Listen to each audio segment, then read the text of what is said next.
funny. Funny how it turned around. Vista, don't wanna wake up to any other view. Vista, can I race it to the top to see the view? Vista, every day we play it over deja vu. It's really, really nice to meet you, but I came here for the Vista. Paint the sky an orange colored honey blue. Vista, as the night grows close, dark and indigo hue. Vista, riding hot on vibes, that shut on with you. It's really, really nice to meet you, but I came here for the Vista.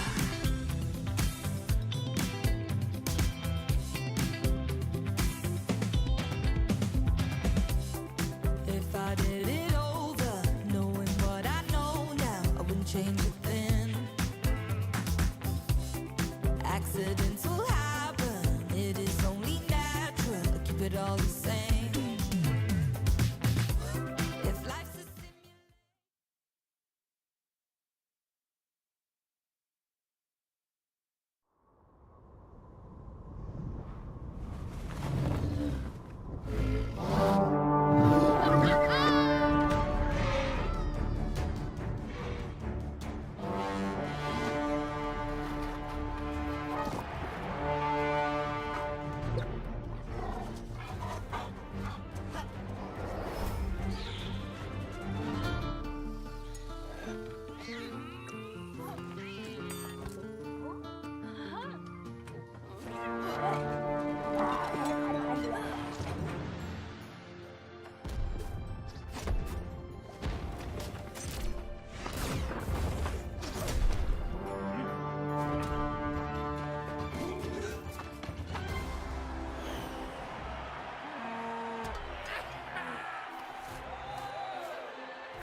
What is up, y'all, and welcome to the Spring Championship Sunday. We've got our doubles action here with North America. So we've got a pre-show block of all North Americans. We got rid of all the red-blooded Americans. Am I You right? need to chill, man. That's what happens when you put two bald guys. You cannot. with beards We cannot. right here. We're Look not at doing them. this. They We are not doing this. The only reason 30 is seconds that and we already have to slow-mo. shut it down. I just want everyone to know I'm the least problematic person on this desk right now. That's not true. The least problematic person. No, Well, hold on. Wait. Slow-mo has done We are not not as much wrong. engaging with this at all. The middle and left side of the desk are not engaging with this at all. No, he set us up. We love everybody. Everyone. Yes. Hi. All the regions, all the players. Spring Especially the Championships. flag. Am I? All the gamers. Okay. Well, of course, it is our pre-show. We got to tell you about some stuff. Of course, this is Brawlhalla Esports that we're going to talk about. But before we get into the pre-show, we're going to give y'all some time to think about this one because we're going to play a little bit of game of Who's That Legend? And then we'll maybe reveal who that legend is at the end of the stream. So are y'all ready? Who's that legend? Can we say?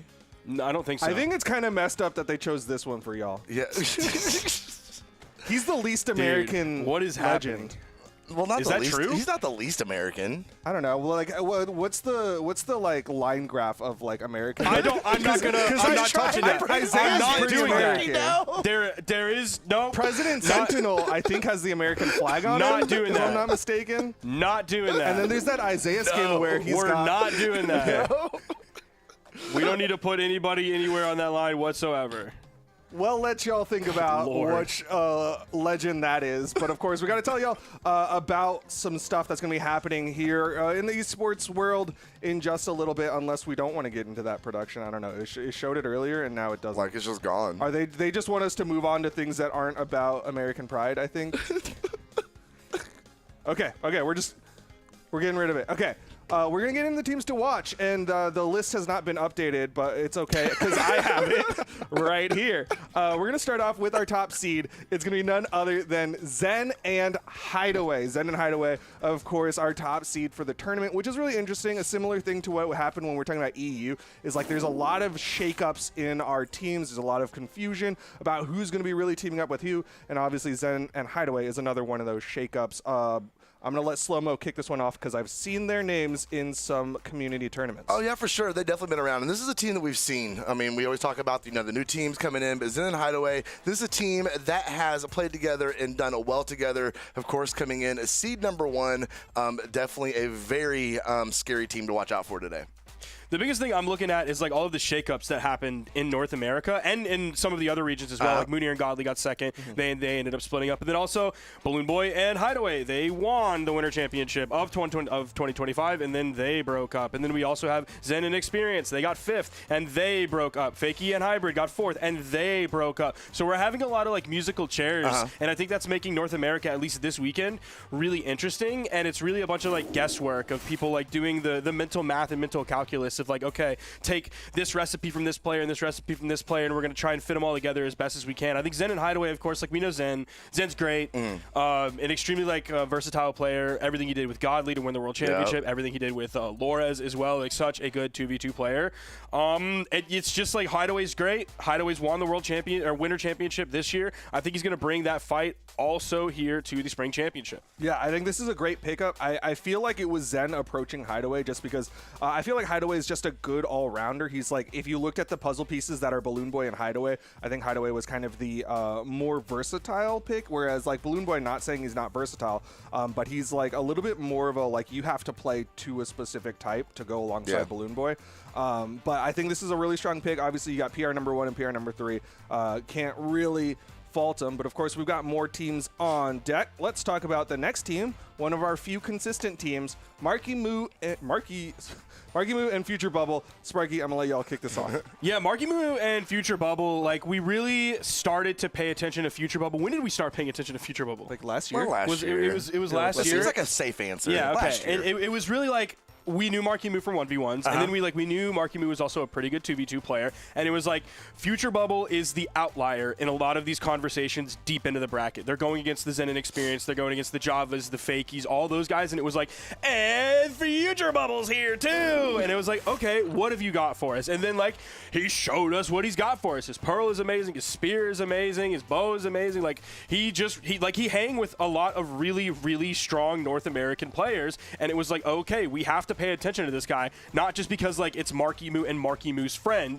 It very quickly became Marky Moo and Future Bubble.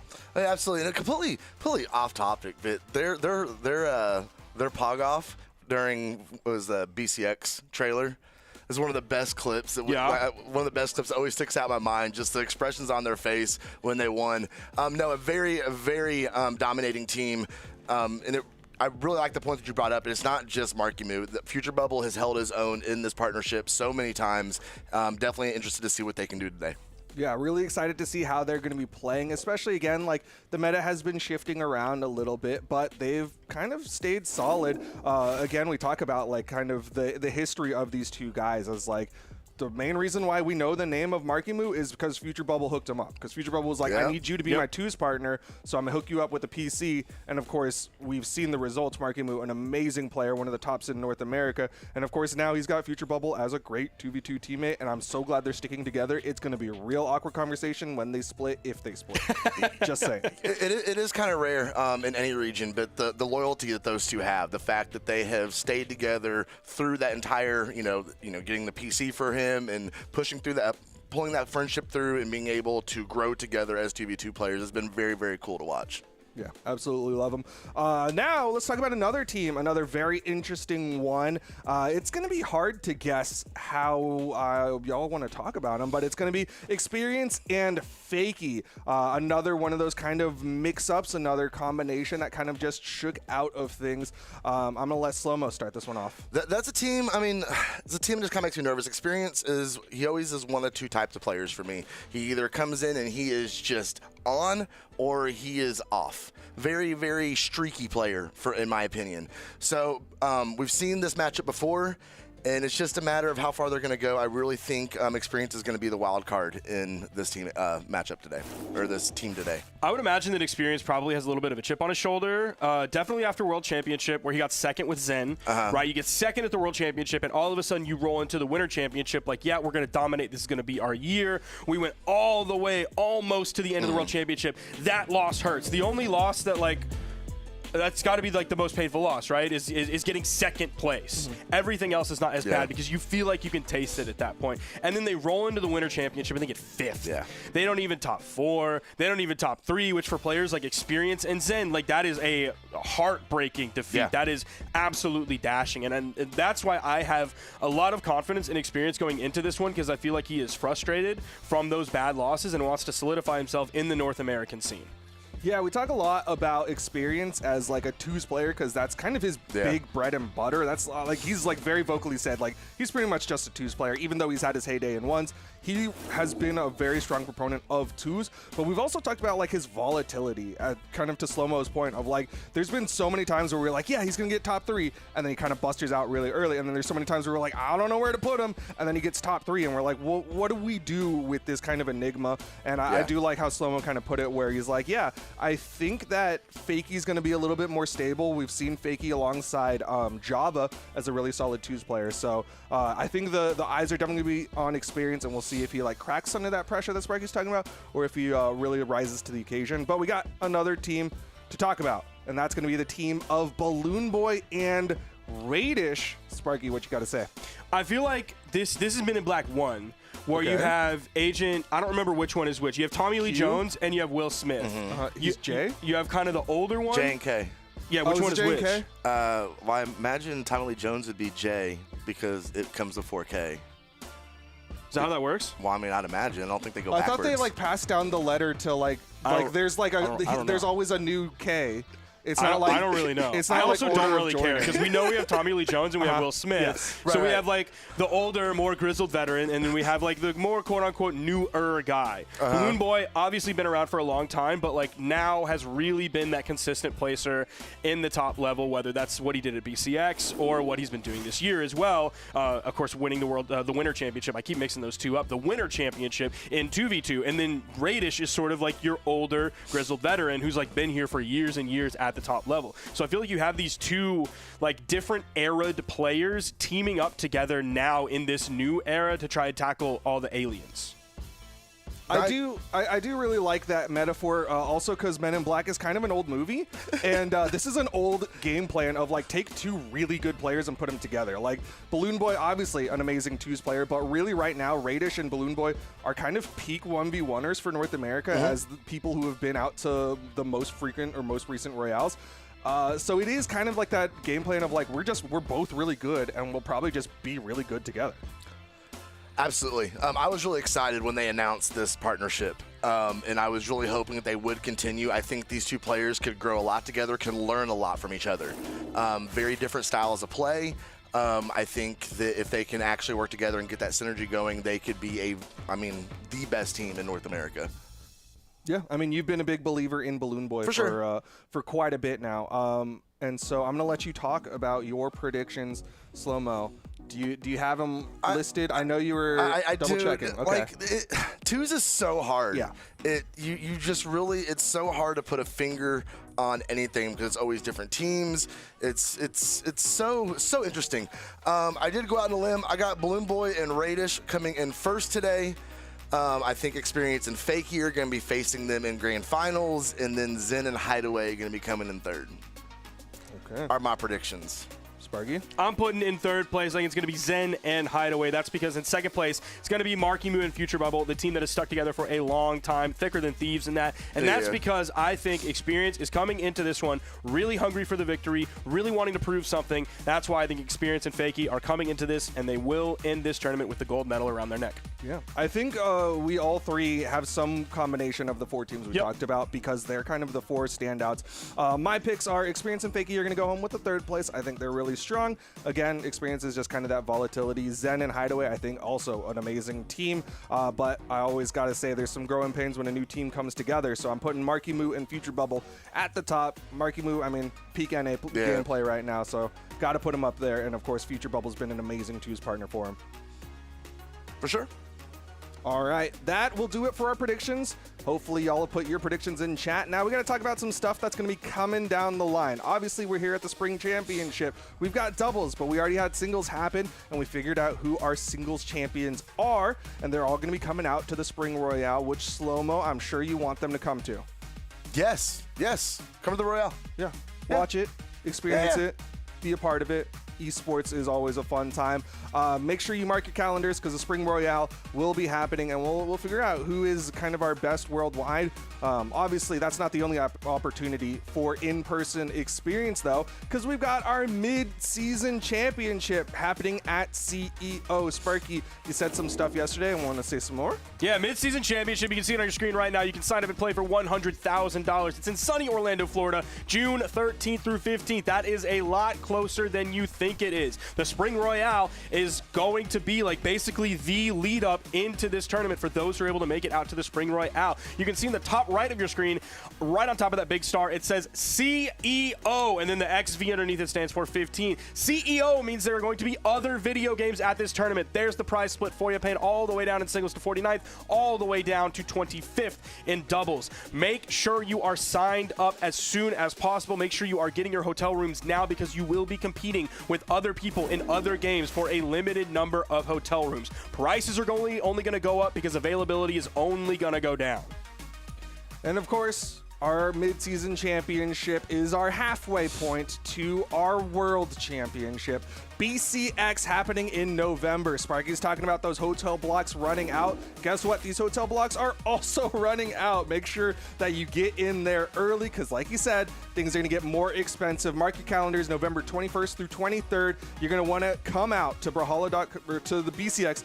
Find out more at Brawlhalla.com/BCX. Slow-Mo, anything else you want to say about BCX? Oh, make it out. It's not just our world championship. It is a celebration of Brawlhalla esports. There's so much going on. The dev panels, the cosplayers, all your friends, all your favorite devs, and staff of Brawlhalla. It's a great place. Head out. It'll be a good time. And pay attention, it is at a new location. Yes. It is at a new location. It is at the Gateway Center Arena. Make sure you are paying attention to that when you are booking your room. Don't try to just I'll just call up the hotel that I did last time, or I'll grab the Airbnb that I did last time. It is at a different location, radically different in the city. You don't want to be at a place for the Cobb Galleria when we're at the Gateway Center Arena. Pay attention to the location when you are booking your rooms. It's very, very, very important. But much closer to the airport. Good location. Absolutely. Should be fun. Should be more convenient for the people traveling in, but you don't always have to travel in. You could call in as well. Love that segue. Callin.studio/springchamp. Talk to none other than Skiff and give us your thoughts, your ideas.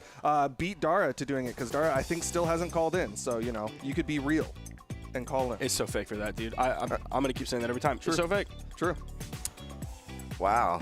Dara catching strays. That's crazy. We called it out yesterday and still haven't seen the call in. All right, Dara, I'm sure it's over there watching on the other side. You heard they called you out. You got to do it now. Gotta do it. All right, fellas, the stream started with a Who's That Legend. I think we know it, but I'm gonna let Sparky say it. Who's the legend? Why are you going to make me say it? It's Queen Nai, right? Both of y'all, I could have gone with either one of you. Why? Why just us? Yeah. Why don't you ask Toast? You could have said it.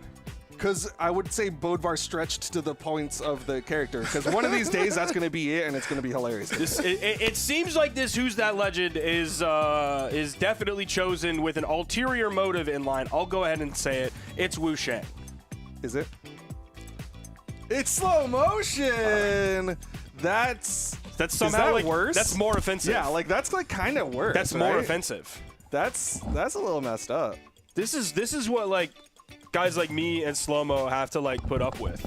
on a regular basis. The bald man oppression is really real at the Blue Mammoth Game Studio. They don't get it. I don't know if there's an HR person that we need to get a hold of or who we can complain. They probably also have hair. They probably also have hair. If it's any consolation, fellas, I'm pretty sure no one in chat got that right either. No, I don't think anybody did. Yeah, it's probably So true. I think we're all equally wrong. Either way, that'll do it here for the pre-show for Spring Championship Doubles North America. We've got action coming at y'all after the break, but until then, we'll see ya.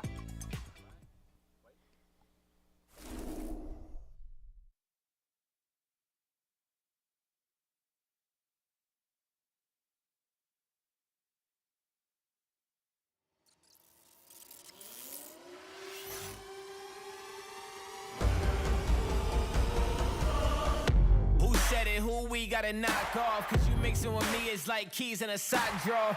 I'm on target like 30 from half court. You're 15 minutes of fame for more than a half short. Going off stage with down, eating that end light, coming back on, but that's a side tick on the wrong opponent, but it does not matter. Hideaway! Are you kidding me? Hideaway!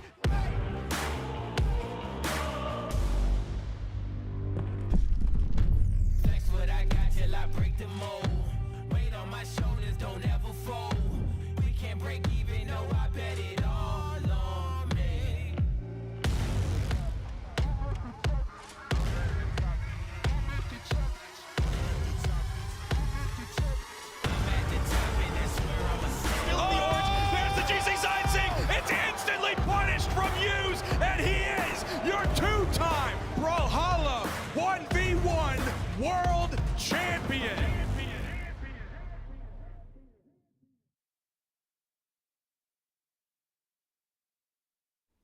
Welcome back to the Spring Championship doubles action here in Atlanta, Georgia. Players are playing at home, but we're casting it live here in Atlanta, Georgia. No wheat needed on the field. Instead, it's just going to be all about the gameplay. Slow motion, how excited are you for what's going to happen next? I'm very excited, but this is beautiful. Yeah, I wish, can we cast from there? Not that one. I think y'all actually were there. Yeah. I think that one's actually one thing that y'all filmed. Yeah. That was something we filmed. No, that was beautiful. Okay, we are the 2v2 North American Spring Championships. I am Olgrim apparently. I am Wu Shang apparently. This is Duke. You know, in a way, yes. If they said I was Wu Shang, would that be worse? I don't know. You think about that? Worse or better? You think about that? I don't know. Is bald oppression or Asian oppression worse? Are you in chat? Duke, I'm problematic today. I'm Duke sorry. is very I had a Red Bull right problematic before we started. my goodness. Well, we got our first match of the day coming at y'all. It's going to be, we talked about it, Zen and Hideaway, but they're going to be going up against Flower and Anime Fan. Flower and Anime Fan, we've seen them in ones. I don't actually really think about them a lot in twos. Do you know stuff about them in twos? I'm afraid to talk to you. Well, I'm trying to be, if I'm on topic, it's fine. No, actually, like I said, it's just, all these names just get jumbled up over and over and over again. I will have a much more of an opinion after game number 1, I imagine. Okay. And we'll see where we're going to start off with Small Fortress, I believe. Okay, and it looks like we've got the mirror match. Maybe this is the new NA meta, the Taros Kaya combination. Maybe, I guess, taking a page out of, the kind of Lores general playbook. Okay. But it's going to be interesting to see. I mean, Flower, we know, has a hammer. Yeah. We've seen Flower on the Yumiko pretty much all the time in ones, but obviously different character here in twos. Yeah, absolutely. Yeah, Flower, we talk about that Yumiko pick a lot. Very interested to see this Taros in twos. I'm trying to think of, Yumiko wouldn't be that bad in twos. I feel like it would still be a solid choice, but still keeping that hammer in hand as we get started here into game number 1. Yeah, I think just the game plan in twos is a little bit different. You're looking for those big swings like Hideaway just did with that jumping sider. A little bit of wire crossing there as both of them were chasing for Flower at the top of the map, but man, Anime's already taking a lot of damage. Yeah, absolutely. Flower being sent off that first stock. Hideaway and Zen both still holding it down. Over on the left side, Anime being able to sneak out of that 2v1 combo. Ooh, charges the neutral sig and catches Hideaway with it. Send him way up in the air, falling back down. Anime catches that Sarah into another pogo at the top of the screen. And Flower trying to get that punish in. Nice little sidelight coming out from Anime, but he wasn't able to get the downlight there on the right side. Still blue team struggling to get these KOs as Hideaway gets another one. Anime down to his final stock. Yeah, they are chipping away Anime very, very quickly here in this opening game. Zen coming down with the Sair, going to go ahead and catch. Hideaway being sent off that first stock, but Zen is still holding on to it very healthy. Okay, finally, both the first stocks of red team are going to fall, but blue team has got themselves in a very difficult situation here with a lot of damage to bring back. All right, weapon swapping coming out from Flower. But like you said, pretty big damage deficit. I think, honestly, my eyes are going to be on Anime here because if Anime falls, then it's pretty much GG's. And there goes Flower. Tough spot for Anime to be in.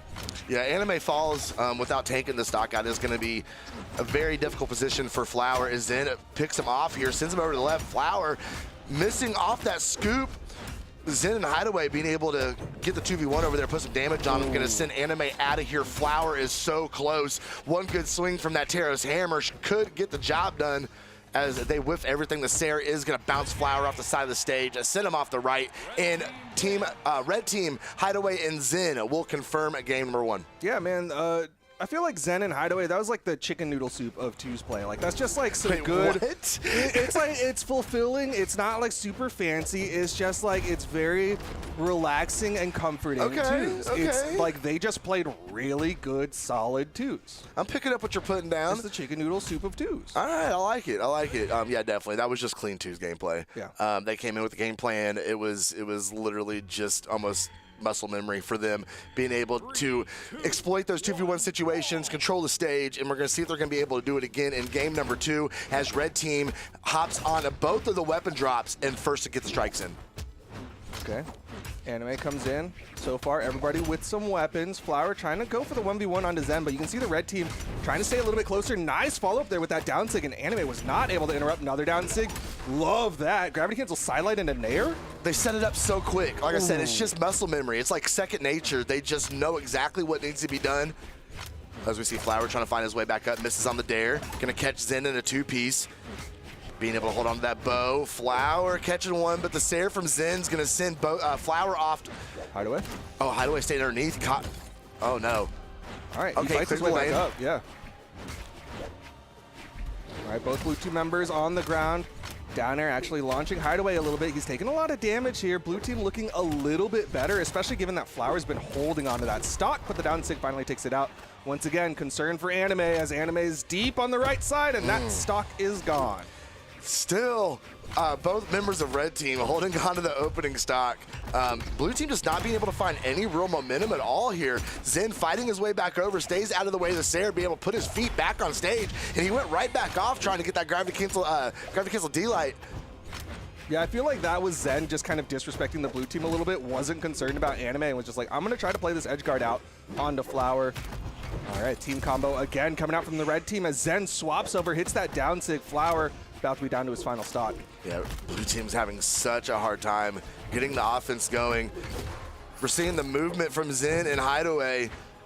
Flower getting caught off stage. Signature gonna slide right in there, send Anime out of the fight again. Gravity cancel neutral light is gonna send Anime up. He cannot get down to that weapon. Finally, a spear in hand as we clear Flower off the stage. Anime is gonna get sent out to the top 45 right there, and it is 4 stocks to 1. Yeah, those quick follow-ups coming out from the red team are just paying dividends. They're getting big damage off of very small interactions, and that's one of the things that's just adding up onto this blue team. Flower does get a nice down air. He's gonna put Hideaway down to his final stock, but there's still 3 for the red team. Yeah, they've got a lot to work with. You see, it doesn't matter.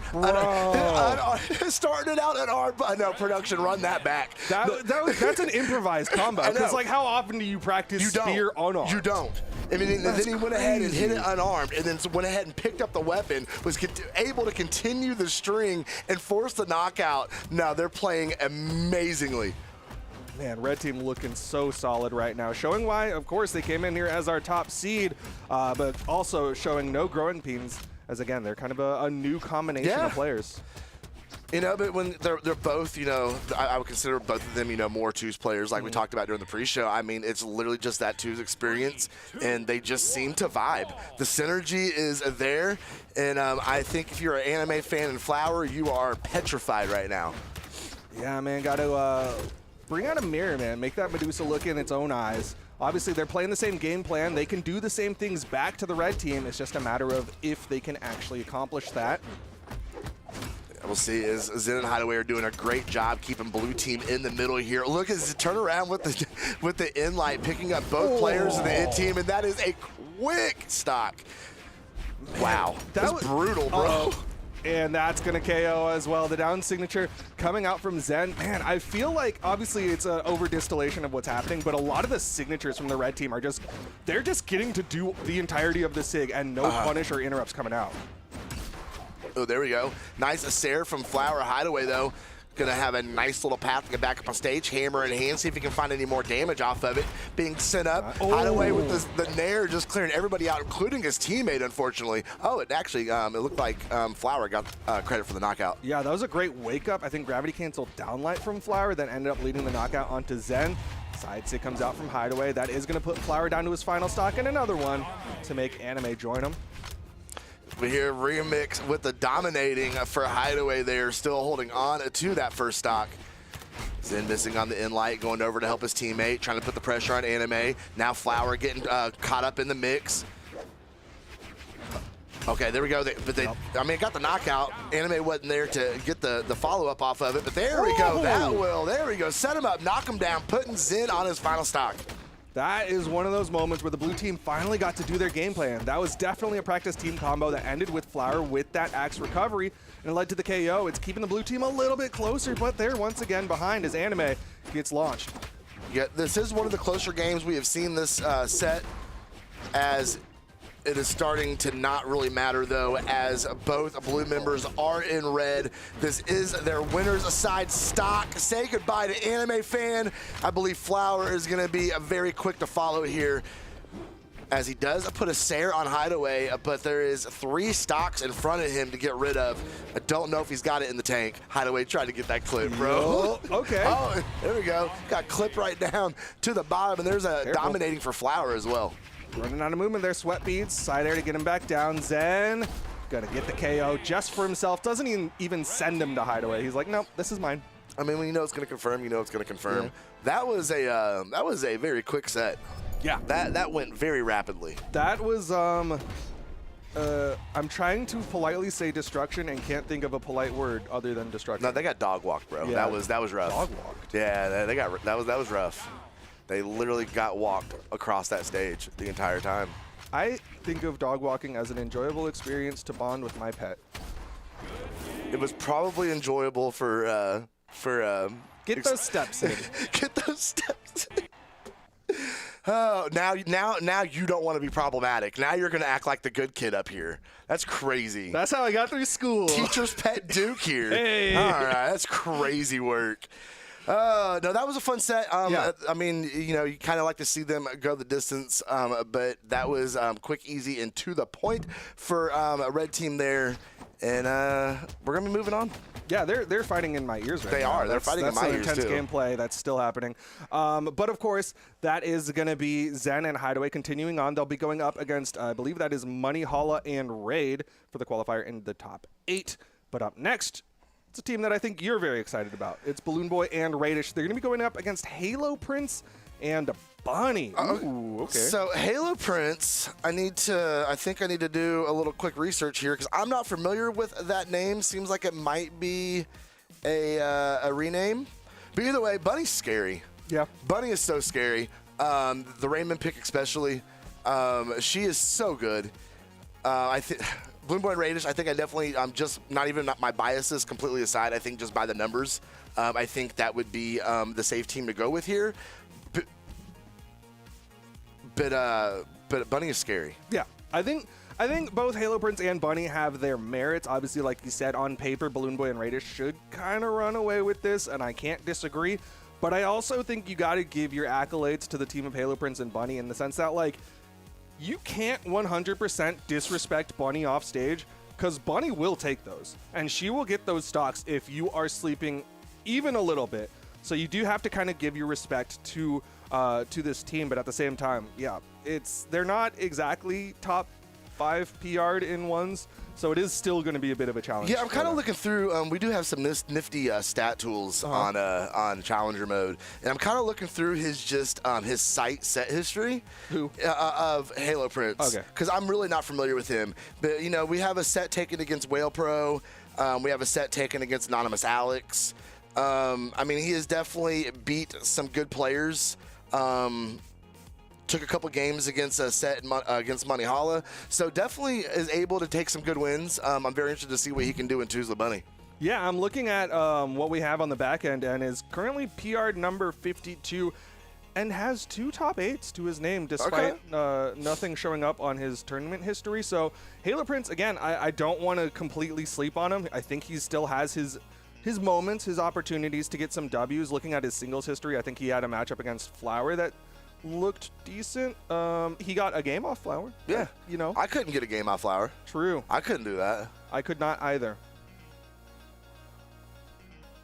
Oh, so he's been around. Yeah. Okay. So we got 4th and 7th in Autumn and Springs in that order last year. They're in the back telling us because the stats tool didn't have that. But yeah, so he has a couple of top 8s to his name. You can't 100% sleep on Halo Prince, but again, I gotta just keep bringing up the fact that like they're going up against Balloon Boy and Radish. Balloon Boy, most recent winner in North American Twos. Like, it's gonna be hard. Yeah, this is gonna be a rough set for them. But she's so scary on the Raven. No matter no matter 1s or 2s, no matter who she's playing with, like she's just terrifying. But this should be a good set nonetheless. We're seeing that new, very, very nice Ascended Nick skin. It's gonna So be pretty. cool. It's so pretty. Hopefully they can get enough damage that you can see the smoke trail, the little Yeah. spirits get knocked out. But I'm curious for sure about this team of Radish and Balloon Boy. Obviously, you've got 2 strong players. I haven't seen that much gameplay from them, so I don't know how this combo really works. I mean, we got to see a little bit of max mode. Okay. You know, they did okay, but I don't think did they team before or after max mode? I think they teamed 4 specifically. Yeah, and then stayed together. So this is actually the first seasonal that we're seeing this 2s team. So obviously they're having a good run so far. As we get here into game number 1, is kind of the neutral just kind of breaking loose here, and not only somebody's got the new companion as well. Oh yeah, So cool. It's so cool. The little Reaper helping out. Yeah. All right, nice down air coming out from Halo Prince. I think Halo Prince kind of sticking true to the Knicks gameplay in 2s, which is like you're just trying to set up for your teammate, which is definitely a solid strategy, right? Like Blasters have a lot of lockdown, and then Bunny can just swing real hard. Yeah, especially playing into your teammate having Axe, in Gauntlets for that matter. Very good setup opportunities for Halo Prince here as he gets sent over from Radish's orb. Radish fishing for that Sair. Oh, that was a save of the enemy there, as Balloon Boy going to capitalize there. Double sidelight into the recovery. First stock going the way of the red team. Nice recovery. Going to catch Bunny as she goes up into the air. Radish going to neutral air right above her. Ooh, nice catch. Yeah. Very high up in the air. Going to go ahead and confirm that stock. All right, Balloon Boy going to sit on that wall, wait for the teammate to respawn, and of course there comes Radish immediately swinging on the blue team to make sure that Balloon Boy's got some breathing room. Ooh, breathing room he does not have though as he's sent over to the right side. Stock is going to come off of Bunny. Balloon Boy is the healthiest on the map here as he matches the movement of Halo Prince going off stage. Halo Prince is going to retreat over to the right side, throws the scythe away, tries to get over there and get the blasters, but can't get him, but finally does into a dare. That is going to send Balloon Boy off his first stock. A little bit of, I guess, a mismatch there from the blue team, though. They had the setup onto Radish. They will convert into a KO off that down tick, but it looked like they had the opportunity to go for a big 0 to hero combo, and fortunately didn't quite lead to it directly. 0 to hero. I like that. I like that. Radish, unfortunately, though, is on his final stock, trying to play things very safe and cautious here, as Halo Prince is chasing him down, trying to put those blasters on him. Balloon Boy getting a little bit of space for him and his teammate, but no, they got caught in it. There it is. Oh! Big double, got them both, and none of those moves dropped. Amazing plays coming out from the blue team, and now Balloon Boy has to do 1 stock to 4 to clutch up and win game 1. Oh no, there ain't a chance in hell, dude. He is that hurt. That was such a nasty 2 combo. How do you mentally even adjust after that? Like, you just got worked. He is going to go ahead and confirm the stock on to Halo Prince, but it is only a matter of time as Bunny and Halo Prince are going to go ahead and get rid of this final stock of Balloon Boy. But wait a second, he's fighting back with everything he's got here. Don't throw this away. You've got a big lead, but the blue team in the edge guard, Balloon Boy, was threatening towards Bunny. Halo Prince not even really in position to do much, just sitting on that soft platform. For what it's worth, Balloon Boy is getting these hits in. Oh, that nair. Balloon Boy. Oh, he makes it back. No, he doesn't. Oh, no, that's bad. Yep, that dare is going to guarantee it. You can see him chasing Bunny, hoping to get a hit for the chase dodge, and Bunny just walks away from it, and that's going to be the blue team taking the first game. That was nice. That was nice. Not exactly how I expected game number 1 to go. I think we are going to be in for a good set here. I think this one's going to go the distance. Balloon Boy and Radish, both very experienced players. I assume we were going to have some sort of adaptation, some sort of adjustments in the game plan changing here because Bunny and Halo Prince definitely got it done in game number 1. I feel like there's a lot of things that the red team can choose. Like, there's a lot of tools that they can lean into, right? They're both strong 1v1ers. They could try to split up the map into 2 1v1 games, or they try to break down that team combo and say, okay, it looks like they have a Blasters and Gauntlet combo. Let's see if they have a Scythe and Gauntlet combo. Just keep Halo Prince off Blasters. See how that gameplay plays out. Yeah, keeping him off Blasters, I think, is a very good game plan indeed. Oh, he goes way low. Nobody's able to go down there and put pressure on him. Radish is going to catch it a little Sair. Bunny coming back up on stage, axe in hand. Great dodge from Balloon Boy, staying out of the way and pulling her down the stage with a nair. Okay, Halo Prince is kind of clearing the stage a little bit. Balloon Boy, what are you doing down there? Nice. Oh, very Turning around. Oh! Like, it's such a roller coaster. Balloon Boy getting whiplash there, able to save himself with a gravity cancel neutral sig, get back up on stage just to be shut down with a neutral sig and sent down to the bottom. A stock coming off. Everybody else, though, still holding on to those opening stocks. Balloon Boy, nice reversal. Okay, and a recovery from Radish is also going to take out Bunny at the top of the map. That is both blue team stocks getting taken out. Radish still sitting on that first one. He is indeed, and he was the first one out in a game at number 1. Lost his first 2 stocks, especially very early. Ooh, going to put some boots on Halo Prince over there. Halo Prince reaching off with the slide charge. Neutral sig, couldn't find anything for it. Tried it again. He's going to get punished for that one of these times. He caught his teammate with it. Again with the dare on Bunny.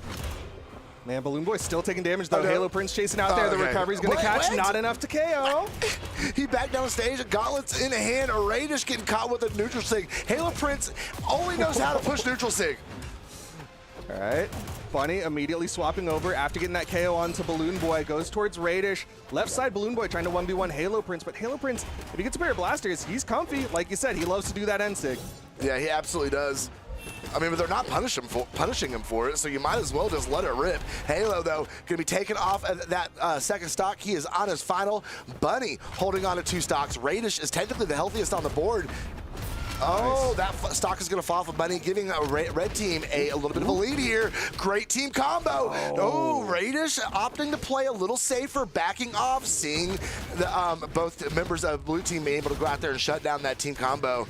Safe than sorry, I guess. Didn't want to risk too much. They got the damage, and he opted to go away after getting that gravity cancel sidelight.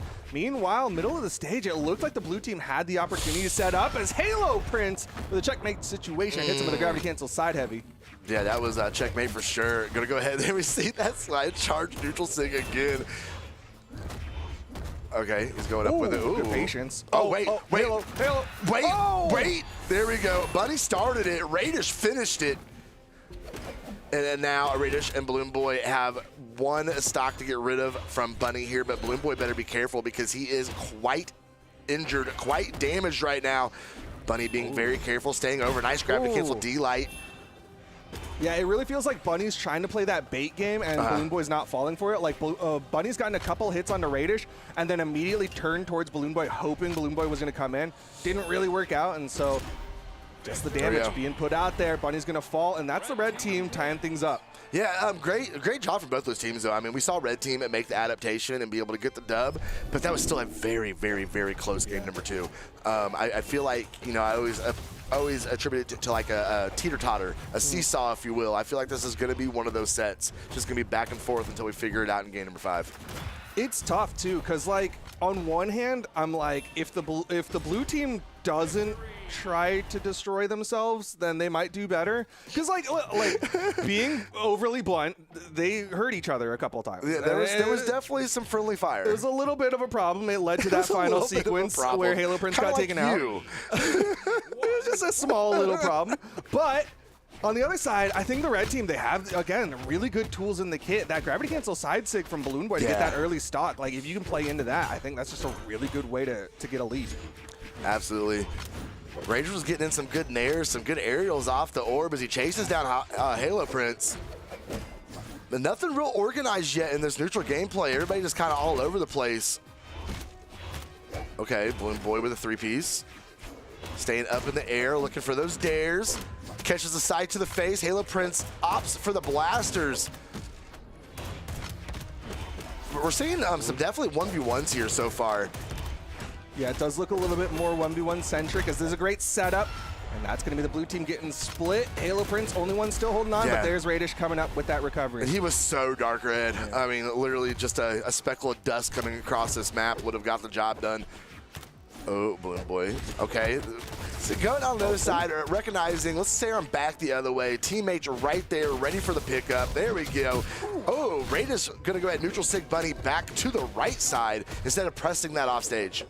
I do like the blue team is coming in there and trying to get those interrupts, but somehow the red team is still converting. Like, that's twice there where the blue team interrupts and the red team is like, I'll just throw out a big enough hitbox that doesn't matter. Side sig finally takes out Radish. Balloon Boy going to go to the right side. Likely to hold on to this stock, and yeah, he'll be there for a little bit. That was a great job holding on to his dodge, waiting on it away. He's going to go low again. It gets the Sair on Halo in the ground pound. Bro, do not go off stage with Balloon Boy. Radish is going to save him. Balloon Boy tried to save him. Oh, no, they're both gone. But that's okay. We got a fresh stock on Balloon Boy, Radish fresh stock. Bunny almost off their second one. It was a little rough. It wasn't the exact exchange that they were looking for, but keeping everybody in this game. Oh, Bunny gonna go off stage. Balloon Boy gonna send her back up. There we go. We see that. I don't think he got enough for the slide that he was looking for on that slide charged. Yeah, it didn't quite have the gravity of that one. Able to hit a little bit of a side air, but that's gonna be Bunny taken out at the top of the map. All right, Balloon Boy. Still plenty of damage left in that second stock as he's using that soft platform to perfection, being able to punish Halo Prince, who is content for some reason, staying on top of it. There we go, Balloon Boy with another Sair. Follow up with the side light. Okay, Radish going to shut down any momentum that Bunny was getting ready to put out. Big whiff. Ooh, Balloon Boy getting caught in some shenanigans over there. Recovering, not quite enough, but the side sig does reach a little lower there. Halo Prince kind of just starry-eyed looking straight at Balloon Boy. Gonna launch him a little bit, but once again, Balloon Boy still holding on. Looks like the blue team wants to get everyone to their final stocks, but Radish actually took a decent amount of damage. There's a world where the blue team claws this back. That's a start. They just need to get Radish. Yeah, if they can get a 2v1 on Radish, he's running. Bro. All right, Balloon Boy back in here, unarmed, albeit though. Oh, getting sent out. Bunny. Okay, good dodge from Balloon Boy. Left side, Radish hits the weapon toss. Wait, I don't know if they want to split up like that. I don't know if they want to split it up like that. Halo is going to fall down to the bottom. I think you're right. They really are their own worst enemy, Duke, because the red team is going to capitalize on it again. Sorry, I cannot talk. And they are going to take that game, making it 2-1. Balloon Boy and Radish. Man, that's just rough. You hate to see the self-sabotage. I'm reminded of a phrase, of some terms. It's can we forget about things I said when I was young? Yes. I didn't mean to call you that. It's a beautiful song. Yeah. Beautiful song. And then something about I am my greatest enemy. Own worst enemy. Yeah, I am my own worst enemy, and that's what's happening here. The blue team, they're just kind of beating each other up a little bit too much. When they have their moments, when they're able to get those team combos, amazing stuff. But looks like the red team's kind of adjusted and figured out, you know what, we just got to shut down this one thing and we're good. Yeah. They do seem a lot more comfortable as they continue on here. Halo Prince and Bunny, of course, taking game number 1. Radish and Balloon Boy have taken control of this set since that point, and they do not show any signs of slowing down as we're seeing Halo Prince start to get into orange here. Oh, the weapon throw out. He just wants those blasters, bro. Yeah. He just wants the blasters. Nothing else matters. Halo Prince has been pretty much focusing on those blasters. Was able to put out a decent amount of damage in the last game. Held on to the scythe for 45% of it, but still, blasters has been the main tool for building up that damage. Is again team damage, and that's going to lead to a KO. Bloom Boy catching it with the neutral. And there we go, getting sent over by Radish and going to use the opportunity just to pick up some more damage with it. All right, they're kind of dialing in, trying to get this first stock off of Bunny. Combo. That's not going to be enough. Oh, wait, big damage on Halo Prince. Yeah, and you saw Radish hopping in the air, trying to get on the bike. Halo Prince going to come in, hits that down heavy. Stock count evened up the blue team. Another opportunity here, and once again, Bloom Boy doing a really good job holding onto the wall. The gravity cancel N-Sig from below, not charged up, so it won't send far, but the side air will. Suddenly, blue team's got the lead. Yeah, this they do. Big pressure against Radish in the air. Bunny just running out of options to stay up there with him to be able to put more offense on. But Halo, nice. Okay, that nice little pass from Bunny to Halo there. Bunny going to be sent all the way up, still holding on to her first stock. Oh, I say that as she's sent over to the left side. She is gone. Radish, sidelight Sayer, bread and butter. Get the stock out of here. Halo Prince on his winner side stock. A tough spot for Halo Prince to be in. Was a little too predictable with that wanting to jump nair to punish, and it just wasn't working. Comes in, hits a down air, or sorry, down light, but ends up catching the teammate in it again. Oh, doesn't over wake up recovery there. I thought for sure Halo Prince was going to do that. Oh. Edge guard. Okay, I thought he was setting up for something over there. Didn't quite find what he wanted. Nice fadeaway Sayer. Weapon throw to stop the momentum from Raiders. That was actually pretty clean. Bloom Boy catching that neutral sig again and sending Halo straight into the elimination side, if you want my opinion. It's all left to Bunny here. 1v3 really is going to be hard, but if red team decides to go off stage, maybe there's a chance. Yeah, she's scary, bro. Okay, Raider's going to go ahead and get the little 1-2 there. Okay. There we go, okay. Yeah, that's the stop hitting yourself tech. Right. Oh, here's the team combo. Yikers. Oh, he hit the teammate. That's all right. They still about kept it going. Ooh, Bunny with the weapon throw. She's seeing the opportunity. Weapon throw up. Bloom Boy's going to whiff. Okay. She gets the recovery, gets the stock. Man, she's fighting. She wants it. I know. Could she keep her team alive here in this set? Radish reaching a little too far. Weapon throws out. Bloom Boy's going to keep her off of it, though. She stays out of the way of the down sig. Bloom Boy unarmed recovery coming back up on stage. Now he's got a weapon back in hand. Bunny is running. Oh, no. Oh, no. Can't stay out there too long. No. That's one. All right. Oh, good target swap. Ooh, man. Bunny taking a lot of damage here. Okay. Oh, interesting option there. Gravity cancel sidelight. Still gets the wall touch. That should do it. That will. Down light into the recovery. That's going to be the red team with a 3-1. Started off a little scary, but you know what? They really made the adjustments. Radish, Bloom Boy, they're going to continue on. 601 damage coming off of a Bunny that game. She was definitely swinging, just not enough. They were able to take a game against Bloom Boy and Raiders. That is an accomplishment amongst itself. Those are two very, very high caliber players they were going up against. But unfortunately, they are now going to have to make that run from elimination side and see what they can salvage out of their afternoon. Yeah, I feel like tragically, they just kind of shut out Halo Prince, and then the blue team fell apart. Like, you can see the damage dealt, 239 to 581 taken. That's the big outlier there compared to everybody else who's in the 5-600s. I think just red team decided to focus down Halo Prince, and Halo Prince just could not handle it. Yeah, I mean, they kind of dialed in on the weakest link there and realized, okay, you know, this kind of makes their job a little easier. Just kind of focus on him, just like you said. We're able to get the Knicks out of there repeatedly, and just Bunny didn't have enough left. I mean, that was a heck of a fight, though, there at the end. The way she was going up that one stock to 3. She was fighting. That was definitely a battle indeed. Speaking of battles, there are many, many more to take place this afternoon. But I don't know about you, Duke. I feel like I need a break. I think that somebody wants to talk to me during the break. Wait, what? So, I think we're going to take a short little break. When we come back, I will try to be on my best behavior. Be right back.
Welcome back to your North America Spring Championship 2v2 edition. We have had a very stern talking to Mr. Duke here, and he has promised to be on his best behavior for the rest of the day. Poopy. Yes, Poopy. That is the official analysis from Duke.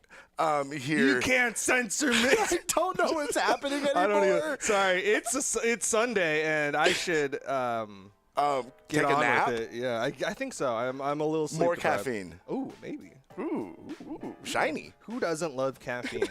What do we got next, Duke? We got top 8 qualifiers. We've got Zen and Hideaway. They're going to be going up against Brawlhalla and Raid. We saw Zen and Hideaway, and they just played really good twos. Yeah. On the other side, we didn't get to see Brawlhalla and Raid. They've actually been sitting here since before the pre-show started. They've just been ready, which, I mean, testament to them. Great plays. They got through Anonymous and Seabass 3-2. Okay. But I don't actually know that much about them as twos players. I don't either, honestly. And going 3-2 with Anonymous, Alex, and Seabass. Great team.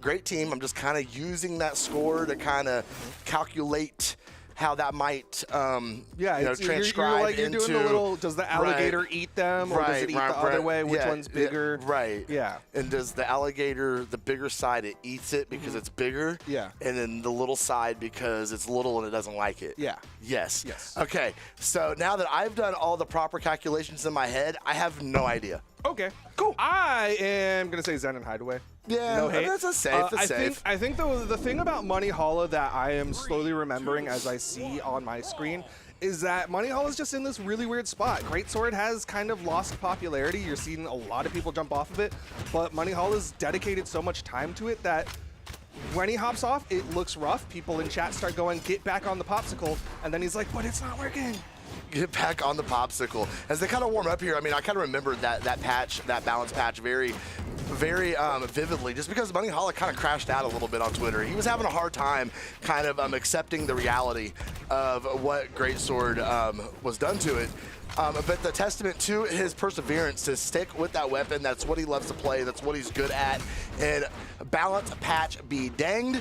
He is going to keep it going in that direction as we see the first stock. Oh, we see some stocks flying. Raid in a bad position here. Yeah, this has just kind of been a whopping from the red team. Like, Raid has not really had a lot of time to play the video game, like has just been kind of playing defense for the last minute. And on the other side, Brawlhalla's like come out, swung a couple times, but still, like, you can look at the health. The red team has pretty much not gotten hit. Yeah, we're going to see maybe some stocks fly here if they're going to be able to get back to stage or not. Brawlhalla getting a 2-piece of the 3, but couldn't follow it up.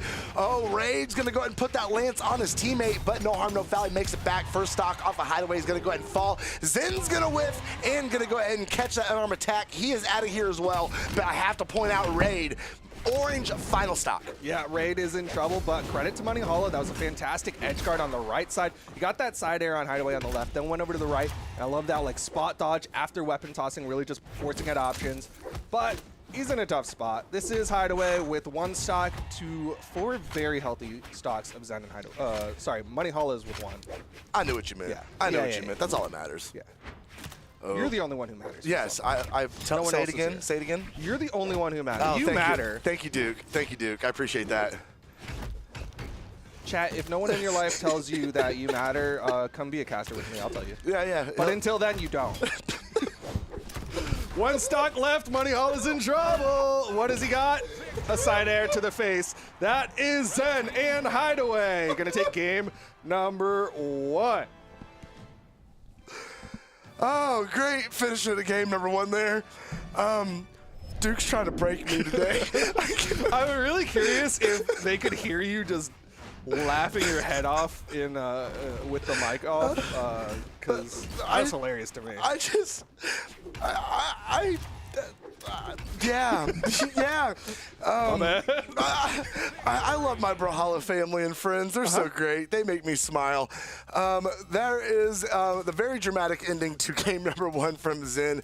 Hideaway going up 1-0 against Raid and Brawlhalla as we go back to map selection. And we're going back to Small Fortress, a very, very popular map today.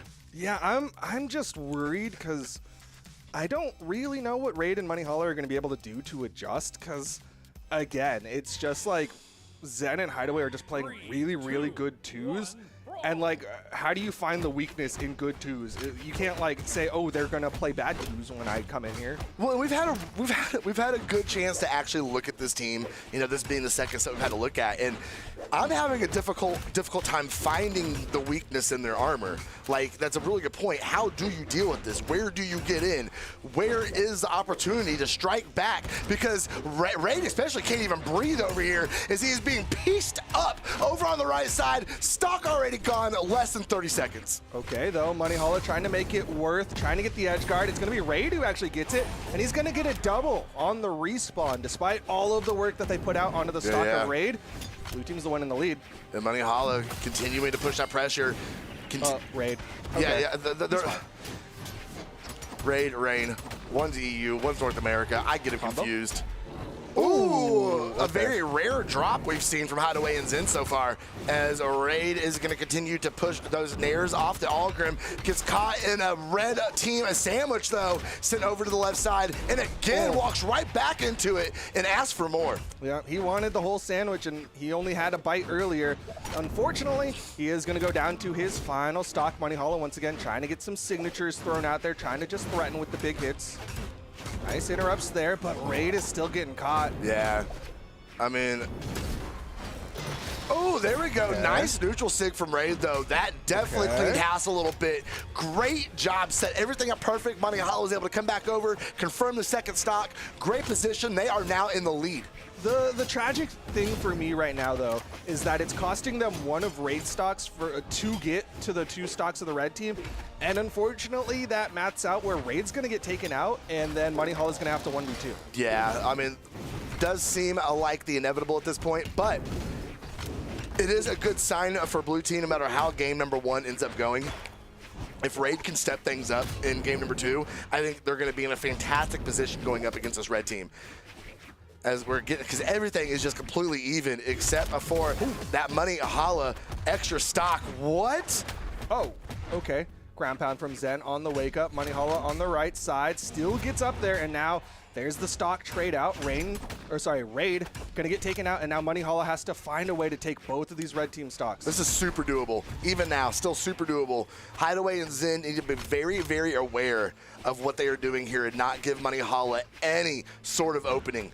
Yeah, I think the most important thing here for the red team is like just don't get too close to each other. As long as Moneyhalla doesn't hit like a big greatsword down sig, then I think the red team's gonna be okay. Already they're putting the hurt on him, and Moneyhalla he has not seen a weapon. No, it needs to stay that way. There we go. Gonna go ahead and confirm. Looked a lot better for Blue Team in that second game, but when, you know, who was it? Hideaway putting out 631 damage. He was swinging for the fences in that game, and the Taros was putting in the work. I mean, credit to Moneyhalla, put out 717 damage.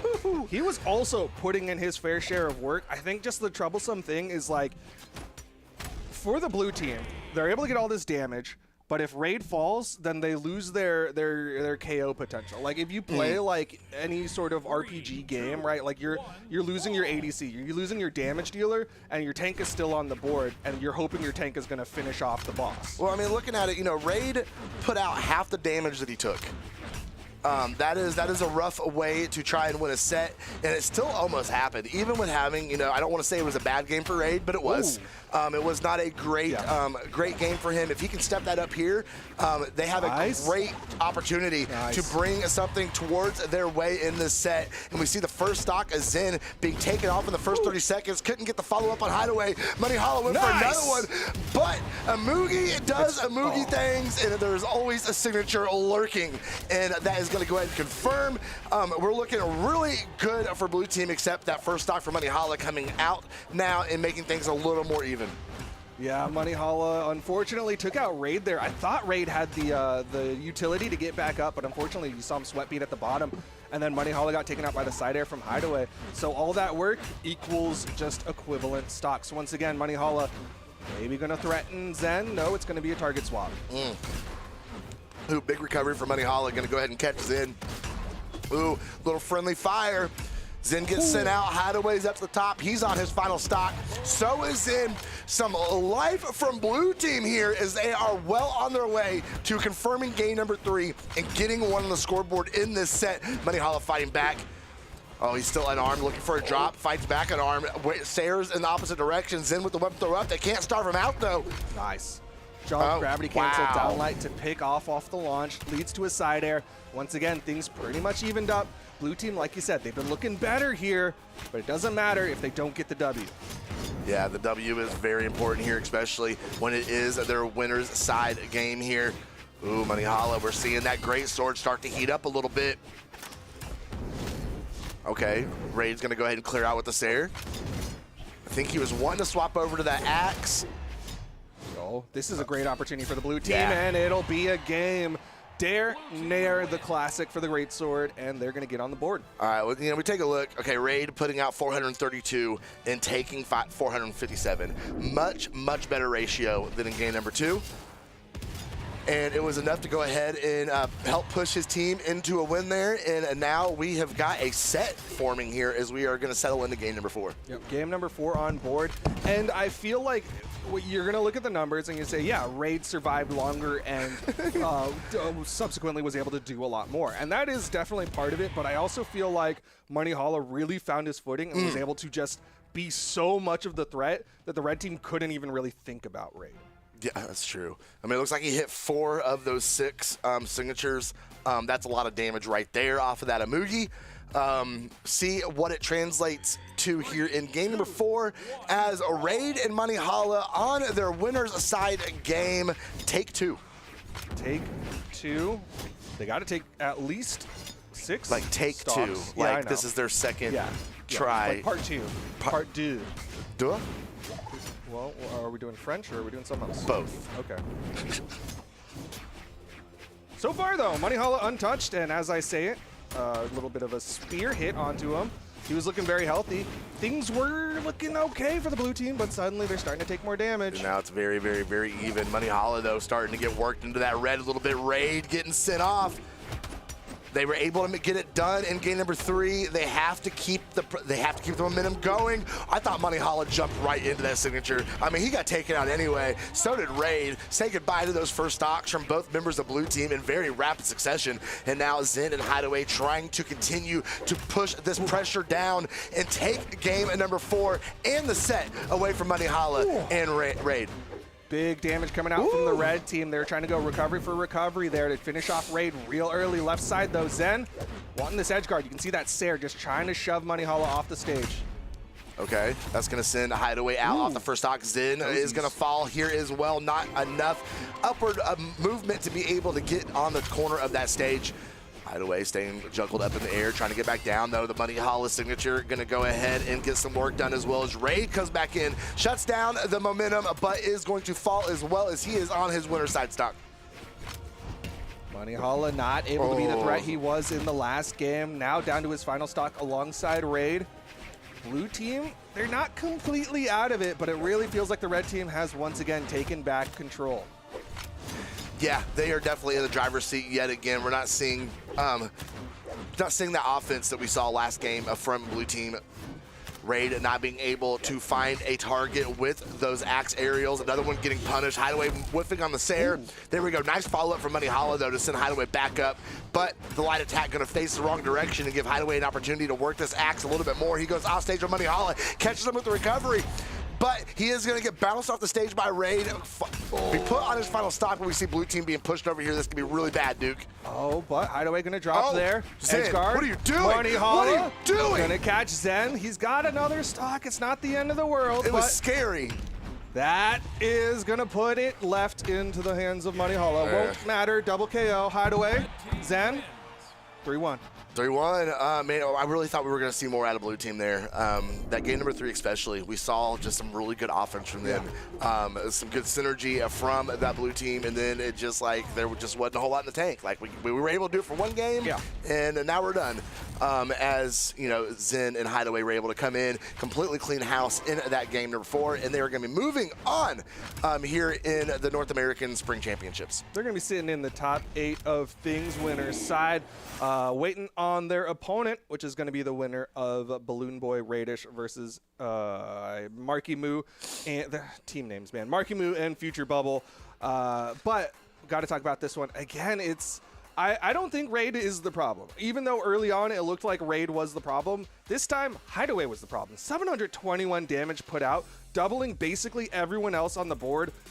Hideaway just said, you know what? I don't like what happened last game, and so I'm going to make sure it never happens again.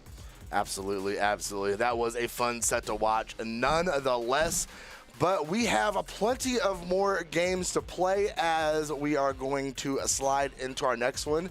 And I am getting conflicting information from my things that I take information from.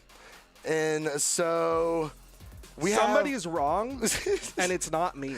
The prompter says we're going to go into experience. I believe taking. that. Okay, I believe that. That's what we're doing because that's what we see over there. The prompter is wrong. We got Balloon Boy and Radish on deck to go up against Marky Moo and Future Bubble. These are probably two of our closest PRs that we're going to see here for at least the next like 30 minutes or so. Yeah, I agree. The Balloon Boy and Radish going up against, what is it, Bugs and Ants or Ants and Bugs? Ants and Roaches? Ants and Roaches. That's a name that says a statement. It's not the best statement, if you want to ask me. I mean, it's a statement. Yeah, a lot of things are statements. I've made more than a handful of statements today. Today alone. But are they always the best statements? I don't know. They were funny. Some resonate with some people. Yes. Yeah. Some more than others. Yeah, absolutely. And that's all I care about is that person who it resonated with. Yes. Left stick. Okay, now left stick's catching strays. What? That's fine. He's the person I care about who is resonating with. But 10 minutes ago, you cared about me.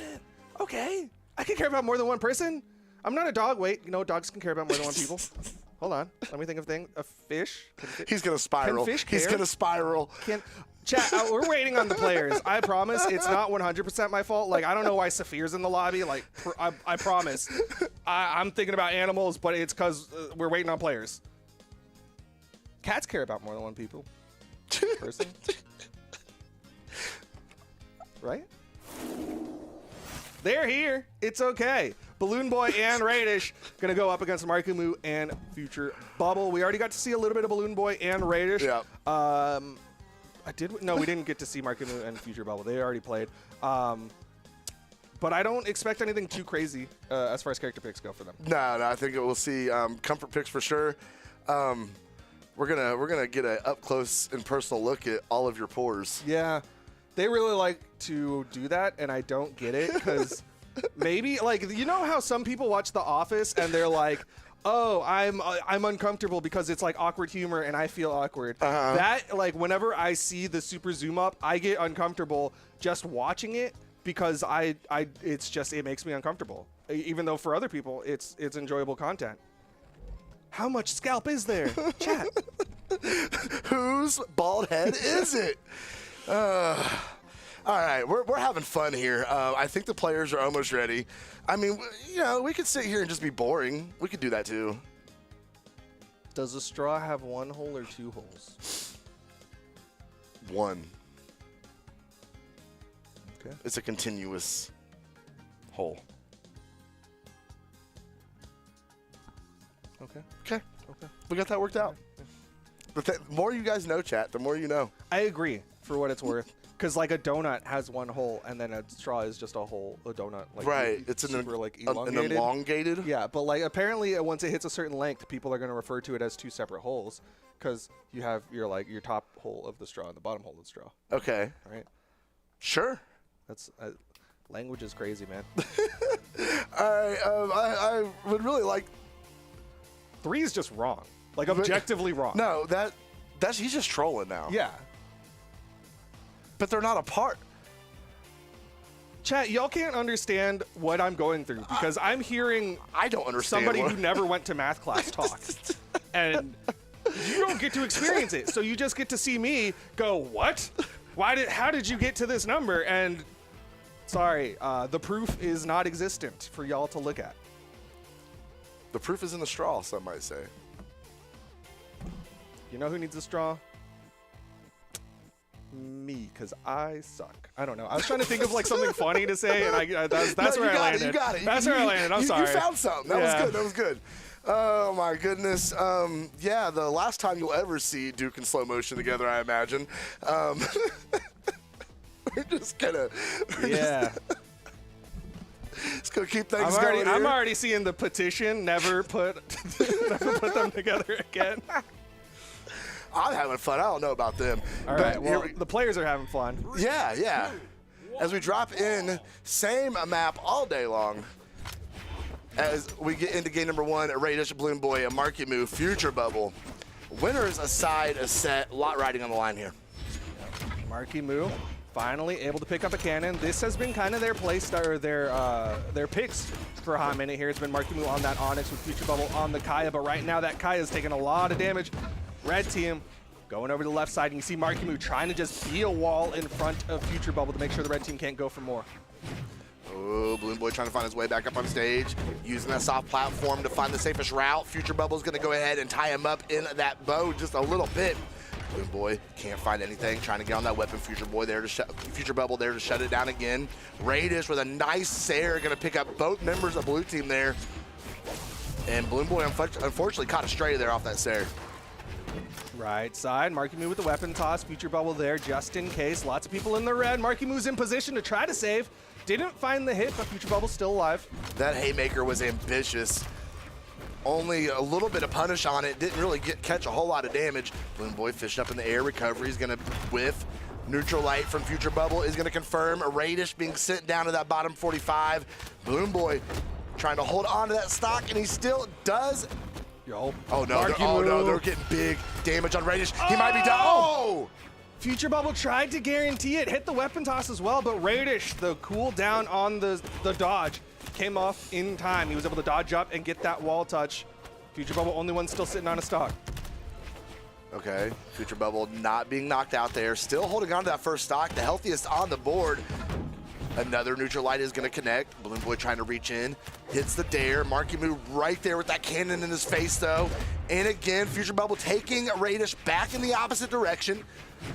Ooh, what can he find? There we go. That is going to confirm on Future Bubble finally being taken off of his first stock. He tanked it very well.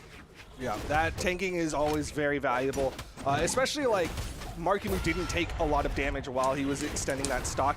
Good coverage there. I'm actually surprised that worked out, as Future Bubble had the washing machine in the front, and Marky Moo comes over with that SIG across it and ended up not crossing wires. No, well played for sure. Seeing blue team carve themselves out a very nice and comfortable lead against Balloon Boy and Radish here in this game number 1. Future Bubble getting caught with a stray there. Balloon Boy reaching through with a nair, does not find anybody. That one is going to connect with Marky Moo right there to punish him for the whiff. Ooh. Okay, pick up there, Future Bubble with the falling neutral air, but Radish does manage, or actually it was Balloon Boy who took out Marky Moo. Set him up.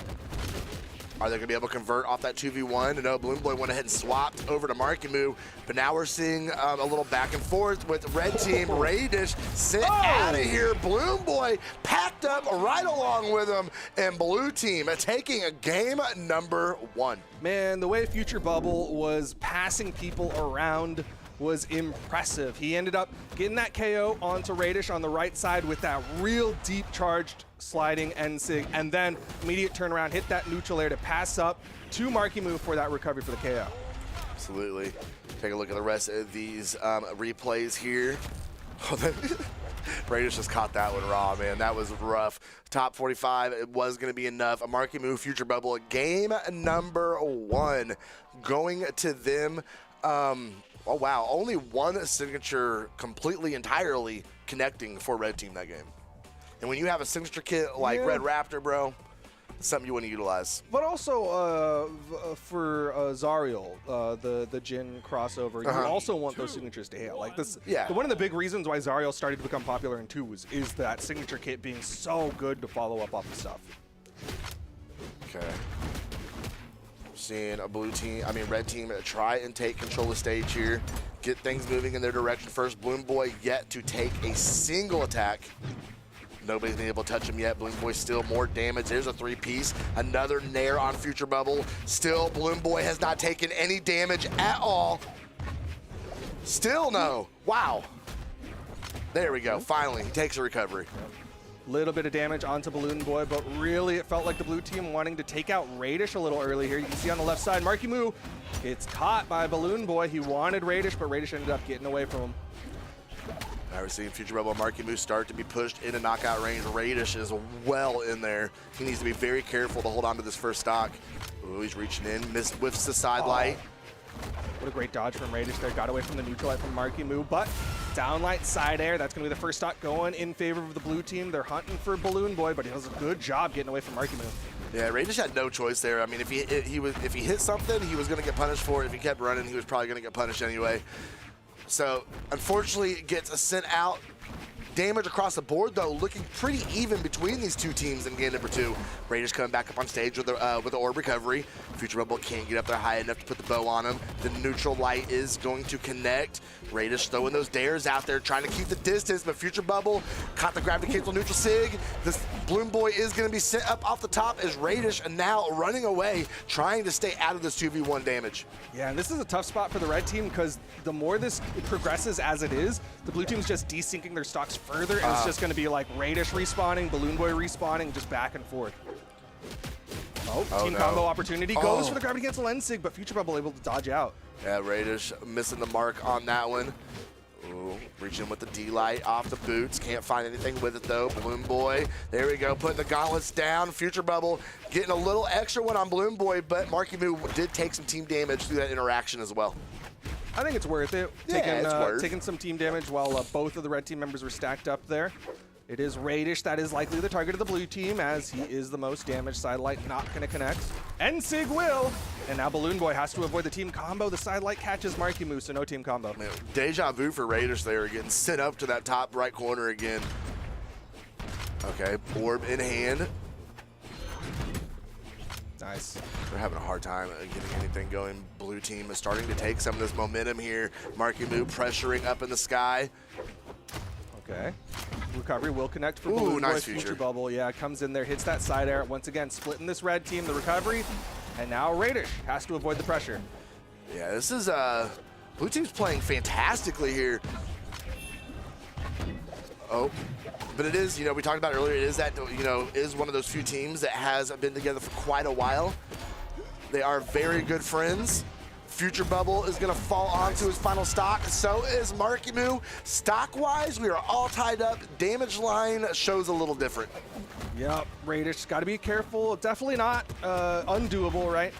Still an opportunity here for the red team to take a couple hits and put out some of their own, but Radish currently unarmed, finds a pickup with the boots. Yeah, see something out of the boots. Okay, he's trying to find that good opportunity, trying to find a perfect place to open. And he just catches a side air from Marky Moo, sending him back off the stage. Marky Moo, go ahead and put in the pressure with those D-lights, letting him know that I'm still right here. Oh, okay, Radish. Oh, that's a big recovery from Marky Moo. Balloon Boy, it's all down to him, and he is super red. No pogos. No. I mean, there's no reason to. I mean, no reason to go out. Don't need to risk anything. You got plenty of health in the tank still. And Balloon Boy and Radish are starting to see their winner side run come to a very abrupt end here unless they can get something going in game number 3. Yeah, it's looking a little bit like a bully fest. Radish, once again, not able to do too much. Put out 238 damage in that one. Just felt like the blue team was kind of just knocking him out. He did a really good job adjusting to the pressure that Future Bubble's putting out, because Future Bubble does really like catching Radish's jumps with that end sig. And in that like final moment, he stayed grounded and was like, okay, this time I'm going to punish you. But I think it was a little too late for that, because there was like no damage on Future Bubble, and Marky Moo just comes in and is like, recovery, KO. Yeah, the 238. Ow.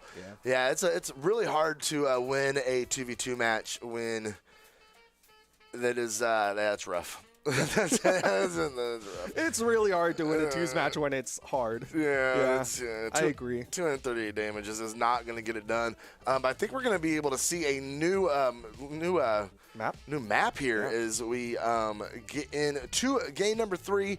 Marky Moo and Future Bubble trying to send Balloon Boy and Radish packing down to a lower side.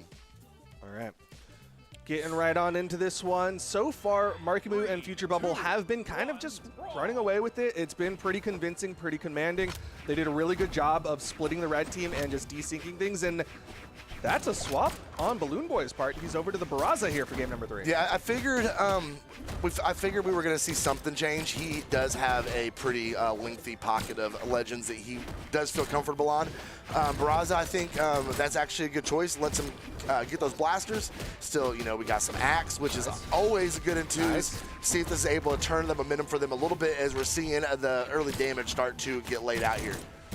Yep, you can see that he still has those team combos ready. There's the neutral light trying to set up, but Future Bubble able to interrupt, so the neutral sig not going to connect. Oop, side light there. Going to get some subtle hits into the teams, but right now Future Bubble is the most damaged. The red team going to be looking for a way to get that KO. Yeah, but Balloon Boy and Radish are both getting pretty deep into that red color as well. Who is going to be the first to strike? Nice a little two-piece from Radish here.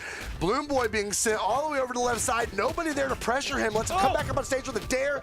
Oh, Future Bubble. I don't know how that didn't knock out. I mean, I know we got some wide sides here, but man, that will though.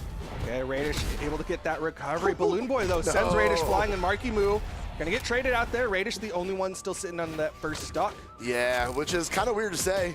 As we've seen the first 2 games of the set, Radish has not been the most tanky on the board for sure. But so far so good, holding on to a Future Bubble with the Sarah. They're gonna send Radish out there into the crossfire. He doesn't get anything though. Oh wow, that was a great transition from Radish to bring him back onto stage. Man, I can see Markimu, though, just like chasing after Balloon Boy. He's getting all these gauntlet hits onto Balloon Boy. Gonna swap over to the cannon now. Pressuring with the signature kit, and there's Radish trying to help out against Markimu. Top of the map, Future Bubble still holding on. Okay, catch with the Sayer. That neutral sig, guard to catch neutral sig is going to catch. Markimu is going to find a way to get back up on stage. Though his Future Bubble is sent all the way to the top. Balloon Boy missed the nair.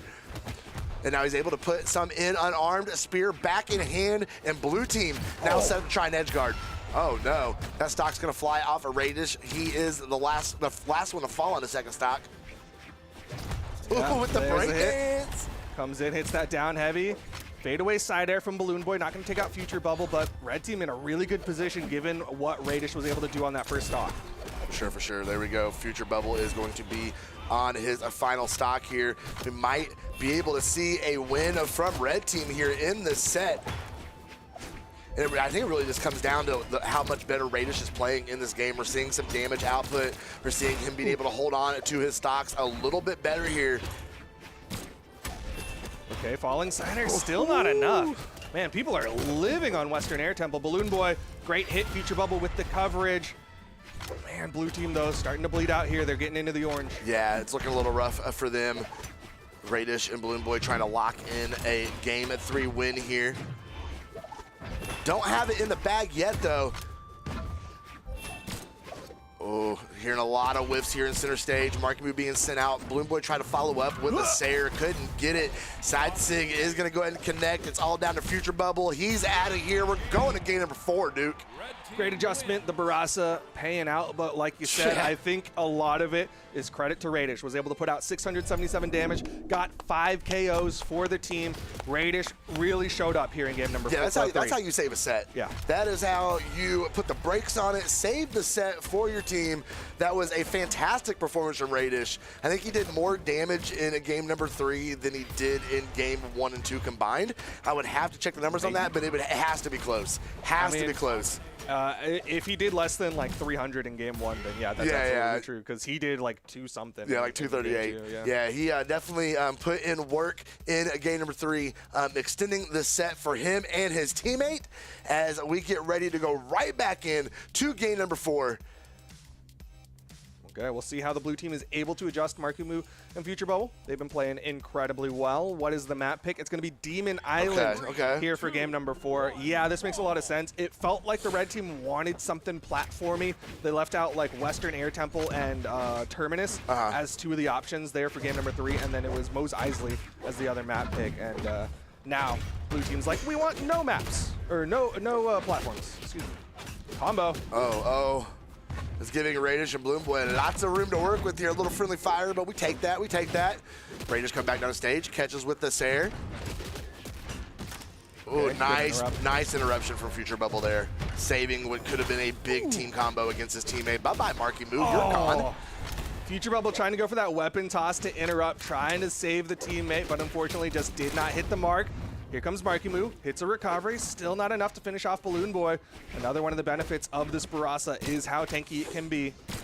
Yeah, which is something the red team definitely needed, but that stock is going to fall off of Balloon Boy. Radish looking very healthy. If he can stay out of this 2v1 here, Future Bubble so good with that signature. Going to catch Radish again. Radish going to be singing that signature in his freaking nightmares tonight, bro.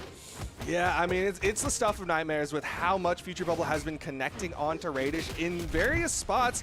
That time the Neutral Light going to take out Future Bubble's first stock, everybody onto their seconds. No huge leads just yet. No, this is very, very, very close here. There's the weapon spawn. Ooh, Marky Moo couldn't get the punish. Going back over to Radish. Radish saw it coming, setting up with those boots, chasing Marky Moo down. All right, great pickup there. Future Bubble was trying to catch the dodge, but both red team members went down there. Ooh, Marky Moo going to go ahead and clear the path again for Future Bubble to come back. Washing Machine going to get thrown out. Wait, no, wrong team, Marky Moo, wrong team. Yeah, he was a little late on the response after that Washing Machine, after that down sig came out from Future Bubble. Good patience, but he's not able to punish Balloon Boy, and instead he hits his teammate. Oh, no. Oh, no! Oh, no! That is an absolute travesty there as Future Bubble. Okay, there we go. Marky Moo is going to go ahead and be able to take that stock right back off of Balloon Boy. Radish is going to fall too. Oh no, even with that team knockout, Marky Moo and Future Bubble in a good position to extend this to a game number 5, Duke. Yeah, a little bit of a tragedy with that side signature connecting onto Marky Moo, but they make up for it. They got the double. Can they get the damage here? Future Bubble only went on that second stock just a little bit longer than the rest of the players. Oh, Radish, you're so good on the orb. Oh, yeah. They could have maybe extended that a little further, but Radish was absolutely cooking. Marky Moo's going to have a very difficult time getting back on stage. Oh, no. Nice job from Future Bubble to go ahead and break up the red team to give his teammate the opportunity to come back up. Cannon in hand here. See what he's going to be able to do with it. Trying to chase down Balloon Boy. Future Bubble going to take a dare to the face. Oh, Gravity Cancel D-Light into recovery. Future Bubble gets stopped again. Man, that's tough, man. Marky Moo had to watch that downlight side air come out from Balloon Boy because he didn't want to get counter punished. Big side air, but Balloon Boy doesn't jump for the recovery to KO. Downlight, you see the ground pound come out from Marky Moo. Wanted to synchronize for that big hit, but Balloon Boy avoids it. Red team are trying to get a game number 5 out of this set. Future Bubble trying to deny it.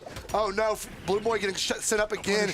Oh, it didn't knock. Wait a second, they can still do this. Radish though, there we go. That's gonna knock out on Future Bubble. Balloon Boy, he's gonna fall. Radish is gonna fall. Oh no, Balloon Boy can't get it done. It comes down to Marky Moo and Balloon Boy. Marky Moo trying to finish it out. Balloon Boy trying to stay on winner's side. It comes down to this. Weapon throw to the face. Can Marky Moo make it back up on stage? That was a burn dodge. Oh no, oh no, oh no. Weapon toss connects. Marky Moo's got movement. He gets past Balloon Boy, goes for a weapon toss and eats a recovery. There's the weapon spawn, but he eats a Sair, and we're going to game 5. Balloon Boy able to win out in the 1v1. Woo. Making me a little nervous. He's so good at clutching those 1v1 situations, though. That fadeaway Sair going to go ahead and finish it off. What a game number 4. I am so glad this was going the distance. But when this set started, it really looked like Balloon Boy and Radish were just going to take their loss and just go down to the elimination side and try and salvage something out of it. But somehow, some way, persevering, pulling this set back from the depths. And we are going to go to a game 5, which I assume is going to go down to that final interaction. Yeah, I think the most notable change that happened, obviously, is the swap over to the Barasa. It gave him the blasters, which is huge because Balloon Boy's been popping off with the blasters. It was able to put out 227 damage in the last one, but also gave him a lot of defense. He's been surviving a lot of hits coming out from the blue team. And we're going to game number 5, Demon Island, to figure out who's going into the top side of the top 8. All right, we're just going to let the neutral gameplay kind of work its way out. I imagine both these teams are going to be a lot more methodical in the way they are attacking here in game number 5. Radish catching a good Sair up in the air. Future Bubble come back on stage. Going to send Balloon Boy all the way up the top. He's looking for an opportunity to come back down. Can't find it. Oh, no. Oh, he missed it that time. Had Radish's name on it, though, dude. He about caught it again. Radish was ready to dodge there, but a nice downlight recovery. Trying to split up this red team a little bit. You can see Future Bubble trying to just send them opposite directions. There's the side air Markimu on the cover, but downlight recovery puts Balloon Boy even further away from Radish. All right, little team damage there, though. Markimu's going to go ahead and finish the stock off of Radish. He is the first one to fall. I hope that is not a bad sign for red team, because they've been doing very well as Radish has been being able to hold on to his stocks and stay healthy. Balloon Boy is out of here too. Ooh. If you're a blue team, you want to extend this lead with everything you got right now. Be very, very careful. Do not catch any strays that are not necessary, and try to extend that damage onto their second stocks. Radish already pushing orange. Yeah, I mean, Radish has been forced to play the defensive with the threat that Markimu's been putting out onto him. There's that chase down left side. Balloon Boy hitting that axe down there, middle of the map. Future Bubble not quite there yet, but manages to survive. Nice sig. Nice neutral sig from Balloon Boy there. Gonna go ahead and take that stock off of Markimu. Future Bubble still fighting on his first, though. Red team needs to get something done about that. That recovery is gonna be enough to finish it up. 2v1 combo onto Markimu here. He missed the Sair. Can he catch it? Got a Nair into Dare. And Radish there to pick up with the Sair on the boots. Very nicely done. Yeah, it looked like the team combo was done, but Balloon Boy stayed out there, got him. Hit that down there, and Radish was able to pick up more. That's bringing them a little bit closer back into this one. Nice sidelight recovery. Goes for the double. Man, the blue team's quick on it. Yes, they are. Very, very quick on converting those 2v1 combo opportunities. Balloon Boy, the movement, the stutter step in the center stage to stay out of the way of that blue team. Ooh, nice recovery. Radish on his winner's side stock. Once again, Balloon Boy trying to play that defensive, trying to get away from this blue team. But we all know if Radish falls, it's going to be a real tough game for Balloon Boy. Yeah.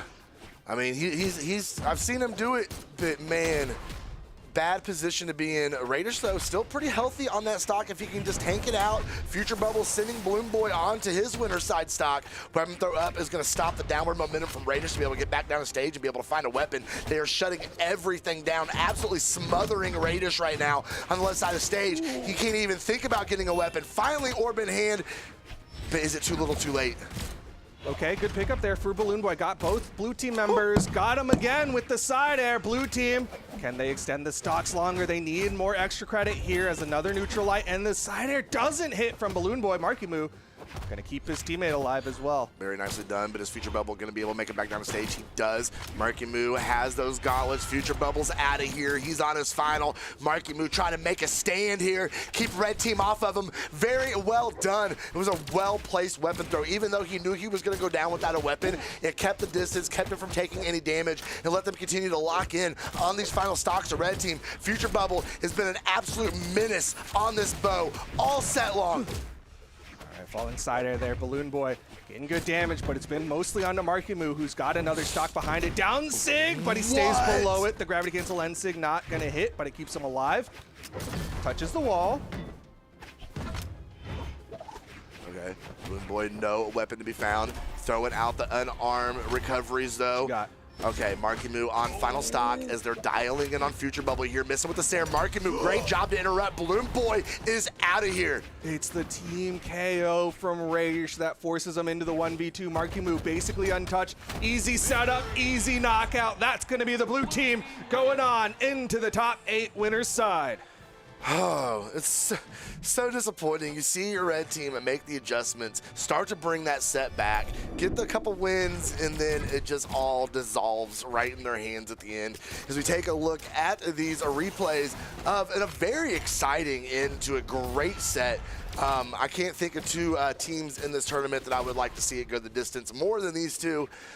Future Bubble and Markimu coming out on top, and they're going to be moving forward on a winner's side. Yeah, fantastic plays all around. Do not want to discredit Balloon Boy and Radish, despite the fact that they're going to the elimination side. I think they are a serious threat to make it through this bracket. And once again, I think people are going to call out Radish. 261 damage. Not people, I'm going to call out Radish. I don't want you to, but you know what? I've been the villain enough today. You can do it. All right. Radish, 261 damage, bro. What does that mean? That means that he did not, you know, a team, a partnership, a team is, you know, supposed to be a 50-50 relationship. You know what I'm saying? And it wasn't. Yeah. And that makes it very difficult for Balloon Boy and Radish to be able to win the set. We saw every time Radish was able to put out good numbers, it was enough to get the job done. But 261 damage, 0 signature accuracy. That is just not enough to get the job done. Hopefully they have a good chit chat and can get something done in a lower side today. Yep, they'll shake that one off, hopefully, and figure out what they need. Obviously, some amazing gameplay overall. Again, great adjustments coming out from the team. And that is our opinion of things. We want to know y'all's opinions about things. You can call in now, callin.studio/springchamp, and you can tell us, what do you think? What is happening? How do you feel about the world? How many Brawlhallas could take on a Bodvar or something? I don't know. Skiff asked something like that yesterday. But either way, you can call in now. Callin.studio/springchamp. Very cool segment. I think Skiff is very, very well suited for. He's very good at it. Yeah, he's very good at it. A lot of fun. A great segment. I'm glad we're bringing it back. So yes, make sure you guys call in.studio/springchamp and say hello to Skiff. He's a very warm, welcoming guy. You will love it. But that is gonna do it for me. Actually, I'll be back later. Duke's gonna stay here. Crazy that they still want me here. Yeah, because crazy. I will be back later this afternoon for your top 4. Nobody go anywhere. We will be right back with North America Spring Championship.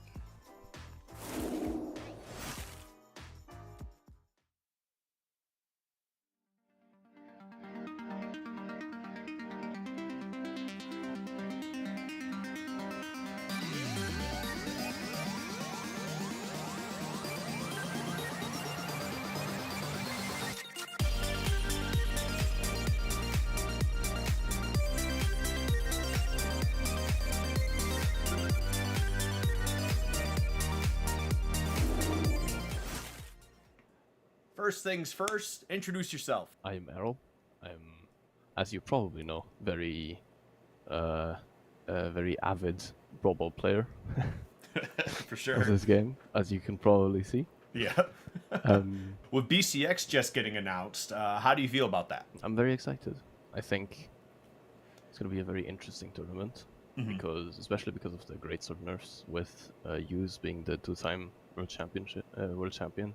Yeah. I'm very excited to see if he can take it again. Do you think 100 men could beat 1 Teros?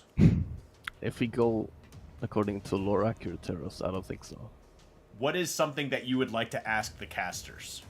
If the casters could pick a mechanic to add to the game, like, I don't know, the split mode from Chakram, or like the different grounded attacks from Greatsword, what kind of mechanic would they love to see?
Welcome back, everybody. We are moving on through this bracket here for the Spring Championship Doubles Edition here for the North American region, the final region of this weekend of doubles competition here at the Spring Championship. And I think all of the excitement hovering around the Spring Championship this year, I think I've developed allergies. Oh. Because of it. Okay, yeah. Which is pretty cool. That's pretty cool that could happen and your body can experience a medical change like that because you're so excited about what is happening here for the Spring Championship. Yeah, I mean, it's you can convince yourself that it is, I mean, it is spring, but you can convince yourself that the spring outside is the spring inside, and those allergies that you experience outside are you're experienced now? I'm saying experience a lot. Real.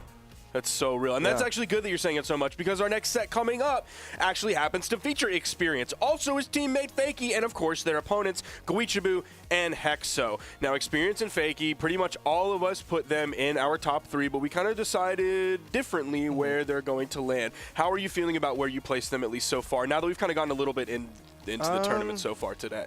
I'm still satisfied with it. I really think they have a pretty clean shot into the top 3. Okay. I think they've got a pretty good pathway for them. Again, I don't want to put shade on Guichibu and Hexo or anyone on the other side. That's Megdi Snowy, Rise Soul. But I do really feel like Experience Fakie, they're a little bit cut above the rest in that regard for me. Yeah, I would tend to agree with you on that. Going into this one, it's going to be interesting. You and I can both see at least who they've locked in so far. It's going to be Guichibu and Hexo. Guichibu's coming in with the Queen Nai. He's been like on and off of this legend here recently. I still don't know how I feel about this legend. Definitely in ones, I'm still not on board. I feel like Guichibu has not shown me whatever he is coming to with the conclusion in his mind. He hasn't yet convinced me that this Queen Nai is a good pick for him in 1v1s.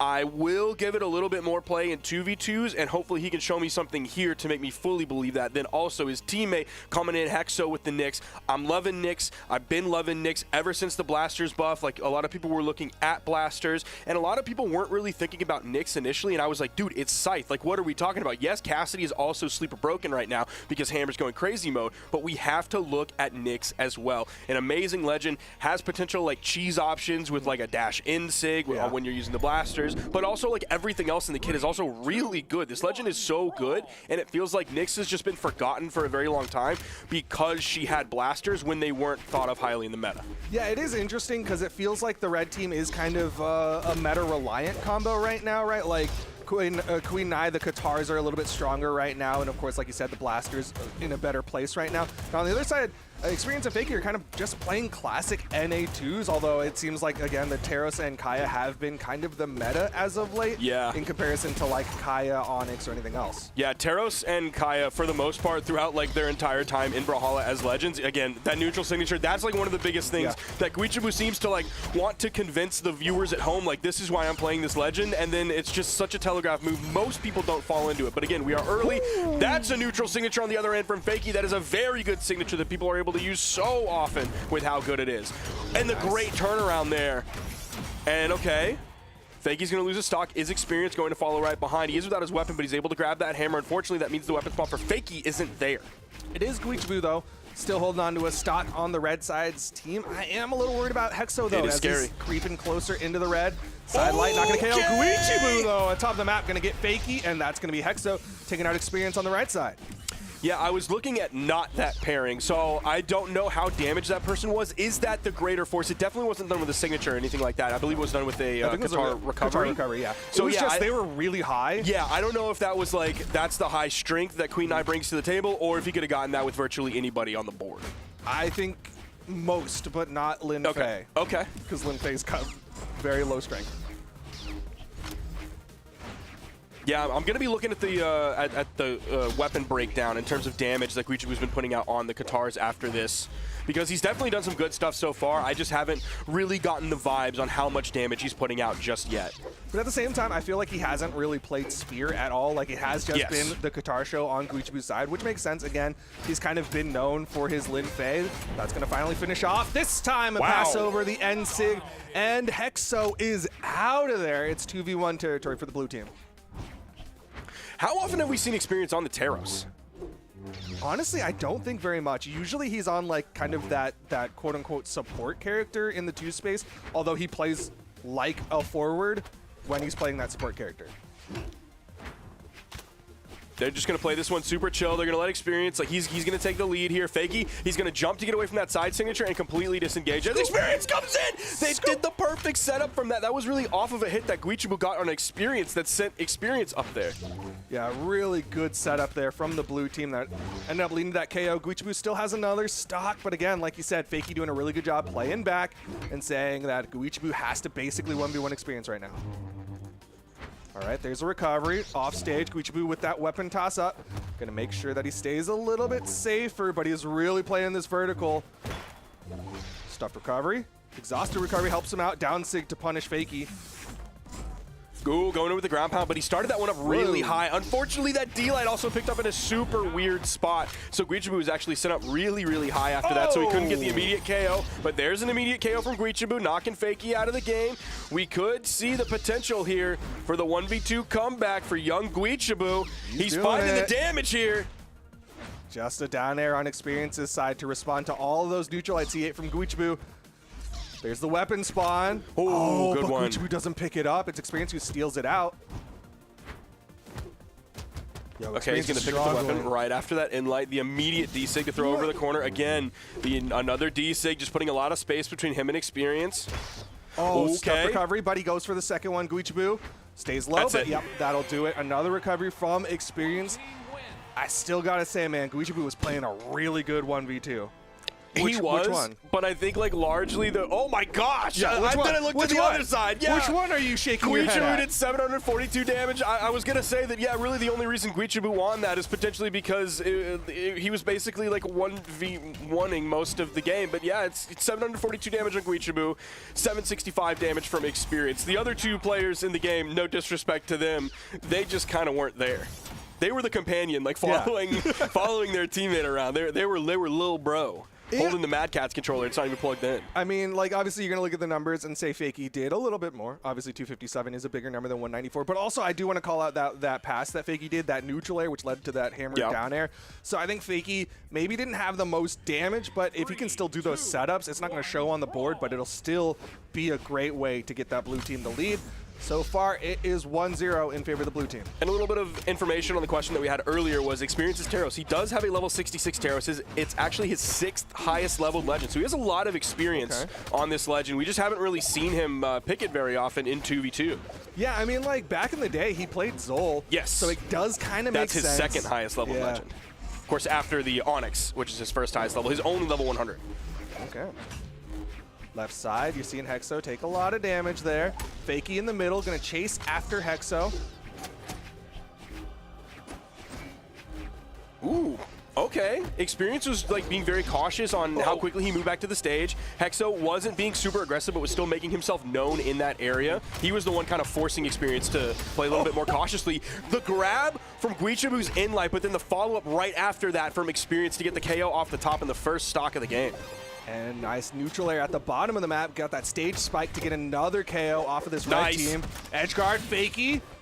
Waiting, gets the ground pound. He did get the wall touch, and Experience, unfortunate interrupt there as he was trying to stop Guichibu from getting more. The second I saw that spot dodge from Fakey and then Hexo doing nothing there, I was like, oh, I know a ground pound is coming in here. I know he's going to be ready for it, and the follow-ups after that were solid too. That was a great follow-up as well from Guichibu with the GC side signature to add a little bit extra mustard on that. Unfortunately, they weren't able to get the KO.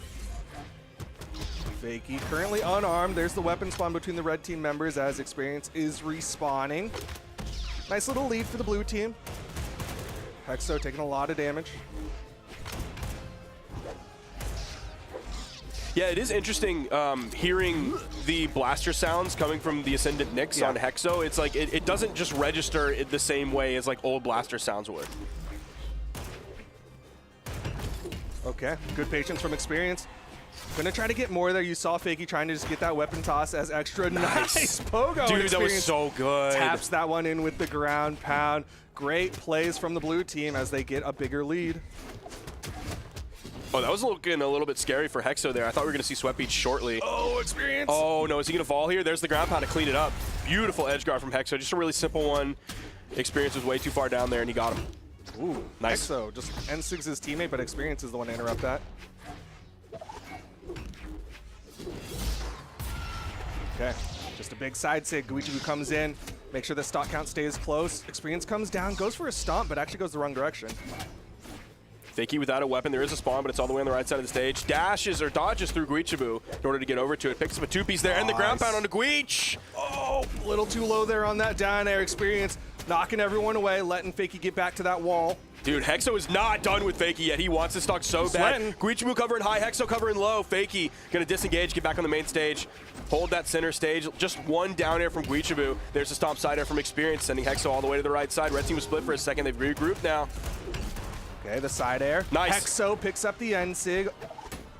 Okay, good save there from Fakey, helping out Experience with that recovery, but Hexo gonna get that one with the gravity cancel down like ground pound. It's all left to Fakey in the 1v2. It is very winnable unless they're able to continue this, and no, they drop it. I believe Hexo was just a little bit too high for that GC in light. That's one stock though. Fakey playing patient, both of them dodging. Guichibu not able to catch that. There's a down sig thrown out, another down sig. Starting to get greedy. You gotta be careful with those. That'll do it right there. Just the simple option. D-Light into the N-Light, the true combo. A little bit easier to pull off than the D-Light into the recovery. Also, I don't think you really have to worry about spacing at all in any way, shape, or form. So it's definitely the easiest, and he knew that he had enough damage built up. So he just went for the simplest option he could. Like reduce all the margin of error to essentially 0. Yeah, I feel like that was definitely like the safest option in that position. Just quick little downlight, neutral light. I also really like that it's like a longer range thing. Like again, Guichibu's threatening with all these signatures. He's just gonna go with a long range poke. But now we get into game number 3. Once again, Fakey Experience in the lead. And we are, of course, still seeing kind of what we expect. Also, what you mentioned earlier, like we didn't really see the spear coming out. And in fact, Guichibu instantly threw his spear away. He almost seemed like he would rather play unarmed on Queen Nai than play the spear. Last game, it was 405 on the Katars, 32 damage on the spear. So next to nothing in the grand scheme of things. On his teammate's side, it's been a lot of scythe play. 59% of that last game was about the scythe, which is interesting because I feel like in 2s, generally you're wanting the blasters for that setup into the Queen Nai 6. Like I feel like that's generally a soft breakdown of that of your playbook. And maybe that's like the game plan they're initially going for, but then like we haven't really seen the Queen Nai 6 making that big of a difference. We haven't seen that as a game plan that they're really able to execute here. So because of that, he wants to lean a little bit more on the scythe. Might be the case. Does come down, hits a down air, reads wrong. His Experience goes right, ends up staring to the left. Picks up both. Guichibu launch to the right, and you're seeing the blue team start to stack up for Hexo while Guichibu's coming back to the stage. Ooh, sidelight in the sider. That's 1 KO. There goes the ground pound. Hexo just being really safe. Oh, he ends up hitting his teammate there. The second he goes off of just holding that corner. And there's the follow-up from Fakey with the neutral signature for the KO. It was great feeding from Experience into Fakey's signature for the KO. Another great pickup from Fakey. Downlight into the recovery. Was dominating, gets shut down there. But still a huge lead for the blue team as Hexo is on his final stock. Yeah, this could be slipping away from the red team if they're not extremely careful and also very, very effective here shortly. It's 4 stocks to 3. Hexo's on final. He's engaging with Fakey over on the edge, and they're kind of going 1 for 1, back and forth, hit for hit, but it's really not making any difference in the long run. There's the ground pound. Can they get the stock here? There's the second ground pound, but there was a wall touch before that. The dare gets dodged through by Experience. Oh. Experience trying to turn that situation around. You can see Fakey still threatening. Goes for the recovery there. Guichibu manages to split the difference, get that ground pound, and Fakey gonna fall on the left side. Guichibu bringing things back. Yeah, all of a sudden, Hexo and Guichibu, and now adding up huge damage as the KO off the top, not quite. That was so much good damage. Unfortunate that it didn't lead to the KO, but still, that's gonna put the red team in great position. That side sig will do it. It's left to Fakey. Fakey just barely had the dodge in time to get through the fast-falling dare that came out from Hexo on the attempted follow-up from Guichibu. Oh, just a little bit off on that one, too.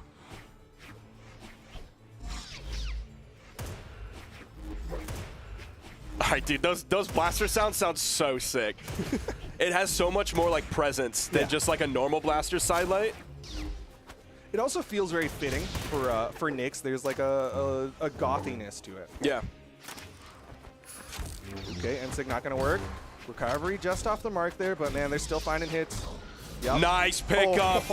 And adding insult to injury, out comes the recovery from Guichibu in between like the first grab before you do the final hit on that. So great timing on that. They clearly know exactly what to do here. Fantastic option. And they're gonna keep themselves alive in this. It's now 1-2 or 2-1 in favor of Experience and Fakey, but they denied the 3-0. Let's see if they can keep this going. Yeah, I feel like a short distance of what broke down there is kind of, they just took out Experience really fast. Experience only able to put out 304 damage compared to like the last 2 games where he's putting out 600-700 damage. Like, they really just kept him out of that game. Yeah, they did a good job in like the last third of it, where they were able to take out, I believe Fakey was the one on 2 stocks, Experience was on 1, so they were able to take out Fakey relatively quickly, and in that time, while Fakey was respawning back in, they were able to do a lot of damage onto Experience very quickly. So they started the comeback, and then they kept it going while there was respawning back in, and that's just like fantastic efficiency. Nice interruption. Yeah. Had perfect spacing to not hit his teammate too, with a little dead zone that Spear Inlight has from Fakey. Oh, nice. That was a really good spot dodge into the down sig, but Experience makes sure that they still get a KO. Got that stomp side air for the counter punish.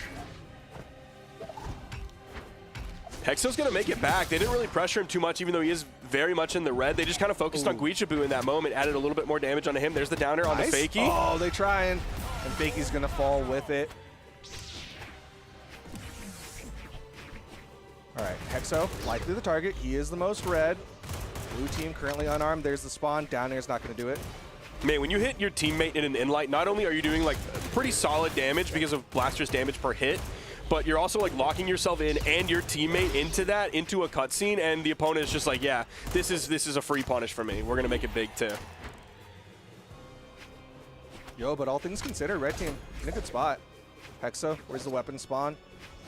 In the middle. Blue team covering.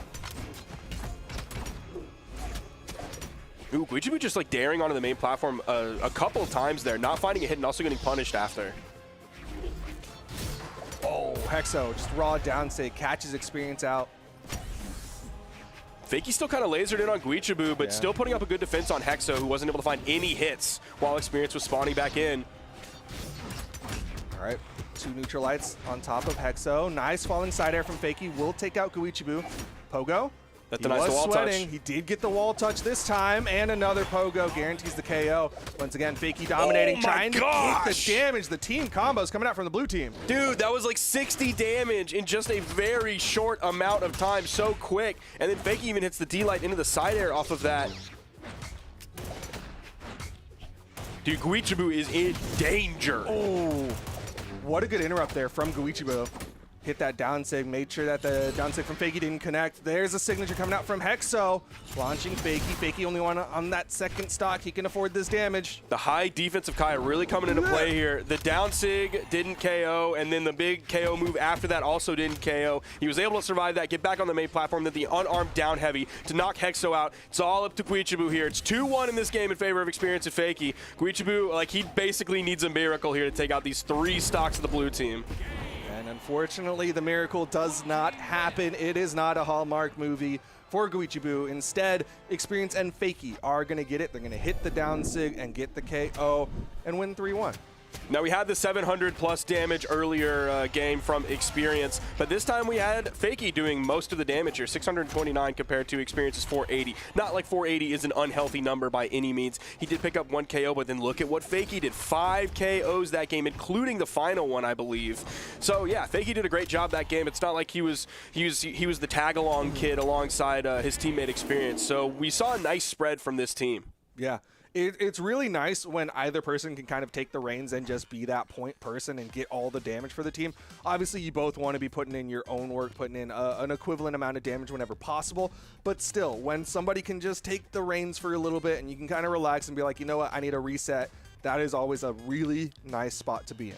And there's sort of something rare that we see all the way on Fakey's column on the right side, the bottom number, the accuracy for signatures up at 120%. Wow. You're like, what? That must be incorrect. And in a way, it is incorrect. You can't hit 100% more than 100% of your signatures. But if you hit multiple people, that kind of fudges the numbers in that way. Yeah. So that shows that not only did he hit all of his signatures, but he hit on multiple targets on one of them, yes? At least. No, yeah, exactly one, because it was 120. I mean, unless he like missed one and then hit 2 people on like 2 of them. Does that work out that way? I think so, right? I don't know. Something like that. The point is, he was really good with them signatures. That's how he picked up 5 of those KOs and did a lot of damage that game. Congratulations to Experience and Fakey. They're going to be moving on. Guichibu and Hexo is a tough loss for them. They're going to be going down onto the elimination side of things to see if they can make it into the top 4 late into that bracket from the bottom side. Yep, they're going to have to do that bottom side run, and we'll see who will be joining either team, right? Who will be joining Experience and Fakey, or who will be joining Guichibu and Hexo. Up next, we've got Rise and Soul going up against Snowy and Meg D. Yeah, this is going to be an interesting one for sure. Like, we don't really see a lot of Snowy and Meg D, and we definitely haven't seen too much of Rise and Soul. Like, what are their PRs going into this one? They're coming in here as the 3rd seed for this one, which really surprises me. Because usually if you're a 3rd seed for a tournament, I have more information about you than just that Rise is a character in League of Legends. Yeah, it's because of all the breakups that we've had recently. Yeah. We talked about this a little bit during the pre-show around the world, but especially in North America, because if we're looking at PRs for this, Rise is coming in PR 14. Soul is a pretty impressive PR 9, like right behind Bunny. Bunny's a household name at this point. So like Soul is in the PR queue, making things happen in the North American region. But let's see what their recent placements are. Rise and Soul. We got 2nd place in the Winter Championship. Excuse me? Wow. Real? Okay. How did we just gloss over that? Rise and Soul, I apologize from the bottom of my heart. How did I miss that, brothers? Look at that, man. They lost both of their sets to Balloon Boy and Hideaway, too, the winners of the tournament. Wow, that's impressive. That just completely slipped my mind, man. Guys, I'm sorry. I should be better than that. You deserve better. You know, what it is that a lot of times, especially you, will be like, well, are they a one-and-doneer, or are they going to be like someone who is consistent? Yes. Right? And so this is, again, that kind of proving ground. Like, Rise and Soul, you didn't stick in our names yet, but that's just because, like, we went to the restaurant, we got one good meal. Now we need to know if you're going to be a consistent, if we're going to keep seeing you, and this is that opportunity. As they're going up against Meg D and Snowy, 2 relatively household names in the 2 space. Obviously, Snowy, a world champion, and then you've got Meg D, who was teaming up with Radish and was doing really well with Radish. Yeah, what's Meg D been doing recently?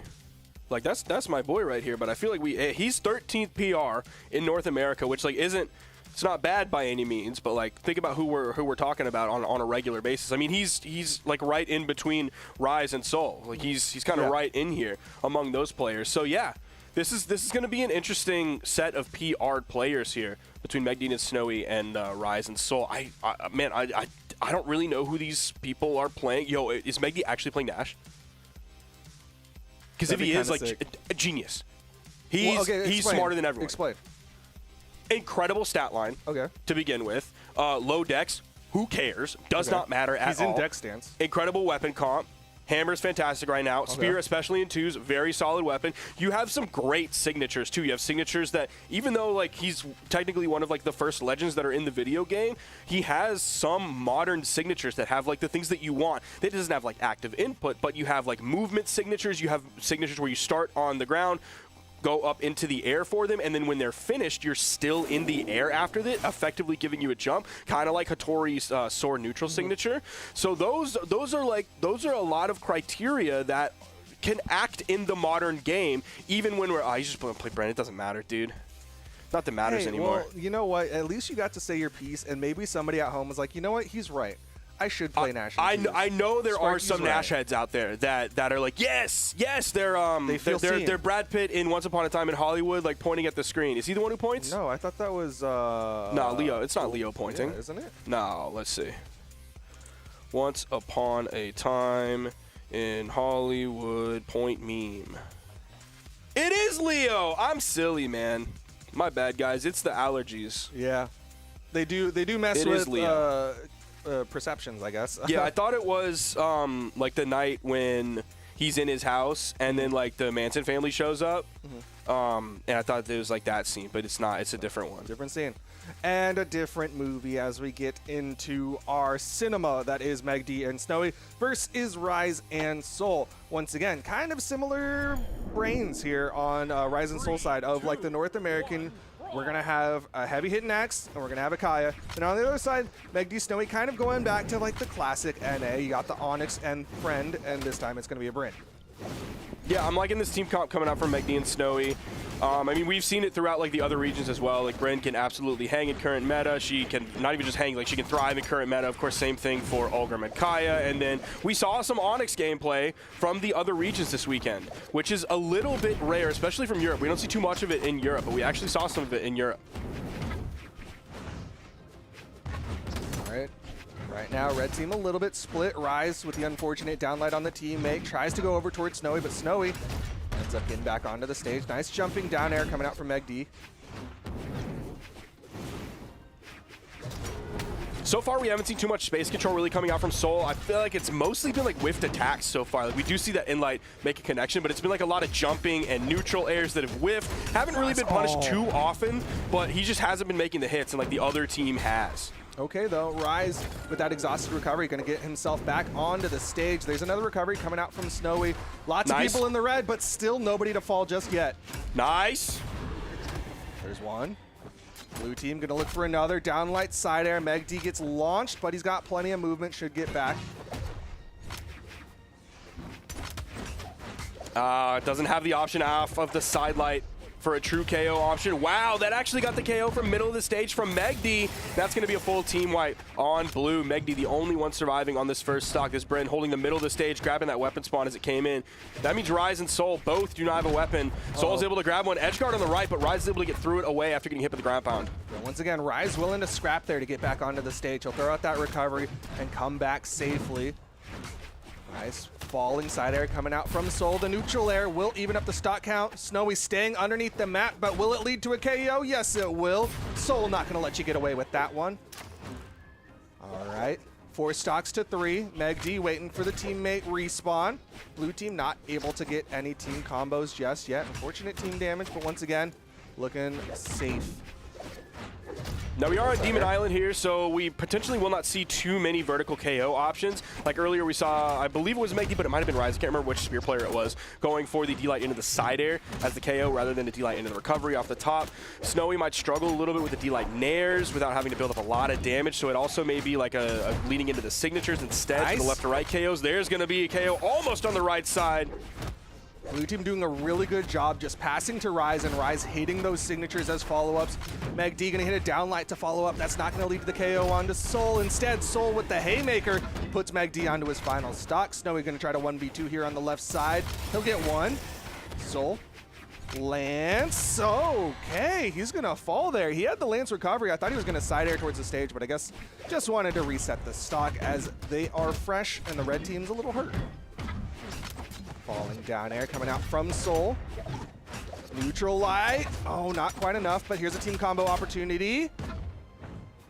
Man, even another neutral light, not going to do it there from Soul. It is nice playing a weapon that you can use the side air to get back to the stage, especially on something like Cannon where it's like, it feels like a quick burst. Okay, nice pick up there, and Rise and Soul are going to take this game. It felt like a little bit of a long one. I don't know if that's just because it was game 1, or if it's because we were on Demon Island, or if they were just playing like a little bit more slowly, but the timer got down to like 4.5 minutes, so it just, at least in my mind, felt like the vibes of it were a little bit slower. I could just be making that up.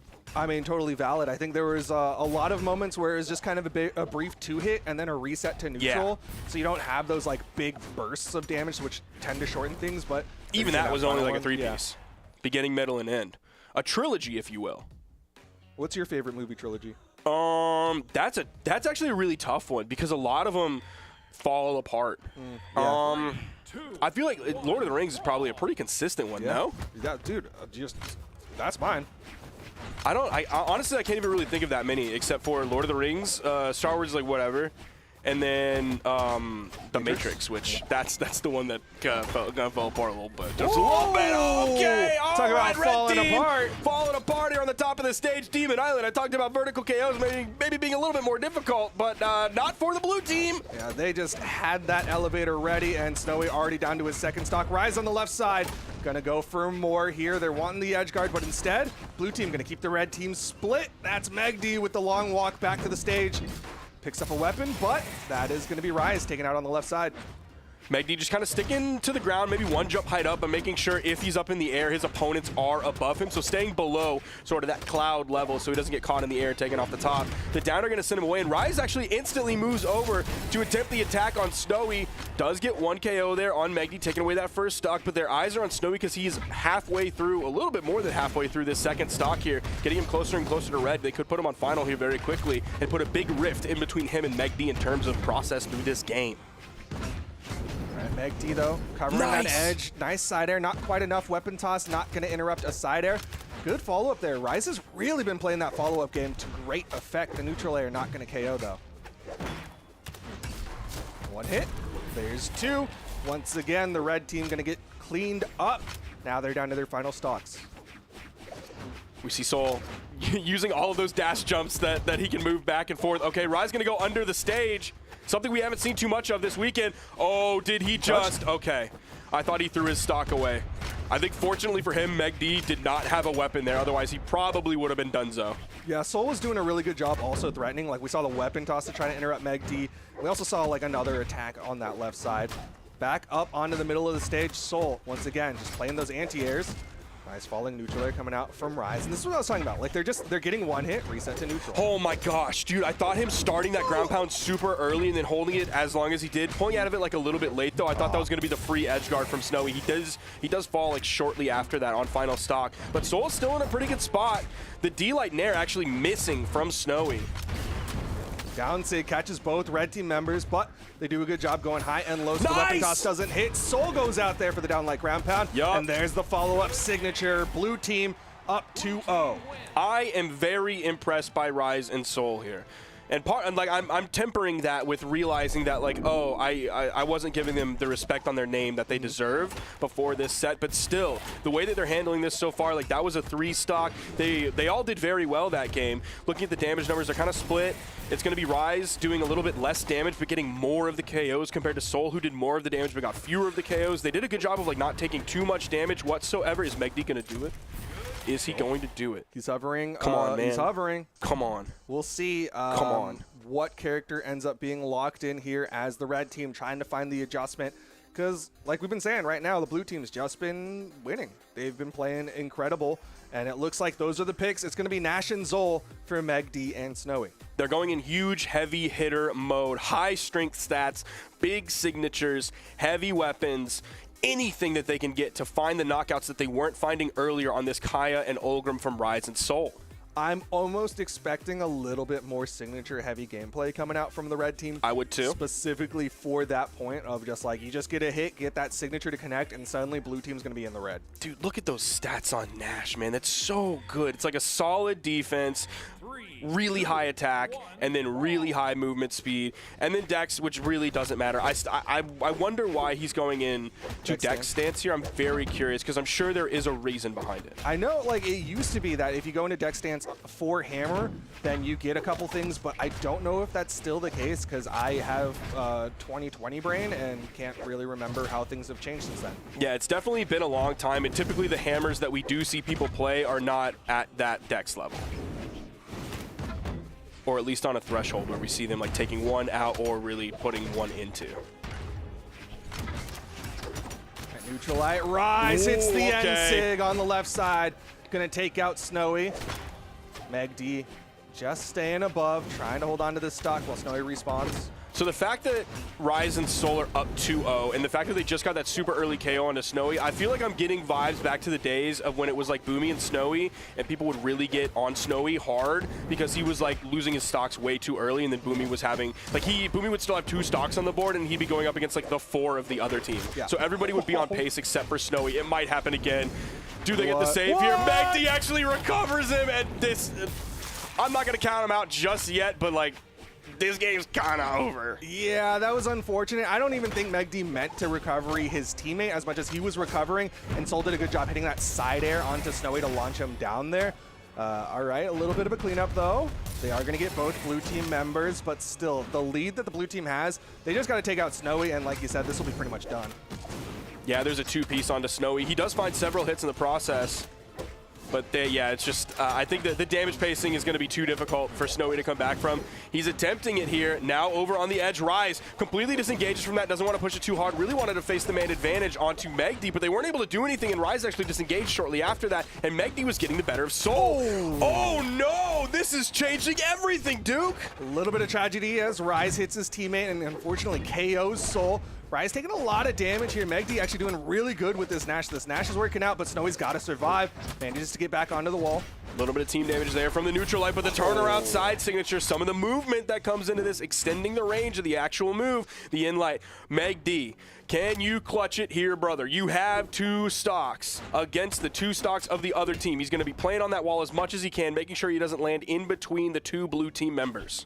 This is such a tough spot to be in because, like, by numbers, they both have the same number of stocks, but I think almost universally people would rather be on the 2 players side than the 1 player side. For sure. They're going to play this one nice and slow. They're going to be very careful. It's a good thing for Megdi that we're on this map where he can go over to that soft platform as like a little area of respite, although we may see the blue team start to set up there a little bit. We saw Soul sticking on it. Nice follow-up there. It's going to be 1 stock. They didn't really take like any damage whatsoever. I think it was like 1 or 2 hits maybe. Yeah, that was a great pickup for the blue team, especially because that was like kind of an unconventional position to be in where they're both on the same side, and they were still able to convert that. Side sig gonna whiff, Soul Nice with the spot punish. Dodge.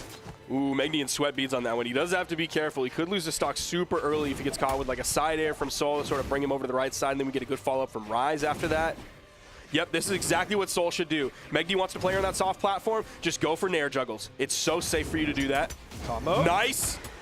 Charging it up, almost had the timing on it, and that's what we were talking about yesterday in EU. Almost the KO with that in-light, but like Blaze was so good. There's the D-light into the side air, and Rise is going to secure that KO and secure the set for this blue team of Rise and Soul. But that's what we were talking about. Blaze charging up his recoveries after like the long team combo they just got. He made it look super easy, but it's really not that easy, especially when you're like far apart or there's a lot of damage on your opponent. You have to really have that timing down, or even if you're insane at this game like Rise and Soul are, you can still mess up the timing. Yeah, that timing is definitely very variable depending on so many different things, but still, regardless, incredible play coming out from this blue team. Definitely handled business. Again, got to give them the respect that they're due because we absolutely did not do it ourselves. Yeah, my bad, guys. I'll remember from now on, I promise. I won't. Yes, you will. I'll never remember You'll anything. remember. I don't say even that. know who they are. Don't say that about yourself or them. In one ear, out the other. But LOL Rise and Soul, again, going to be the victors here. 3-0 over Megdi and Snowy. They're going to continue on to go up against Experience and Fakey. Yeah, that's gonna be definitely a step up from Megdi and Snowy. Megdi and Snowy coming in at seed 6 for this tournament, but I feel like in Brawlhalla the difference between like a top 6 team versus a top 3 team is like it's miles. You're going across the Gulf of America on that one. It's just a huge gap between those two, so it's definitely gonna be very difficult. I thought you were like Manifest Destiny when you said Gulf of America, and then I was like, yeah, West Coast to East Coast, that's really far. But you can call in and tell us what you think about Rise and Soul. Callin.studio/springchamp. Talk to us, ask your questions, and maybe they'll be answered. Like the question of, what mechanic would you add if you could add any mechanic? For example, active input or split chakrams or whatever else, greatsword stances. I would add a stance switch option to blasters. Oh, what would you what would the 2 stances be? That's a good question. That's like a really, actually you bringing that question up, actually a really good question.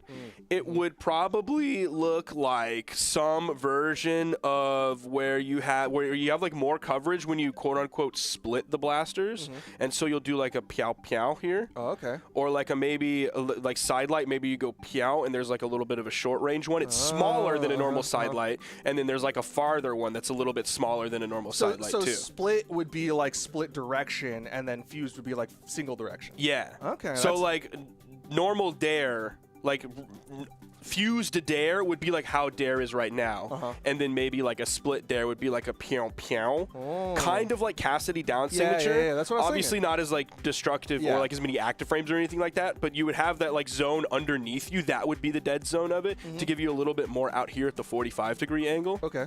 That's what I would do. That's a really Thank good you for idea. that question, by the way, Yeah. Errol. What did you say anything? I can't remember. didn't. Mine would be I really want to be able to hit people's weapon throws with my attacks. Okay. I really want That's to a be able great to hit idea. A lot someone's of people weapon said that throw for a with long my attacks. But that's our thoughts. You can give us yours. Again, call in because we're going to take a short little break, probably listen to some of those call-ins. And when we come back, we'll be bringing you the top 8 here for the Spring Championship doubles for North America. You don't want to miss it.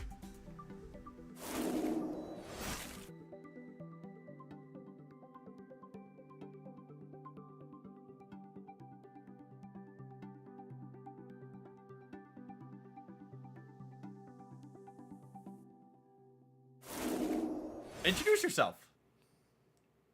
Well, my name is Lord Croissant, also known currently as Lord Meowsant. Don't know if that works, but yeah, I'm a Brawl Ball player for our style. Do you think 100 men could beat one Teros? 100 men? Yes. What do you mean by the men? How do you define men? Just 100 men. No, I think the Teros is a massive juggernaut, and Teros is just gonna win that. All right. He has no chance. The men have no chance. All right. Well, hey, thank you for calling in. It's always a treat to talk to a cat. So make sure you have no worries. a great rest of your day. No worries. You too. Take care. Bye.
No KO options, does get the side light, but Hughes still in the orange. There's the GC side sync. It's instantly punished from Hughes, and he is your two-time Brawlhalla 1v1 world champion. To the top, gotta get to the top. If I fall down the hill, grip my bucket tight. Whatever the path, gotta figure it out. The on stage, the ground pound, no, there's not gonna be one, but Gosling could not connect to the wall. GC taunted him. That's a battle pass challenge.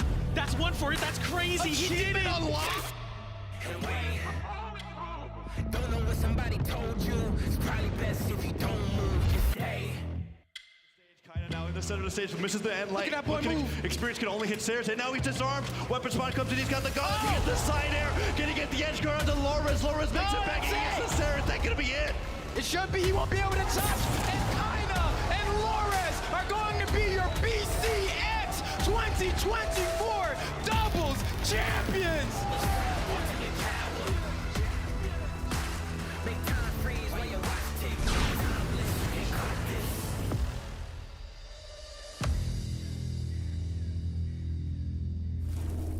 Welcome back, everybody, from the break. I hope you guessed it right that was 7. Here's the giveaway. It's the giant wrench.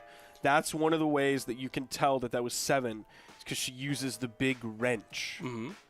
What's up, PJ? You're joining me here on the desk. We're going to be starting on the winners semifinals here of Thanks for the Spring Doubles Championship. How you feeling? I'm feeling very good. First of all, I want to give a shout out to Sora, who has to keep updating the caster commands non-stop. So shout out to Sora, making sure that we're getting our proper flowers. We should appreciate all the moderators, of course, in the chat. But I'm doing a very good job today. We're here in the North American side of the bracket, and I'm really excited. We got some of my favorite teams in twos in this bracket. Most of them are my favorite teams. Everyone I get to cast is my favorite team, is what I'm standing on right now, for sure. So everyone's my favorite. If you win, you're a little bit more of my favorite. If you win in a 3-0, you're even more my favorite. Oh, okay. Fun fact about myself. But we got a great match underway here.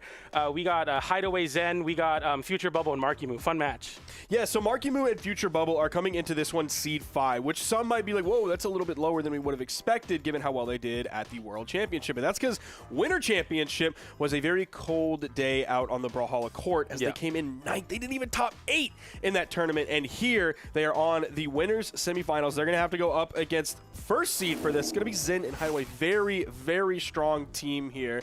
And are we going to get essentially a mirror match? Not exactly a mirror match, but still kind of the same vibes going into this one. Marky Moo on the audience, Onyx, hard-hitting legend. Really, really great defense on the other side. Hideaway, really, really high strength and like solid defense. So they're both trying to hit really hard.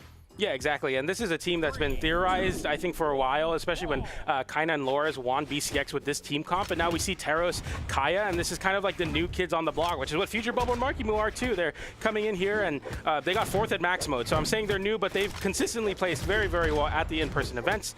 Get some nice action going here with Hideaway getting a hammer recovery on Marky Moo. We got to be very careful. It's cool seeing Marky Moo on a different legend than Mordex, especially the cannon. He gets to be a little bit more aggressive. But right now the red team's stifling those plans very well. Hideaway hitting Future Bubble very hard there. Yeah, I really feel like so far, it's super early in the game, but we've seen a lot of work coming out from Hideaway on this one. There's the sidelight into the D-Sig option coming out from Marky Moo, not just going the standard sidelight side air route or sidelight backdash secondary sidelight. So great work from him to get the first stock. And the neutral air there from Hideaway. I like these right now. Very like concise and KOing combos are the name of the game in twos. You can get, there's time to get fancy. Right now there's no time for that. You want to find your KOs as quick as possible. Marky Moo had to read, made it. And the red team doing very similarly with the downlight into recovery to get a knockout as well. And we got Zen taking the point here with the bow. Gets disarmed though, so all of a sudden now the blue team having a chance to get some damage. No, they stack on top. We get a recovery from Marky Moo. Not enough to KO the very high defense Kaya. Yeah, Marky Moo's now hit 2 individual recoveries onto Zen while he's been damaged, but not damaged enough to get the KO off the top here on Fortress of Lions. Future Bubble landing finally getting it. Really nice recovery from Marky Moo, covering where Future Bubble's Nair didn't. If you land in the corner versus Bow, you get hit with a side air, so he trusted it, saying, I'm going to cover the platform with a recovery. Very, very smart.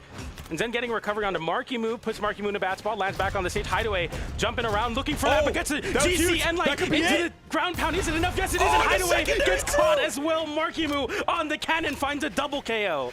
Huge, using those 45-degree angles that he knows so well with those cannon dares over from the site that he's been so good on and built his career on top of, bringing it over here into the double space, doing a great work over there, completely changing the trajectory of this game. Future Bubble holding on as he knows how to do well. As I say that, the D-Light into Cider does find its connection with Hideaway on the hammer. It gets real scary. Markimu playing very evasively, waiting for Future Bubble. I like the aggression. Weapon pickup. GC Sidelight gets some space for Markimu to get the juggles going. Hideaway puts Markimu in a bad spot off the stage, but Future Bubble, I like the movement. He's not stacked on top of Markimu smothering his own teammate. He's getting active, which is important. Ooh, you know me. Anytime I'm playing a game, I love getting active. Absolutely. 9-dex Rax player moment. Yes, for sure. sir. Hitting the buttons. Yes, sir. You know I'm pressing buttons. I'm here to press some dang buttons with my friends. That's what Future Bubble and Markimu embody. The two friends hitting buttons in a good way. Downlight into Nair. Zen getting sent high, sending Markimu high as well. Sweat beats, but he's able to land there. Future Bubble GC side sig doesn't get interrupted. Zen going for the same thing, but gets punished by the unarmed down sig. And now Future Bubble has nice the anti-air. Enlight. Can't believe it's able to reach up there, but it feels like that platform was built to be caught. D-Light side air. Zen putting the blue team on watch here. You have to respect the wall pressure. He gets off the wall though. Markimu with the Enlight. Is it enough? It's not, but Future Bubble gets it down. Okay, that's enough. Yeah, he wasn't able to find a hit onto Markimu there. You saw Markimu, like, he started like he wanted to attack and like actually fully get the stock there, and then he realized, okay, I better just sidestep and get away from all of this so he doesn't get like an unarmed nair or something like that to then get the chase dodge up and survive at least a little bit longer on this stock. Dude, look at that. The GC Enlight, the ground pound. Hideaway trying to look the other direction. The attempt of the GC D-Light to hit his teammate up as far as he could to maybe give him a little bit of room to get back to the stage, but then the follow-up ground pound right after that from Markimu. That changed everything. That GC side signature that you called out earlier, even that side heavy that Markimu just hit. You saw him getting out of the way. Then once he saw his opponent was falling down off the screen and it was going to be over, he started side airing back to the main stage. Great gameplay from Markimu and Future Bubble. That's exactly what they bring to the table. I mean, Markimu having that X factor, but also Future Bubble being a very strong player, being very consistent, holding on to stocks, doing what needs to be done on that Kaya pick. Right now, Markimu and Future Bubble getting the worst of this damage rate as Hideaway is hitting buttons on the axis. Sidelights are popping the blue team up, and the blue team find no landing. The downlight gets hit, and Future Bubble gets hit with another Cider. So does Markimu, and the red team have such a strong spot. A landing Cider from Zen sends Future Bubble off stage. Markimu having to go off stage, but gets hit with the ground pound. Future Bubble, can you make it back to the wall? Yes, you do, but they lose a stock on Markimu for their troubles. It was going to be really tough for the red team if they ended up sending Markimu over there, not getting a KO off of it. That lends itself to Markimu saving Future Bubble and him getting back, but at least they still got Markimu out of it, so it's not a total loss whatsoever. Still could have them in a really good spot here, putting a lot of pressure onto this great ground pound for Markimu. Going to split up the red team. They have to regroup on the main stage, giving Markimu room. And here comes Future Bubble. A little bit of team damage, not a huge deal because he also put out a lot of damage on both members of red. Yeah, GC Enlight definitely was supposed to be a GC downlight, but the classic Spear player, misexecution, but no big deal for the blue team. Looking to get back in this game. Zen getting the recovery onto Markimu. Markimu with the GC downlight goes for the Cider to try to flip or split the red team apart. Can't find an option to do so. Downlight into Nair will find the KO. Zen getting the side sig, though, on Markimu, and all of a sudden the red team's lead continues to grow here. Dude, I love watching Zen's bow. He has such a clean bow. I love his Enlights that he's using to cover himself, kind of like the way people used to use sword Enlight as well, as just that little defensive option, the turnaround Enlight. I love to see that from Zen. Sidelight from Hideaway. He does it every time. He's going to throw out a move and then throw out a covering Enlight. It's a good option, especially when you're trying to jump away from bow, specifically when they're landing on the ground or using the grounded moves. Then, like, great anti-air tool. Sidelight into Nair. Zen trying to go for that new kind of stuff on the Taros Kaya, going for spear pogos to continue the pressure. Nice KO there onto Future Bubble, though, puts the blue team on their last stock apiece. Hideaway ends in with a nice lead here. There's the sidelight. Are they going to get this confirmed edge guard here? No. Markimu just kind of chasing Hideaway back. He really wasn't anywhere near, so he couldn't threaten with too much. Didn't want to throw the weapon either and disarm himself. He's just kind of off to the side, kind of doing a whole lot of nothing here for the past 15 seconds. Downlight into nothing. Markimu finding a signature onto Hideaway, and now Zen having to fight in the 2v1. The N-Sig doesn't connect, and the blue team both miss signatures the wrong way. Zen gets disarmed in the process. Future Bubble sidelight into Markimu's unarmed Nair. Doesn't find anywhere close to a KO. Zen putting himself off stage with that haymaker. We all get back to the stage, but Markimu comes out on top with that recovery. Hideaway, you see him instantly go to the soft platform to move himself off of the main stage, get away from blue team, and then instantly jumping and recovering to put as much space as possible between him and this blue team while Zen is respawning back in. Hoping for the weapon spot. Great Nair, going to split up blue. Markimu has to play defensively. He's so damaged. Wow. So does Future Bubble. He has to do without a weapon. Now picking up the spear. There's the sidelight. Okay, great recovery from Zen. Okay, Future Bubble, I like the N-Lights here to kind of keep both of the red team members at bay. But this is definitely a tough call here, avoiding the D-Light, but gets hit with the N-Light anyway. Same thing Hideaway, again. some team damage. The Nair gets him off. but it's not too great here. Okay, wait a minute now. Hideaway getting sent off stage. Zen gets the punish, though, after the side air lag, and the red team take game number 2. That's going to be Zen doing 679 damage there, splitting the KOs right down the middle for this team. So good, like, division of labor coming out. Hideaway has, like, the big bombs that he's dropping. Zen is, you know, maybe attacking a little bit more often, doing some more of that damage, but, like, the big KOs are also coming from him as well. Yep. So really great work from this team. Great synergy that they have between the two of them, and that's, like, that's everything you expect to know from a team as good as Zen and Hideaway, especially from a player like Zen. Yeah, and it gets scary with a team like Hideaway and Zen because the more they warm up in a set, the scarier they get. Their execution starts getting a lot better. What we're seeing Zen do, for example, when he's on the spear, is he's going for down airs to continue a juggle state where basically Hideaway is free to keep hitting nairs and D-lights and side lights that do so much damage because you don't have enough time to set up a 0 to KO. And if your teammate tries to knock you out of that pogo situation, they get caught in it too. I really like this new kind of style where obviously Teros and Kai is very seen, but they're putting their own spin on it, which is exciting to see. You see Kaina and Loris play it quite differently if you watch it. We get into game number 3, though, back to Small Fortress of Lions, and same picks from both teams. We'll see if the blue team or the red team get the set advantage here. Now, I'm glad you brought up Zen's spear because I brought up the bow, and he actually did more damage on his spear that game by, like, over 100 points of damage. So, like, a noticeable amount more damage on the spear coming out from Zen, who, like, we know his Wushang from the past, right? Exactly. Like, he has such a deadly Wushang. It's crazy that somehow the bow is kind of the KOing tool for Zen. I find a lot of times we see Zen kind of close out those KOs in that sense.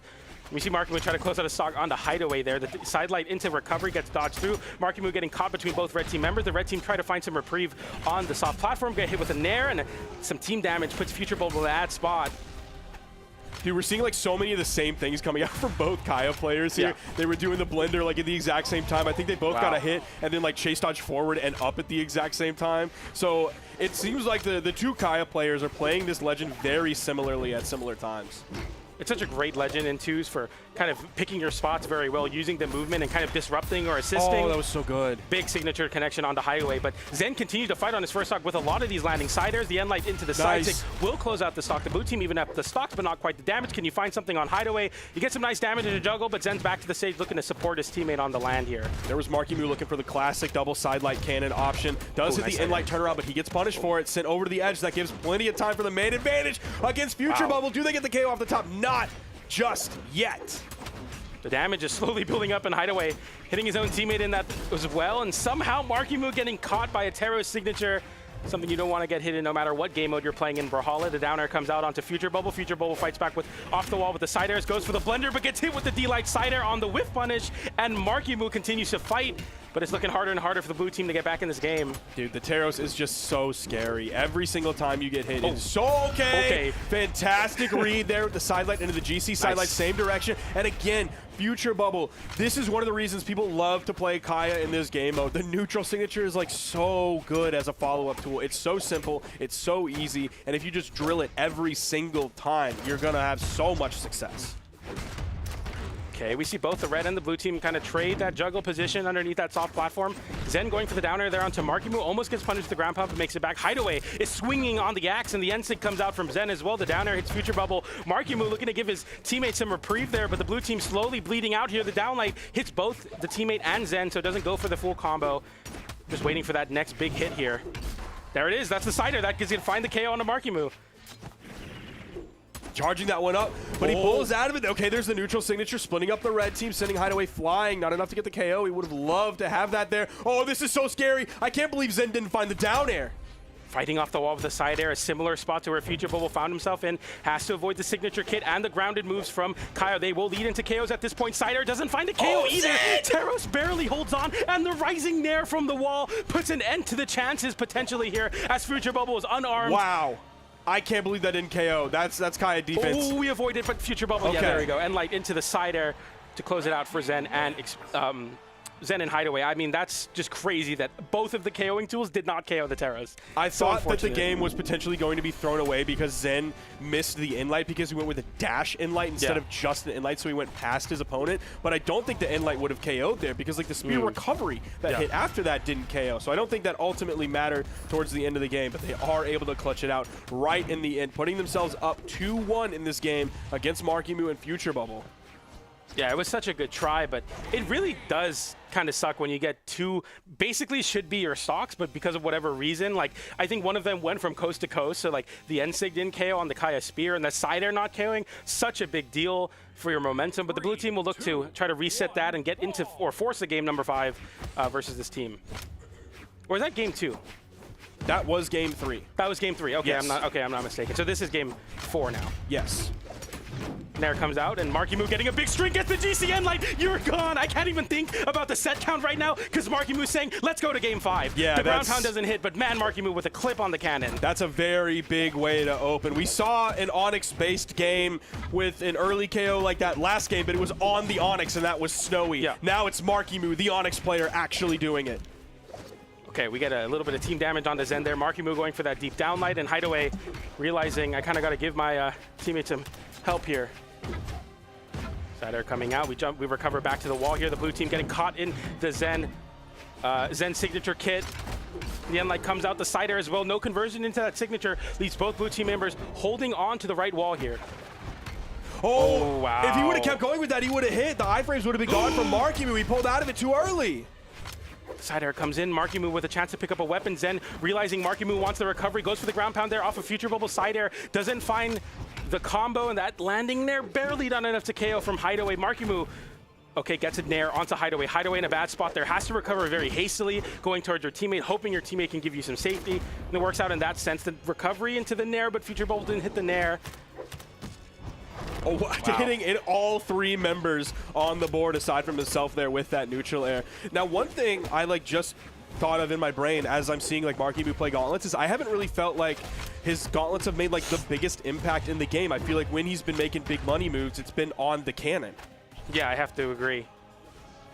It's kind of difficult versus Terrace and Kaya sometimes, I think. A lot of the Gauntlet play, you get interrupted very quickly. Kaya is very good at kind of causing problems for string weapons in 2s.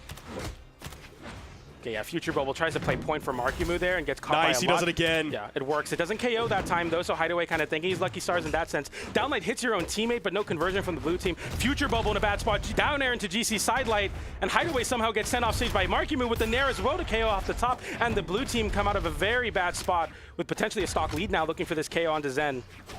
Yeah, Markimu was searching for the KO off the top with the neutral air. Zen was able to land, and he's able to keep the stock up at least a little bit longer.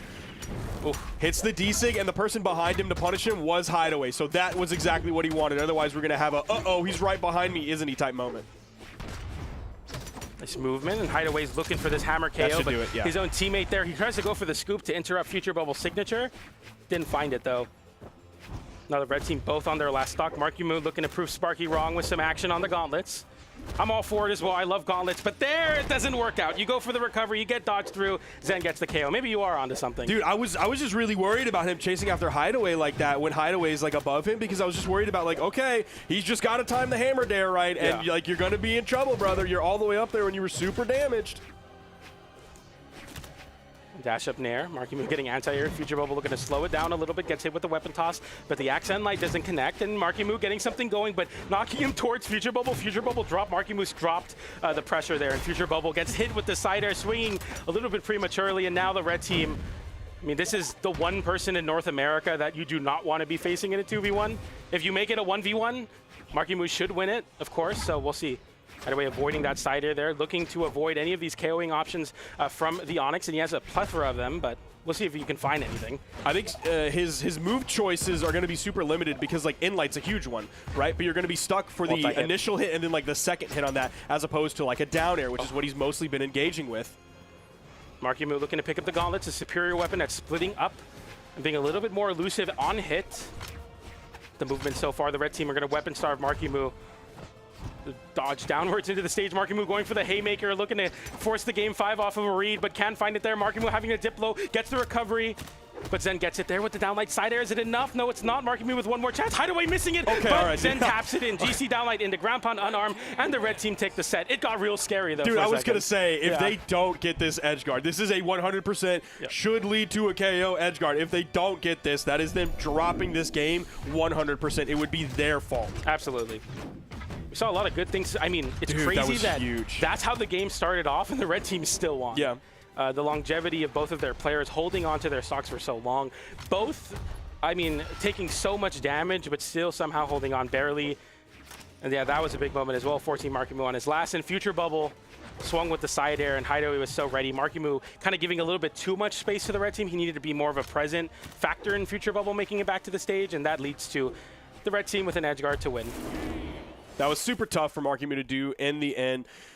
That ultimately leads to the defeat of Markimu and Future Bubble. They will be going down into the elimination side of things. Meanwhile, on the other side, if you're a Zen and Hideaway fan, you're on Cloud 9 right now. You're feeling super good after that. When it's a 3-1 against Markimu and Future Bubble, they're going to be moving on into the winners finals of things here, the North American Spring Doubles Championship. So they're going to be feeling good, and we're going to be going on into our next set. It's going to be Experience in Fakie versus Rise and Soul. This is Seed 2 against Seed 3, and you're going to be like, what, Rise and Soul, Seed 3? That's kind of crazy. But again, we talked about this a little bit earlier. It's because, one, their placements have been good recently, but then also because we've seen so many team breakups going into this tournament. That kind of messes with seeding just a little bit from previous events. So this is going to be Seed 2 versus Seed 3, Experience in Fakie versus Rise and Soul, to see who gets to move on into the winners finals and who has to go down into the elimination side of things. What's really interesting as Rise and Soul, it kind of, the evidence pointed to them starting to pop off, right? Because we started like last year, you know, they started teaming together in February, getting 13th, in May, getting 17th at a Moose Wars, then at a Moose Wars Snowfall, which is an off-season event, in December, getting 3rd place, and then coming into Winter Championship with a 2nd place finish. I believe that grand final set came down to Rise or Soul throwing their lance away, and literally, like, I think it was Game 10 grand finals, and Balloon Boy was able to clutch it out. I think Balloon Boy won that tournament, right? It's like Balloon Boy and who, I don't remember. Was it Balloon Boy and Highway? I got it for you right here. Just give me one. I'm not too sure, but of course, Experience and Fakie are going to be two players that you definitely are worried about playing. Balloon Boy Hideaway. Balloon Boy Hideaway. Yeah. So no matter the way the meta shapes out, Experience and Fakie will be on the cutting edge of it, and we see it again with the Kaya and the Teros. On the other side, we have Kaya Ulgrim. Kaya, welcome back. You know, was she ever gone? Was she ever gone? I don't really think she was ever gone. Remember when she got nerfed and people were like, "Oh, dude, she got nerfed. I can't play this legend anymore. What the heck, man?" It's and so funny when signatures get nerfed and then I take it into training mode. I'm like, it's still KOing. Yeah. It's still strong. You still have really great stats. You still have bow and spear. And Ulgrim, of course, is going to be a forever pick. This is like kind of like the forever picks of two. Sometimes Teros isn't played, but right now, I mean, Kaya seems to be like the big name right now. So we're going to be seeing a lot of Kaya, even in North America. So no more Wushonics, but we traded out for Teros Kaya. We'll see their take on it. That's the crazy thing is we've seen like no Wushon today on the broadcast in North America of all regions. Dude. What guys? What's happening? His battle pass was last year. Where did he go? I don't know where he went. It's them putting down Woody. I don't want to play with you anymore. And like so Kaya's the new hotness. Kaya's the Buzz Lightyear. I jinxed it. Last week's post show I was like, we don't want to see any more Wushonics, and they're all gone now. So whatever. We'll get into game number 1 on Demon Island. Soul and Rise, 2nd place in the previous tournament, looking to match that success with this win over Experience and Fakie. Experience and Fakie very strong though. Okay, nice side air there from Experience, putting Soul in a really bad spot. Yeah, Rise is super scary, super early in this game for Soul, especially on Demon Island here with the tiny sidewall. Stop side air. He's still got the damage, I believe, onto Rise, but there was an interruption there from Soul. I like this from Rise, playing his role very well on the Kaya, realizing I'm not going to be getting the big hits, but I need to consistently follow up, and we see that there, even on unarmed. Soul with a very deep side air onto Fakie, or sorry, Experience, and Fakie getting hit with a side light there. Oh, some team damage, no KO though. Yeah, didn't even send off screen, but that's because you do less damage and less force to your teammate as opposed to the enemy. Oh, they got it like that. On that. That was so beautiful. Got it like that. They got 2nd at the last event. This is why. I remember now. I almost forgot. They got the conversions. Experience got the axe recovery, though, onto Rise, closing that out. And look at the axe players. Dude, I can't believe the timing on finding the D-Light on Spear after the side air from his teammate. Like a million damage, 3/4 of the way across the stage. Dude, that's awesome. I don't even know if that was necessary, but we'll take it for sure. Experience getting the side air, though. That was necessary to close out that stock on Soul. And Rise getting juggled quite a bit there. Nice. I like the retaliation there with the unarmed end light. And Rise immediately getting back to work on the bow, saying, I got you, Soul. Thanks for holding out for me. Nice punish there from Experience off of the down air on the Lance that ended up going past Experience. Boom. Oh, now Experience taking a lot of damage. Almost gets hit by that down signature coming out from Rise. Would have been really bad. That Nair into the other Nair. That's going to be nice damage and unarming Experience as well. Experience one hit away, one KOing move away from losing this stock and getting forced on his last same fate as his teammate in Fakey. And Fakey's trying to play point here to keep Experience on his second stock. I don't know if it's going to find so much success. Downlight and Decider doesn't KO. Okay. Stomp Cider on 3 different people from Experience. 450 damage. Ground pound there is going to put Rise away, and the GC downlight almost connects into the recovery, but doesn't find it. Rise going deep with the propeller ground pound. We avoided and the GC signature to call out Experience, not respecting the wall enough. Oh, Fakey just barely getting through the end light from Soul's Lance. Whoa. Charging that one up, you saw Soul immediately dip the other direction. He's like, yep, no shot, I'm going to punish this. Nice little D-light into the side there from Rise, and a great in-light. Rise got sent to the left side, but Soul was there with the Axe in-light, finding his way back on stage. They couldn't go off to edge guard. Rise was causing a lot of problems on the bow. We pick up a Lance now, so any stray side air will KO or a recovery. There's the down air from the side light. Experience in a bad spot. Fakey fighting back, though, with the side air onto Soul. Soul, can you make it back? Yes, you do! He has the side air from Lance to get back, just like we saw some of the Onyx players earlier today using the cannon side air as well for the movement. Okay, low team damage there. Okay, here's the blender, but doesn't get punished. Fakey getting a big pickup there. That's a 2-for-1 combo. Oh, Doesn't hit the recovery, drops though. it. That's so sad. I don't know if that would have been a KO off the top if he hit the top side of it, but it potentially could have been. The blue team, like, this is your one hit away.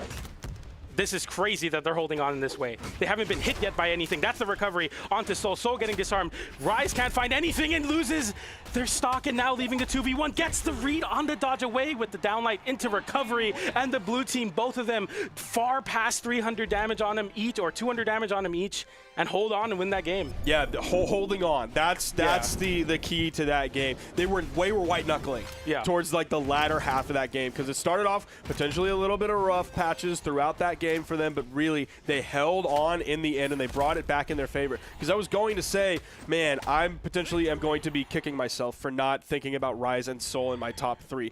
That still may be the case, don't get me wrong, but I have a little bit more confidence now and experience in Fakey after seeing them bring back that game.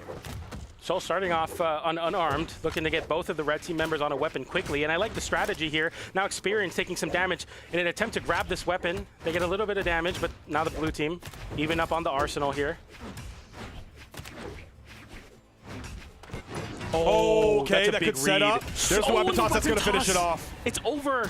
That's your stock gone. The downer as well. Experience having to recover. Gets the Nair out. Doesn't even go for a chase dodge because he knew a ground pound would follow up as well. It is crazy to see like a hammer Nair hit there. You're like, whoa, I forgot that it can hit like behind you at that 45-degree angle above your head. Hammer needs it.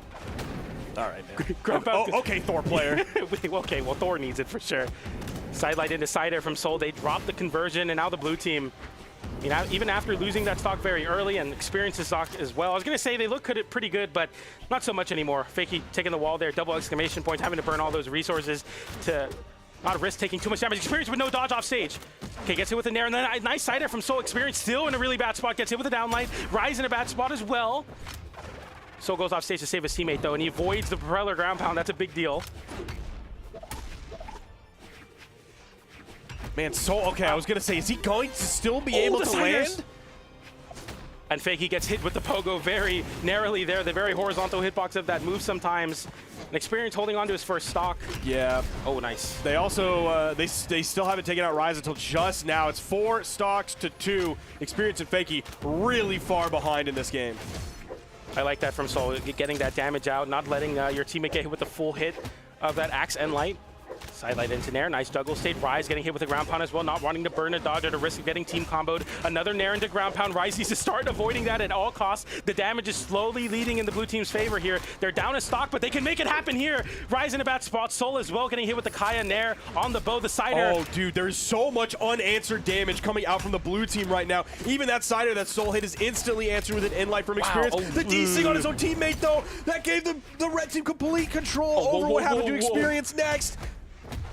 Optimal. Nice. D-Light, GC, N-Sig. Okay, that's another N-Sig from Rise, though. Not enough to KO. Shades of the previous set we saw on stream. Downlight into, he missed the jump. That's supposed to be a side air, but somehow his teammate assists him and gets him out of that. Gets the KO onto Rise for hitting his own teammate. Ooh. Oh, I didn't think that was going to be enough to do it. Experience basically has to play like the most perfect Brawlhalla anyone has ever played in this moment. And yeah, he knows it ain't going to happen. He wants to say GG, go next on that one, because it's not going to come out the way he wants it to. Sometimes the most perfect thing to do is go to the next game. Absolutely. Keep the stamina high and go next. And we'll see that here for the blue team. But the red team, I think the really early KO kind of just like snowballed the game, but it got scary because the blue team go into the I'm not getting hit anymore mode, and if you're on last stock with them and it's coming down to just damage numbers and not stocks, you will lose that game. You will lose that race. And fortunately there for the red team, they both had an extra stock to work with, so all the unanswered damage was just for the blue team to even up the stock counts, and it just wasn't enough. So we've seen a little bit of like what we call the Ulgrim cheese, which is like the axe insig, just because it's like that's what every Ulgrim player really wants to go for in the back of their mind, and you have to like rein yourself in to not go for the obvious move. But Soul was able to find the one last game and then the weapon toss follow-up. There is still the potential for some Taros cheese to come out here, but we haven't seen Experience really rip either insig. Avoiding the side air there, both of them dodging very appropriately. The blender comes out, Experience trying to interrupt Soul with the punish on his own axe. Another blender from Rise, GC, Enlight, and Soul getting a hit on Experience, forces him off stage unarmed. Fakey looking creates some space for Experience. Experience makes it back, no harm, no foul, and even flips it with a downlight into side air onto Soul and Rise. Soon to follow suit with that Nair juggling. Rise in a terrible spot. The dodge in place doesn't get punished, and Soul fighting back, giving his teammates some time there. Just sent a little bit too high for Soul to find the down heavy. If he would have jumped and done a GC down heavy, he would have hit. But that was just probably him seeing it at like the last moment and being like, I'm gonna throw out this without having the time to jump and GC it. So that's tough. A ground pound comes out, and it's kind of a frame trap there. We see the end stick come out. Or the down stick come out from the Ulgrim. Dude, they don't want to mess with Experience on the edge. Like, he's super red at that point, and Fakey's coming back in, so they have the man advantage for a little bit, but, like, they're just not messing with Experience on the edge, and I don't blame them. Yeah, because the biggest name of the game for Experience is to, like, be really, really slow there and not try to get KO'd super early and give time for Fakey to pick up a weapon. Maybe we can get Dude, we're going into, like, unanswered damage mode here. Yeah, this is especially bad. for Experience. It usually doesn't happen this early when the blue team pop their ult, but it's happening right now.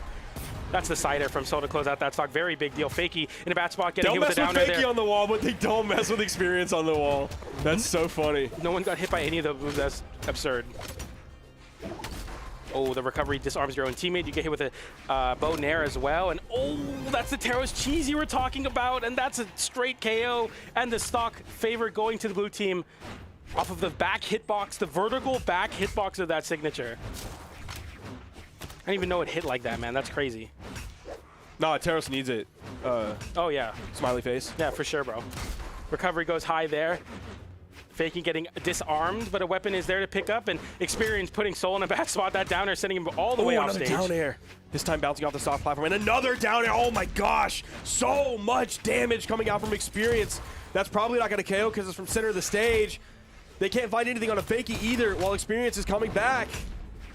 Side stick gets punished with a side air, but it doesn't KO somehow. That will be Fakey losing his stock, but Experience fights back there. Avoiding the end stick, gets a nair for his troubles, but loses the stock in the end.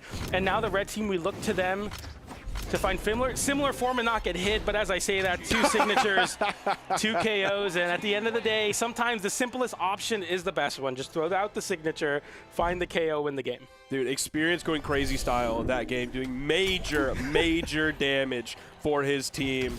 That's what like are the numbers style on for sure. A 681 yeah, damage. that's Terra style, man. Oh my gosh. 8 damage almost style. 300 damage more than his teammate of Fakey. That's, yeah, I mean, that's the classic.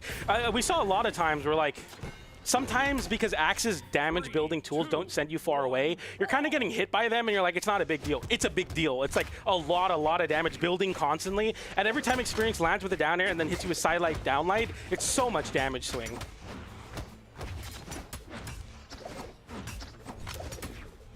We're just going to stick to Fortress of Lions here. It seems like neither team has a problem with this. I don't think anything that really happened here is stage dependent, or if it was, it's like it's kind of going the same way for both teams. Like both teams are able to use the soft platform very well. Neither of them are really struggling to get like a big wall versus a tiny wall. No one's really going out of the stage or anything like that. Okay, that ground pound hitting. He's going in. A lot of chaotic moves here. Rise getting hit with 2 hits of the down air there. The side air comes in. The down air onto Experience and Fakey, but somehow they come out on top again. And that could be the sign of the times. That could be really, really bad for the red team. We'll see if they have the comeback in them, but that's tough. Big lead for the blue team. Yeah, that's definitely a really scary damage. start Look at to the this damage one. build. Because like Experience is super damaged, but like we could say the same thing about Experience last game, and he was able to survive for so long. They're like taking turns with the wall, even though both can be on at the same time. Keeping it as tricky as possible to find the KO. Faking in a bad spot, avoids the edge guard, goes low, tries to flip it onto Rise there. Double exclamation points, almost triple there. Soul sending Fakey right back off stage. The End Light will connect and find the KO. I like that they're not going too aggressive and go off stage. Just go for the End Light and confirm the KO. Side light into down light. Let's get the party started. Experience getting juggled. Red team need to do something here. Rise just kind of floating around Experience, not finding any hits so far. He does get back over onto the main stage. Rise still continuing to just like float around. Goes for the pickup for the follow-up of the neutral air, but it gets interrupted somehow. I think it's the person he was hitting got hit out of his neutral air before the actual second hit. Oh, side air on your teammates, splitting them up, but also sending them close to the blast zone, giving the man advantage for just a moment for the blue team. The side air even bouncing off the stage, still gonna have enough to KO, and the instant follow-up from blue, continuing the momentum in their favor. Nice side air there on the Fakey. And the red team looking to fight back in any way they can. They need to find some KOs and fight them fast because the blue team's damage build gets so scary. The extra credit builds up so quickly. So with getting hit with 2 downlights there, every bit of damage for the blue team is just icing on the cake as they look to win this game or win this set in game 4. Rise and Soul, I mean, they're moving a lot, but they're not getting many big hits. That doesn't find the KO, neither does that downlight. And Soul now putting Fakey in a bad spot, dodging up and avoiding the side air. Fakey even fighting back with the spear, getting some nice damage there, but the recovery does find the KO. Rise and Soul even up the stock count and look to force game 5. Although I believe we're seeing exactly what happened when we were all on second stock earlier in this game. It was about the same damage spread between these two teams as well, and we obviously saw what happened after that. It was still Experience and Fakey taking both stocks of the red team before they lost their own. Oh, I thought we were seeing the Insig. And when we did see the Insig, I thought we were going to see it hit, but Rise stuck on the wall like a frog. Nair comes out, gets a down air off of Soul as well. Fakey taking some nice damage there for the red team. No, Experience almost getting, goes for the GC side light. If the down air hits, it would have been so bad. Side air sends Rise off stage, no weapon. Experience picks up his axe, looking for these KO moves now. The damage is built up for it. Oh, Fakey with a very bold move when everyone in this game is extremely damaged. It is still so close between these teams. Rise and Soul have done a great job of bringing it back pretty close to even. Weapon away. Oh my gosh, there is a spot on the field. Can he get to it? Oh, and he still can't get to it. There's going to be a side stick. He's not able to do anything, PJ. Oh, he's just going to do it down. What are you doing? Gravity gets in the middle of the stage, burning your dodge. Now he's going to eat a side air and the weapon toss. Please, not like this. Not with a bang, but with a whimper, PJ. Oh no. In the big moments, he throws his weapon away a lot. I don't like the call to throw the axe away. I know Lance is really good, but it's just not the call, and unfortunately there, we see it kind of fall apart. They looked really good. They were doing the same thing where they were evening up the stock. You mentioned it. Stock 2, they evened it up. It looked fine. Last stock, they evened it up. And then Soul threw the weapon away and then didn't pick up another weapon. And truly there, Rise is betting it all on the fact that because the stocks are going to get traded out, it'll give my teammate time to get a weapon. But since the stocks didn't trade out, there was no time.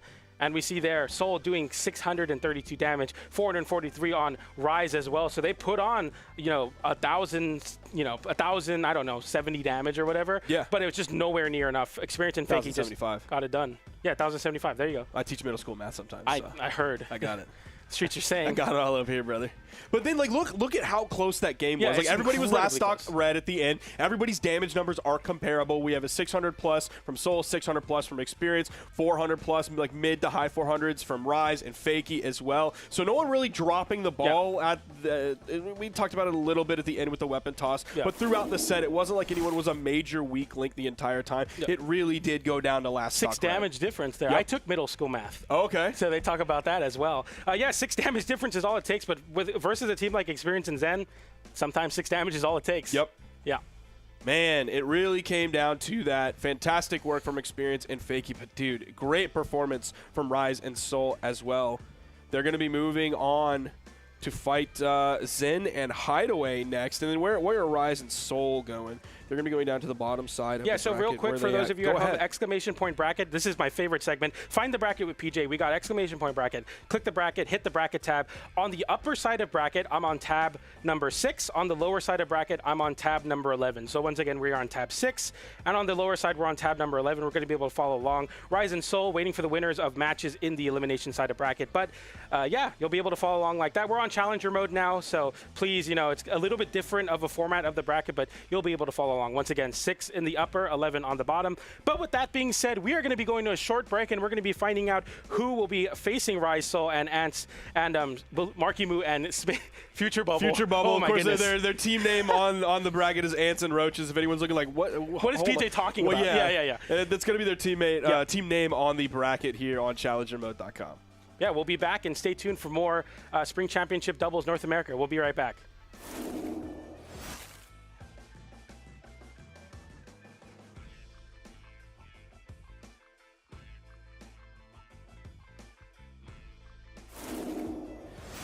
First things first, introduce yourself.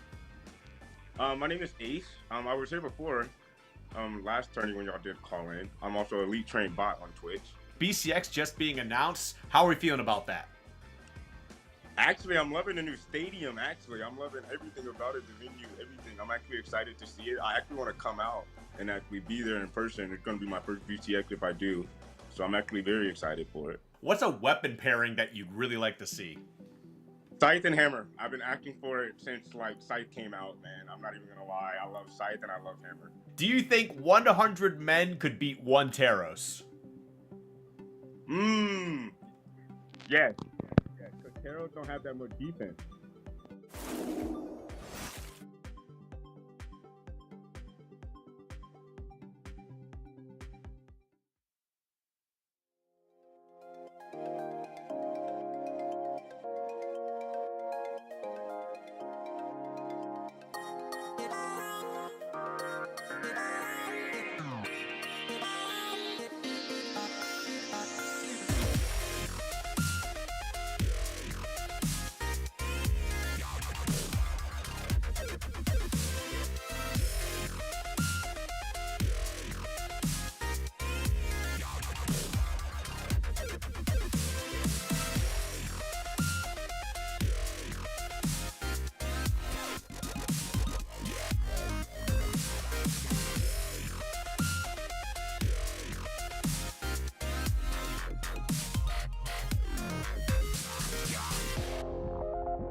Kill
change within.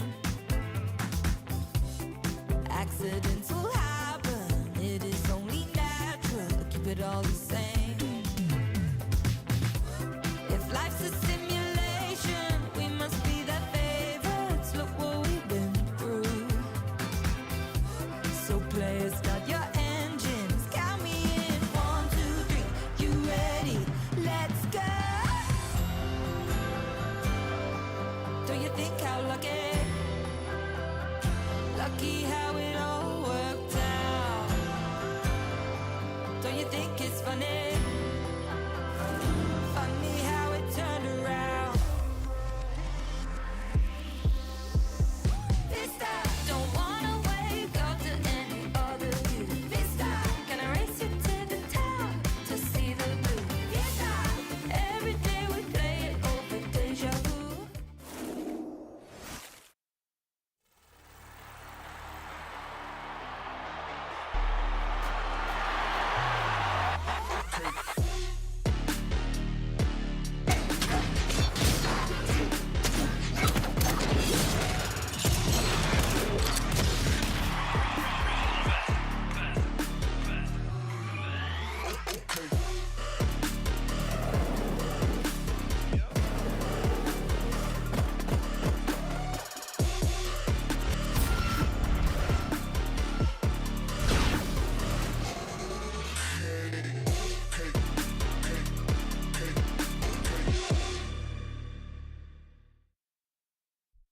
The Spring Doubles Championships. I am Daria, joined by my incredible, lovely co-caster PJ. We are in top 8 of elimination side 42s for North America. PJ, I know you're just casting some of these sets. How are you feeling about today's competition? The competition is back. Like it always is. Everybody is very ready to go. And we got a great set ready to go for you. We got Guichibu, we got Hexo, slowly becoming one of my favorite teams in 2s, mostly because they don't play Axe. There's a lot of Axe in the bracket right now, and that's exactly what I expect to see. Teros and Kaya, very, very strong picks. Ogrim, a very strong pick. Bryn, who was the guest the legend. Who's gotten anything wrong so far? By the way, in chat, please let us know. Be honest. I heard Reno is a little difficult, but nonetheless, we're getting into our match. We got a Meg D and Snowy on the other side of it. Should be exciting. Okay, so we started off with a lot of enthusiasm and a lot of energy, and I feel like you've made it really negative about Axe, man. There's no Axe on the screen right now. Okay, I like Axe. There's nothing wrong with Axe. Axe is cool, and Axe is the thinking man's weapon. That's right. I play Azoth. It's difficult to play Azoth. Enough about me. Enough about Axe. We have Guichibu and Hexo up against Meg D and Snowy. Now, this is going to be very interesting. Whenever we have Guichibu and Hexo on the screen, let me tell you right now, my friends, they are looking for some really nasty, disgusting KO setups. They're playing Queen Nai and Nyx. You have some of the most potent signatures.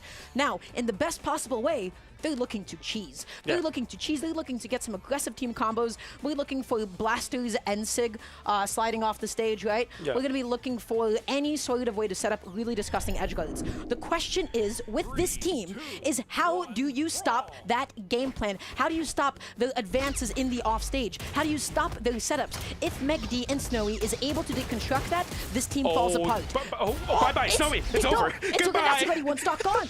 That's part of the game plan. The blasters KOs off the top. Hexo edge guarding Meg D. Snowy going out there to save his teammate, but look at how much damage Meg D took.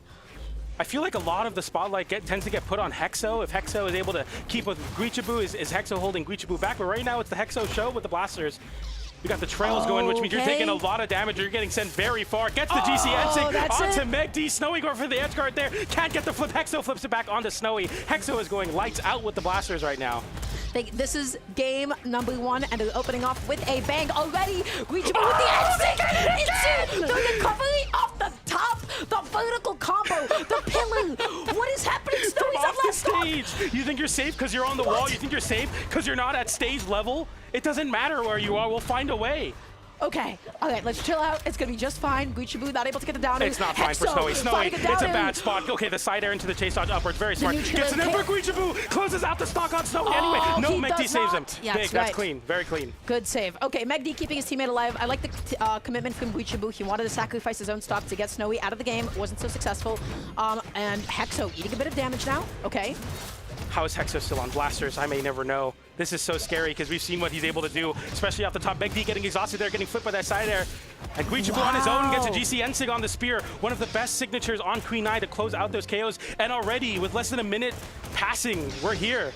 It's over. Oh, and into the Ensig again. I was telling you about that Blastoise Ensig. That thing is crazy. The angle that it spikes you at is just ridiculous. When it grabs you, your teammate could still theoretically combo off of it before it actually sends you back downwards. Meg D able to get a 2-piece there, but Guichibu finding a huge punish. And now that is Hexo on last stock. The gauntlets for Meg D. We'll see if it works out. The downlight sends in the other way. We send it into Guichibu, Endlight into downlight sider. Misses the GC Ensig. A nice try, and Guichibu actually hitting Hexo there, but somehow Meg D getting sent downwards. Another down air. Is it enough? Can Meg D make it back? Hexo with another downer into the wall, gets the second downer. The weapon tosses, Will gets both, and Guichibu closes out that game 3 stocks to 1. It wasn't even close. It was not. That's right. It was not. Because let me tell you right now, what they did was they denied Snowy and Meg D from even having a chance to play the game. This is what I was talking about. This is the combo potential. This is the potential cheese factor, right? Which is at any point in time they can have a devastating combo, get either a crazy edge guard really early, or get a KO off the top, especially with something like Blastoise recovery. So they had their setups, they had their stock confirms. This is how they win sets. The goal for Meg D and Snowy is, hey, how do we have them separated? How do we punish them on any with signature attempts? I've seen this team lose quite a few sets, especially like whenever the signatures are not connecting. When Guichibu is on the Katars and the N6s don't hit, and they start getting with punished. When Snowy and Meg D, they start to pick up some of their own team combos. That's what we have to see happen. You need to split these two up and stop them from exerting their game plan. Yeah, absolutely. You just have to not get hit by Ensig into recovery on blasters, and there'll be a much better game for sure. The Nair comes out there, Guichibu with the GC side stick looking to take an early stock there. Hexo tries to flip Snowy off of him there, because I mean the Scythe versus the Cannon's a bad spot sometimes. Oh, and Hexo with the GC side stick to be able to close that out. Nicely done, Guichibu. Able to land back down nice and safe. Hexo is looking to start up another edge guard. Neutral. Guichibu holding onto the stage, looking for the Endlight. Snowy missing his downer, just looking to pick up a weapon. Hexo with the reversal neutral, putting Meg D off stage. Okay, Snowy makes it back on aggressively. Hexo, no weapon online. Guichibu with the guitar, looking to play safe here. Both of them going towards the KO percent, and that will be able to do it. KO damage, sorry, downlight into Nair, closes out that stock. Another Pogo, and Guichibu getting hit with it, but Hexo fighting back, giving his teammate time to get back on the stage. Now a team combo ensues. GC Ensig doesn't connect, gets punished with a Nair, but Queen Nai, high defense, lives. That's right, but not going to be able to live that one. Snowy just able to close it out with the true combo. Now Hexo looking for any way he can to land, waiting for his teammate. Okay, looking for the sail. Meg D going to be in the blind spot. Snowy able to pop out a couple of big Endlights. Countering both Snowy and Guichibu there. Hexo looking to find some more chaos here with the recoveries from Guichibu as well, continuing the juggles. Nice. Nice signature connection. That's big. The damage slowly building for the red team. The signature enough to KO Hexo. That's the problem with playing Nyx on the strength stance as well. Low defense in general. Now Guichibu right now, he's just looking for that pickup. He's looking for that big combo starter. Snowy just going to be fighting him off. Meg D, huge sidelight. Snowy finding a sidelight of his own. Meg D not going to be able to connect his Ensig that he was looking for. Okay. Oh, Guichibu, can he make it back on? Yes, he can touch. Meg D just going to opt to pick up the spear instead. Oh, the down six come out for Guichibu. Guichibu looking to get any sort of space with the signatures. Hexo sending Meg D off stage. The side stick doesn't KO Snowy, but looks to get that one last hit. Guichibu will do it with the unarmed Endlight. Can we find the last hit? The recovery's not enough, and Meg D fights back, gets Hexo back. But Guichibu with the double KO, landing right into Meg D. Snowy and Meg D get scooped up and scored with that recovery. That was such a good interruption. Yeah, he saw that red team was focusing on his teammate. He was able to get them both stacked. He was able to get 2 stocks that way. Now the difference is not all that big, especially now that we've seen the lethality that the blue team has. The red team has to keep it steady. They have to split up the blue team. Neutral GC Endlight. Hexo just able to find an Endlight of his own. Yeah, and right now Hexo is kind of fishing for the down air, and exactly what you want to do, kind of relying on Guichibu being ready to pick up on it, and Guichibu is ready there with the sidelight. Hexo getting the Ensig, but getting interrupted. Meg D could have lost the stock in that exchange. Somehow Hexo holds on. Oh, Everyone holds both of them went on. through the siders at the same time. Snowy actually getting quite lucky in that exchange. Meg D with a huge Endlight. Guichibu looking for the landing. No follow-up off of his teammate's sidelight. Guichibu, the Ensig is not going to be able to KO. Hexo is able to get the edge guard, and now will they be able to catch Snowy's landing? Yes, with the Ensig, that's already won. Oh, this might be it. Big ground pound there, and now Snowy on the wall. Guichibu without a weapon. Hexo picks up the weapon instead. Snowy with the gauntlet looks at weapon starved Guichibu. GC down like the wrong way, and there it is. Enlight into NSIG to close out that game, and Guichibu and Hexo go up 2-0 in the set. That guitar recovery that Guichibu had, that was so clutch. And the reason that he was able to get it, I forgot who it was that was already attacking his teammate. I didn't get to see it that time. I was too busy talking. But that's what doubles is all about, right? Which is when somebody is hitting your teammate, you want to make sure that you're right there behind them. You don't always have to interrupt them. But what you want to do is you want to be able to punish them even harder than they hit your teammate for you. So he did exactly that. He did exactly that twofold. And he put blue team in that position to be able to go ahead and win game 2. That Qatar recovery was everything for them. Absolutely. And we'll see Guichibu and Hexo look to close out the set game number 3 here. Megdi and Snowy have to reverse 3-0 to make this comeback happen. 3 games in a row. Don't want to count him out quite yet, and especially when Hexo starts off on the scythe. Not saying his scythe isn't good, but you're definitely a little bit less cautious. The has been the big stuff, hasn't it? Yeah, it's been like you're getting KO'd at 40 damage type beat, and it works. Okay, Sidelight tries to go out there with the same GC side sig. It didn't connect that time around. Snowy able to punish it successfully. Hexo fishing for that end sig, not able to get it. Within the D-Light, the recovery does put Megdi gently off stage. Oh, Guichibu getting punished on that end sig. Hexo is really struggling on this scythe, really can't find much here. Guichibu looking to give some assistance, but the gauntlet recovery sent Hexo high, and you're such low defense, you have to really avoid getting hit by anything. The Endlight sends off stage. Guichibu, I mean, not so fast on the Queen Knight, can't really interrupt the same way other legends do for Hexo. Hexo with good movement avoids the N-Sig though, gives him a chance. But he's not able to connect that GCD light. He's not been able to pick up a weapon, and thus he meets another end with the downer. Guichibu did get that D-Sig just to get Snowy off of him for a second.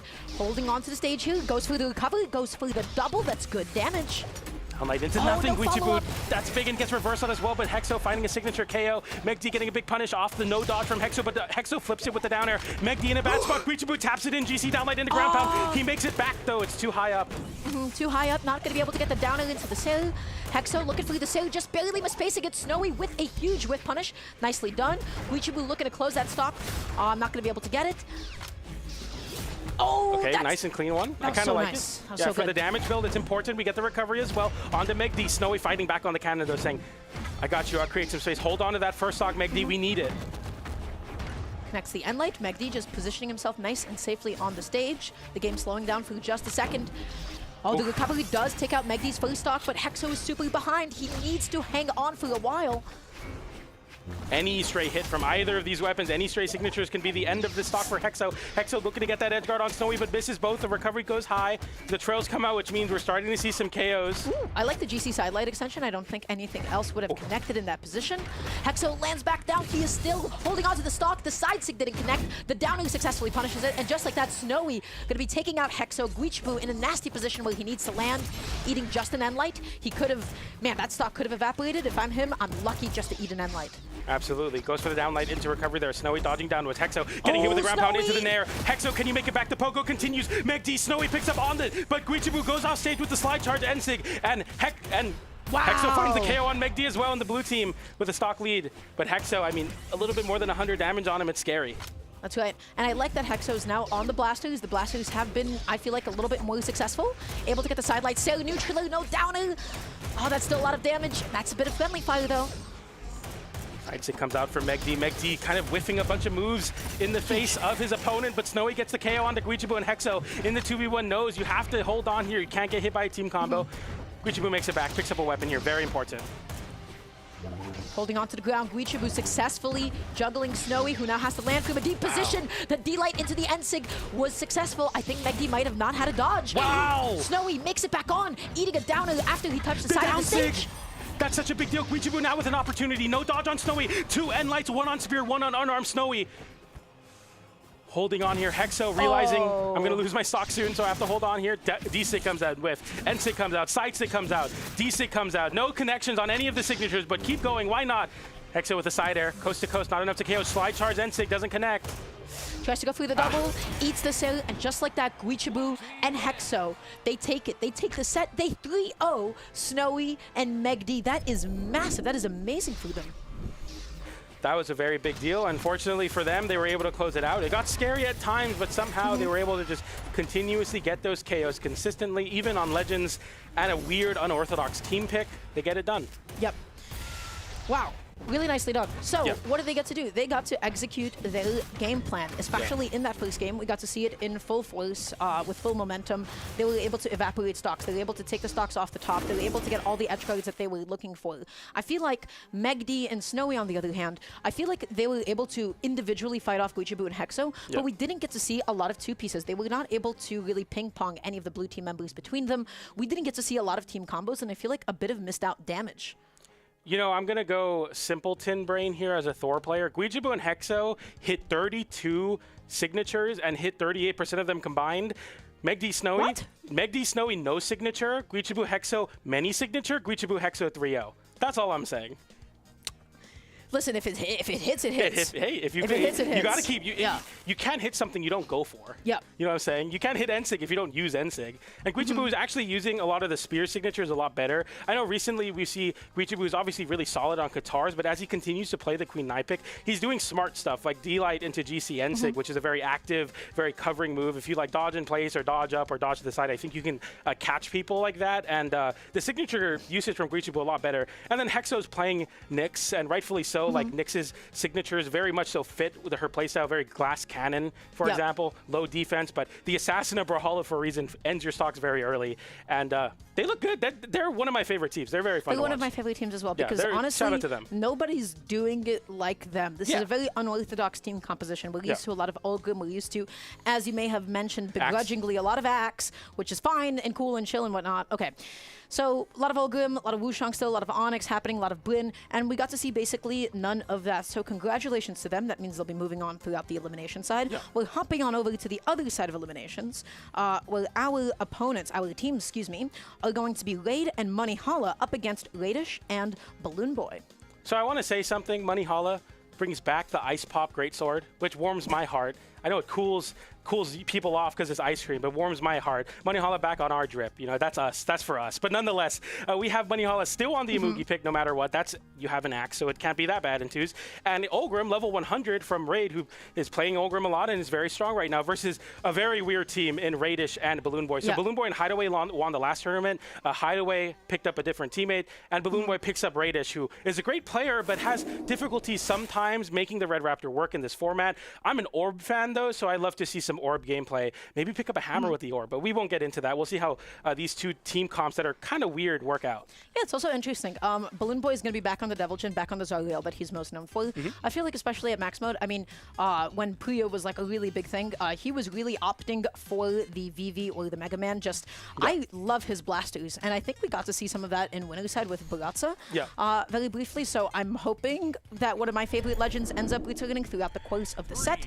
But either way, game number 1, elimination side, and really, you know, the pick that's a little bit interesting is Greatsword in twos. We're on Demon Island, which I do generally consider a good stage for Greatsword because it gives you a lot of space, a lot of grounded space, and not a lot of platforms that your opponents can run away from on. So we'll see if Brawlhalla's combo potential is there even in a 2 setting. Yeah, and this, I mean, like the mismatch of kind of them in the ones format is very tough. I mean, Radish has had Brawlhalla's number for quite a while. But, you know, it's a different format for a reason. Radish avoiding that N-Sig there could have been a big way to get ahead for the red team. The side stick comes out. Radish dodging in place. Brawlhalla dashing forward. Doesn't get the bridge. Oh, but the Siri comes out onto his own teammate. Unfortunate. Raid is not going to be able to make it back on as Balloon Boy shoves him back off stage, opting just to focus on Brawlhalla for the second. Raid with a huge Siri of his own. Brawlhalla not able to get the recovery pickup. Radish with a big combo starter, but oh no. What's happening, PJ? I've been there where I hit the signature on all 3, and I'm like, trust me, it was worth it, and then only my teammate gets KO'd, and I'm like, dang, that sucks, but Raid picks up the slack, lands back down, picks up a lands, gets the double KO. Very important there. Yeah, he was just setting him up. And he was like, you know what? I'm at least going to take out 2 of the blue teams. Now has to fight this 1v2 really briefly. Balloon Boy, oh, they get the sale so nicely done, and it keeps on going. Already going to be putting him into the orange. Yeah, Orb is kind of weird sometimes in twos. Like, getting, your teammate has to know how to continue off of a lot of the Orb moves, and Balloon Boy and Radish look very, very solid here. I'm very impressed. Side air comes out from Radish. Rain dodging forward side light into side air into the signature, but it gets interrupted by weapon toss. It takes a little bit longer to like continue a doubles combo when 2 players are alive with side light side air. Everyone knows what's going on. Everybody knows to throw the weapon and try to interrupt it. Oh, but Balloon Boy still going to be able to get it anyways. Nicely done. And just like that, Raid is now on his last stock. Radish gets sent quite far off stage. Oh, can Brawlhalla make it back on? The answer is yes, he can. Oh, the side sig scooping him up. It is going to be able to KO Balloon Boy. Wow, Brawlhalla going out there for an edge guard, putting himself off stage in a bit of a nasty position. Makes it back on, tries to get the sidelight, unsuccessful. And the recovery there, Radish getting hit with the downer. Brawlhalla going off stage fighting, double downer, Radish, another downer, the triple from Brawlhalla, but Radish makes it back. He makes it back anyways. But notably, so cool. notably on the other side of the stage, Raid found a KO onto Balloon Boy. So in all that chaos, isolating 1v1s, both the red team members get it done. Radish doesn't lose a stock, but a lot of damage nonetheless, and Raid takes a KO onto Balloon Boy. This match is already so close. They're so even. Oh, but Radish is now the one that is behind in the damage. He's taking it slow. He's able to get a pretty favorable weapon spawn. Not able to continue his combo. Brawlhalla interrupting him successfully. Bit of friendly fire, but it is Balloon Boy who's deep off stage. Raid goes for the exhausted recovery. Doesn't actually connect it. Weapon toss coming through. Brawlhalla slowing down the game here. Doesn't get the sidelight. Only gets a D-light bridge on his teammate. Raid getting sent high. That's a big signature. Brawlhalla has to recover in a very linear fashion because of Greatsword, and the blue team steal the game away. Nicely done. Red team going to be going ahead. Oh, excuse me. Blue team is going to be going ahead and closing that one out in game number 1. I just have to say already the thing that blue team is doing so well, their team combos, very quick, very snappy, got interrupted a few times, but they're finding them and they're positioning themselves for them. They're setting up the sandwich. Being stuck between like a bow and an orb, and you finding yourself in the middle, you're like, wow, I have nowhere to go, nowhere to jump, nowhere to dash, nowhere to dodge. They set those up and they get a lot of damage and a lot of mileage off of it. So that has been giving them quite an edge in this match. It's interesting because what the red team is doing is they want to isolate 1v1s. They want to take both of the, both of the blue team members and force them off stage and play the game where you're basically wall trapping them. If they get off the wall, they get hit by something. Very important strategy for the red team, but the blue team seem more symbiotic in nature. They seem to be ready to combo off of each other. Blue team need to play together more. Red team want to split them apart. Oh, but coming in with the side and the sidelight, nice combo from Raid. That was a really good follow-up. Brawlhalla getting one of his signatures. Oh, the neutral, interesting. Okay, I like the neutral there. There was just like a lot of extra damage. The neutral bridge would not have KO'd. Brawlhalla, big punish on his whip side sig. Side air there. Raid with no dodge has to evade. Balloon Boy getting the bow recovery and also able to punish the end sig from Brawlhalla. Somehow Radish is just kind of like, didn't hit anybody there, but both the red team members in a perfect spot for his Orb GC sidelight. No connection, N-sig from Brawlhalla, and a turnaround side sig on the axe. The N-light hits Balloon Boy, but no KOs are being traded. Radish can't KO with that recovery either. Moogie is a tank. Yeah, that's who I put. Balloon Boy going to be taking out the first one with that downer. Nicely done. Brawlhalla weapon toss up to keep himself nice and safe. He tries to go for the D-sig. I like the idea. Balloon Boy with the neutral tossing Brawlhalla off of him. And Brawlhalla, he wants that stock, but Raid is going to be the one to pick it up. Brawlhalla going out there and finding a downer as well. And now it is the red team with a very gentle stock lead. Yeah, Brawlhalla, sunset of your stock. The blue team now looking to not only KO Brawlhalla, but in a way where you get a 2v1 combo potentially. Brawlhalla not losing that stock there, but a 2v1 ensues on to Raid. Raid fighting back with the lance, but both of them getting some big damage, turning him back into the stage. The recovery from Balloon Boy to rack on more damage. Now Brawlhalla, kind of a second factor here. We can get so much damage on Raid while Brawlhalla plays passively. The N-light connects and the blue team scour for this doubles combo. Do we get it? N-light into side sig. Is it enough? Yes, it is. Wow, beautifully done. Just like that, Raid was evaporated. That is exactly what you want to do when you have one of them eliminated and they're just waiting to get back onto the stage. Now, all of a sudden, red team needs to make a bit of a comeback. Such a big opportunity for them there, and any opportunity you can get to get a 2v1 combo in, do it for sure. Brawlhalla in a bad spot. Raid getting hit with a lot. Sidelight into Nair. Balloon Boy continues with the dodge in place, getting covered by the recovery into Nair. Radish getting hit with the side stick. Balloon Boy as well. Balloon Boy will fall. Radish doesn't. Picks up some battle boots, but gotta be careful for this big dragon. Brawlhalla, he is full side sig and Moogie Blade right now. It worked the first time, it worked the second time, the third time, not so successful, but he does get the recovery nonetheless. Balloon Boy looking for a gentle way to land safely. He gets the sail, and now his teammate is ready to help him out. Big interruption from Raid there, potentially KOing Brawlhalla. Maybe it's a Moogie. I don't know how much, I don't know what the breaking point is to break through the damage, or sorry, the defense of a Moogie, but nonetheless, the recovery onto Raid. Brawlhalla getting hit with the side air on the orb. Not enough to KO. The downer doesn't connect either. Tricky move to use sometimes. Oh, he went for the grab pound. That was the correct option to punish a dodge because you can really hold it and delay it. But alas, he didn't delay it long enough. And just like that, Raid has been knocked out of the game. And this is one of those blue team combos, right? D-light into the downer. The GC sidelight didn't connect. But Brawlhalla, can he do this? Can he make the... He caught him stacked! That was the position, PJ! Oh, no! They both dodged, too. That would have been really bad. Let's see the team combo there. Yeah, you got a downlight, Radish. Let's see a downlight. Doesn't need it. Oh, Sidelight into, or side air into side sig. They didn't get like the extended orb team combos, but they still got a lot of damage. It's nothing to laugh at for sure.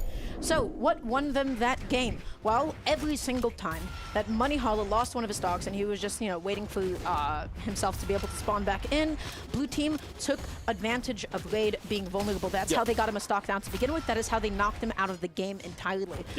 They did exactly what they needed to do. They took advantage of the time. They got the combo. They got the KO. Blue team's combo game is looking on point. From the red team, I'm seeing a couple of missed signatures for Brawlhalla. I'm seeing a little bit of friendly fire. I'm not seeing exactly the same level of combo game. So what adjustments do they need to make going into this next game?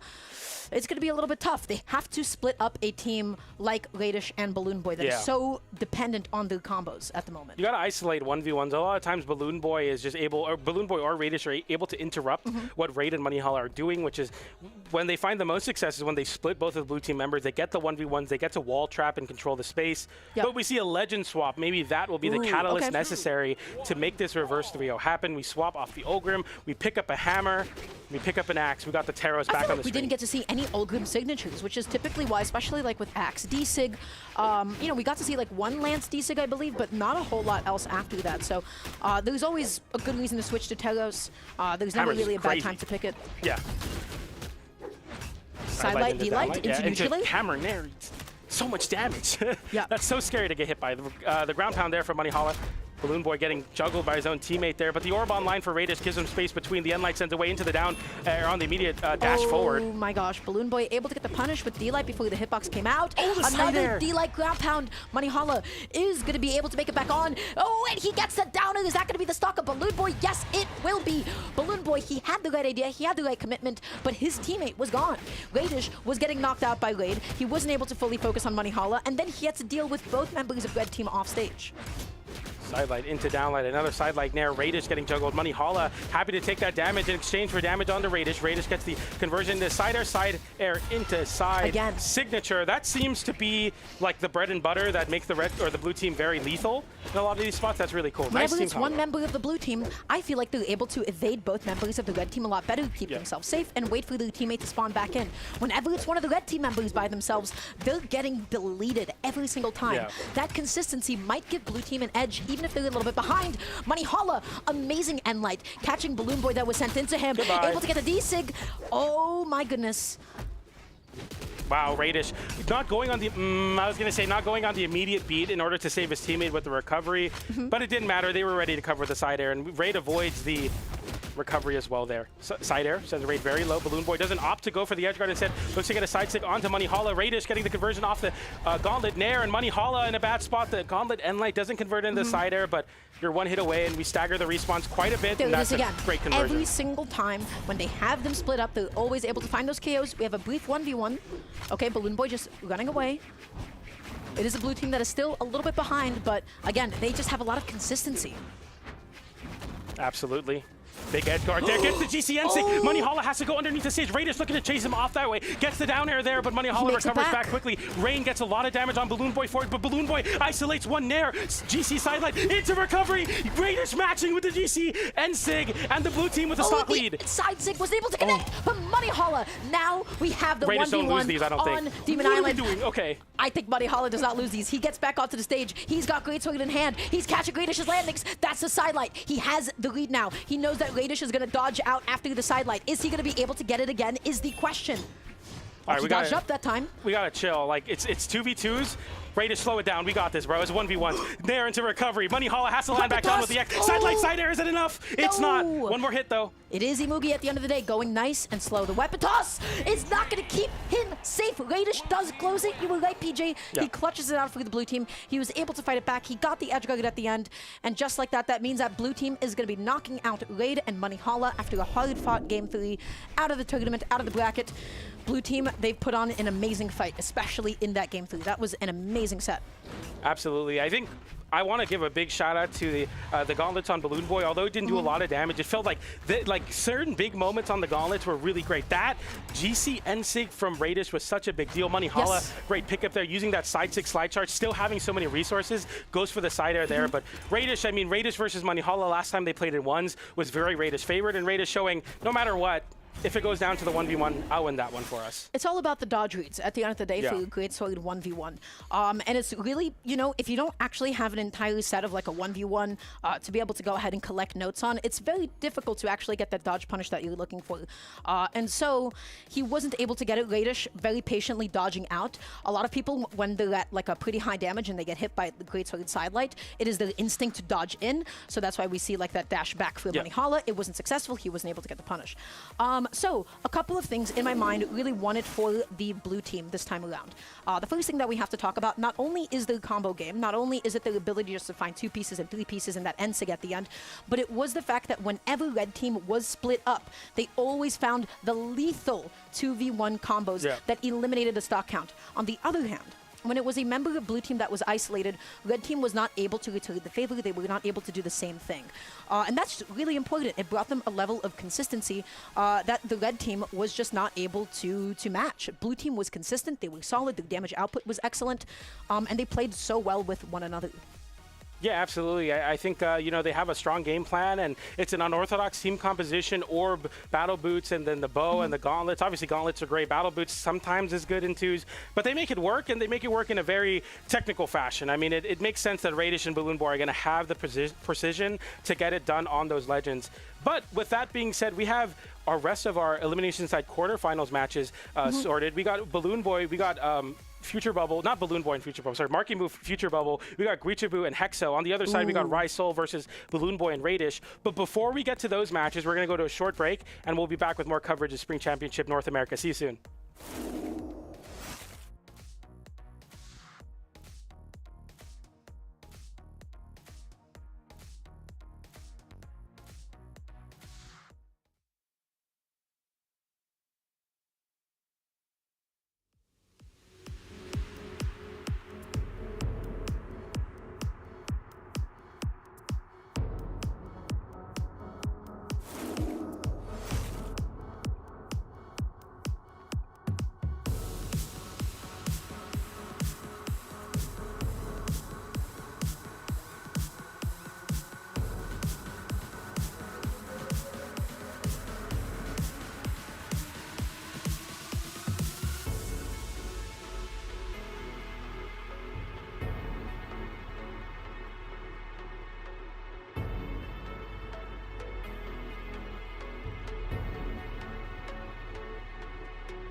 Take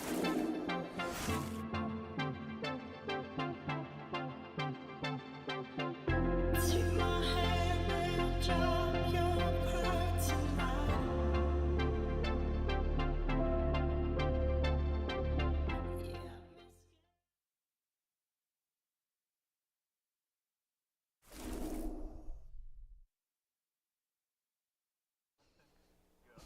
Welcome back, everybody, to Spring Championship Doubles. We're in North America, and of course, the legend was Onyx. If you didn't get Onyx, I would have been a little sad, because that meant you weren't watching, you weren't paying attention, you're just watching your extension go up, the number go up. It's funny. I'm PJ the Pope, joined by Dara. How you feeling, Dara? I'm feeling excited. I feel like we've just had a couple of really fun matches, and we have another one of those super exciting matches coming on up. So again, this is the wild card team that we're about to see, my friends. This is going to be the continuation of the bracket path of Guichabu and Hexo. Guichabu and Hexo coming together, really the meta disruptors. Everybody else on the Onyx, on the Ulgrim, on the Wushang, on the Kaya, on the Bryn, all the standard stuff, all of that gets flipped on its head when we see Guichabu and Hexo. And they have a pretty tough customer coming up ahead of them. They have to fight Future Bubble and Markimu. And Future Bubble, quite frankly, is one of the best twos players of all time. Maybe not of all time, maybe that's in this time right now. He is excellent. He's one of the best that NA has to offer. He's teaming up with Markimu, who I feel like has definitely his days in twos. Sometimes doesn't get to take it all the way, but one of the best players that NA has produced in quite some time. This is going to be tough for them. This is going to be a pretty big opponent that they have to fight. Yeah, I definitely have to agree. I think Markimu and Future Bubble are the feel-good team to root for. They tend to do really well at LANs. Obviously getting that really high placement of 3rd at BCX as well as 4th in Max Mode. A team that embodies the spirit of friendship and what twos is all about. You know, Future Bubble is the reason Markimu is on PC. You know, I need a twos teammate. You're on Xbox. Let's get you on the PC. And it's worked out in a big way for them as they continue to do very well at LAN tournaments, but haven't done so well in the official onlines. They got 9th at Winter Championship, but they've already placed better. They got a 5th today, and now they're going to be placing against Guichabu and Hexo, who got 7th at Max Mode, 7th at Winter Championship, and finally break the 7th streak, getting into the top 5 here. We'll see who moves on, though. That's right. So their pick, their legend picks are going to be a little bit more standard. We're going to be seeing the Kaya, which is of course the bow and the spear. We're going to be seeing the Onyx on the cannon and the gauntlets. And Onyx just continues to be such a good pick and choose. Why? Because of his high defense, meaning that he is going to be on the screen for a very long amount of time. He has excellent signatures, which he can quickly pop out, which take stocks quite early. And then gauntlets is gauntlets at the end of the day. Yeah. You have the reach of D-Light, which allows you to hit safely behind your teammate. And then Kaya, I feel like, is a little bit interesting. You know, Spear D-Sig is quite infamous. You can just kind of hold on to it for a while. But really, again, the high defense of Kaya, the signature usage, and just the fact that Spear continues to be such a good twos weapon is really useful here. You get to set up really devastating team combos. What Guichabu and Hexo are looking for, of course, is the early KOs. Be it down at the bottom, be it off the side with, like, let's say a Nick side sig, or maybe even off the top as well. Can Guichabu and Hexo exert their game plan, or will Future Bubble and Markimu devastate them? Let's find out. Oh, they start off very well here as they both get hit in a team combo using that soft platform to get a very vertical side sig, and Hexo getting a ground pound onto Markimu. Markimu in a bad spot, no dodge, no resources, get barely back up. Guichabu tries to set up that end sig as well. Did you see D-Light? Future Bubble is down so deep and is sweating, but his teammate is there ready to save him, gets the dodge back, eats a downer, eats a weapon toss. Red team has been playing offstage for so long. They keep saving each other, and they finally make it back on. They took a lot of damage, PJ, but they're alive, and one of them is alive, and that's what matters.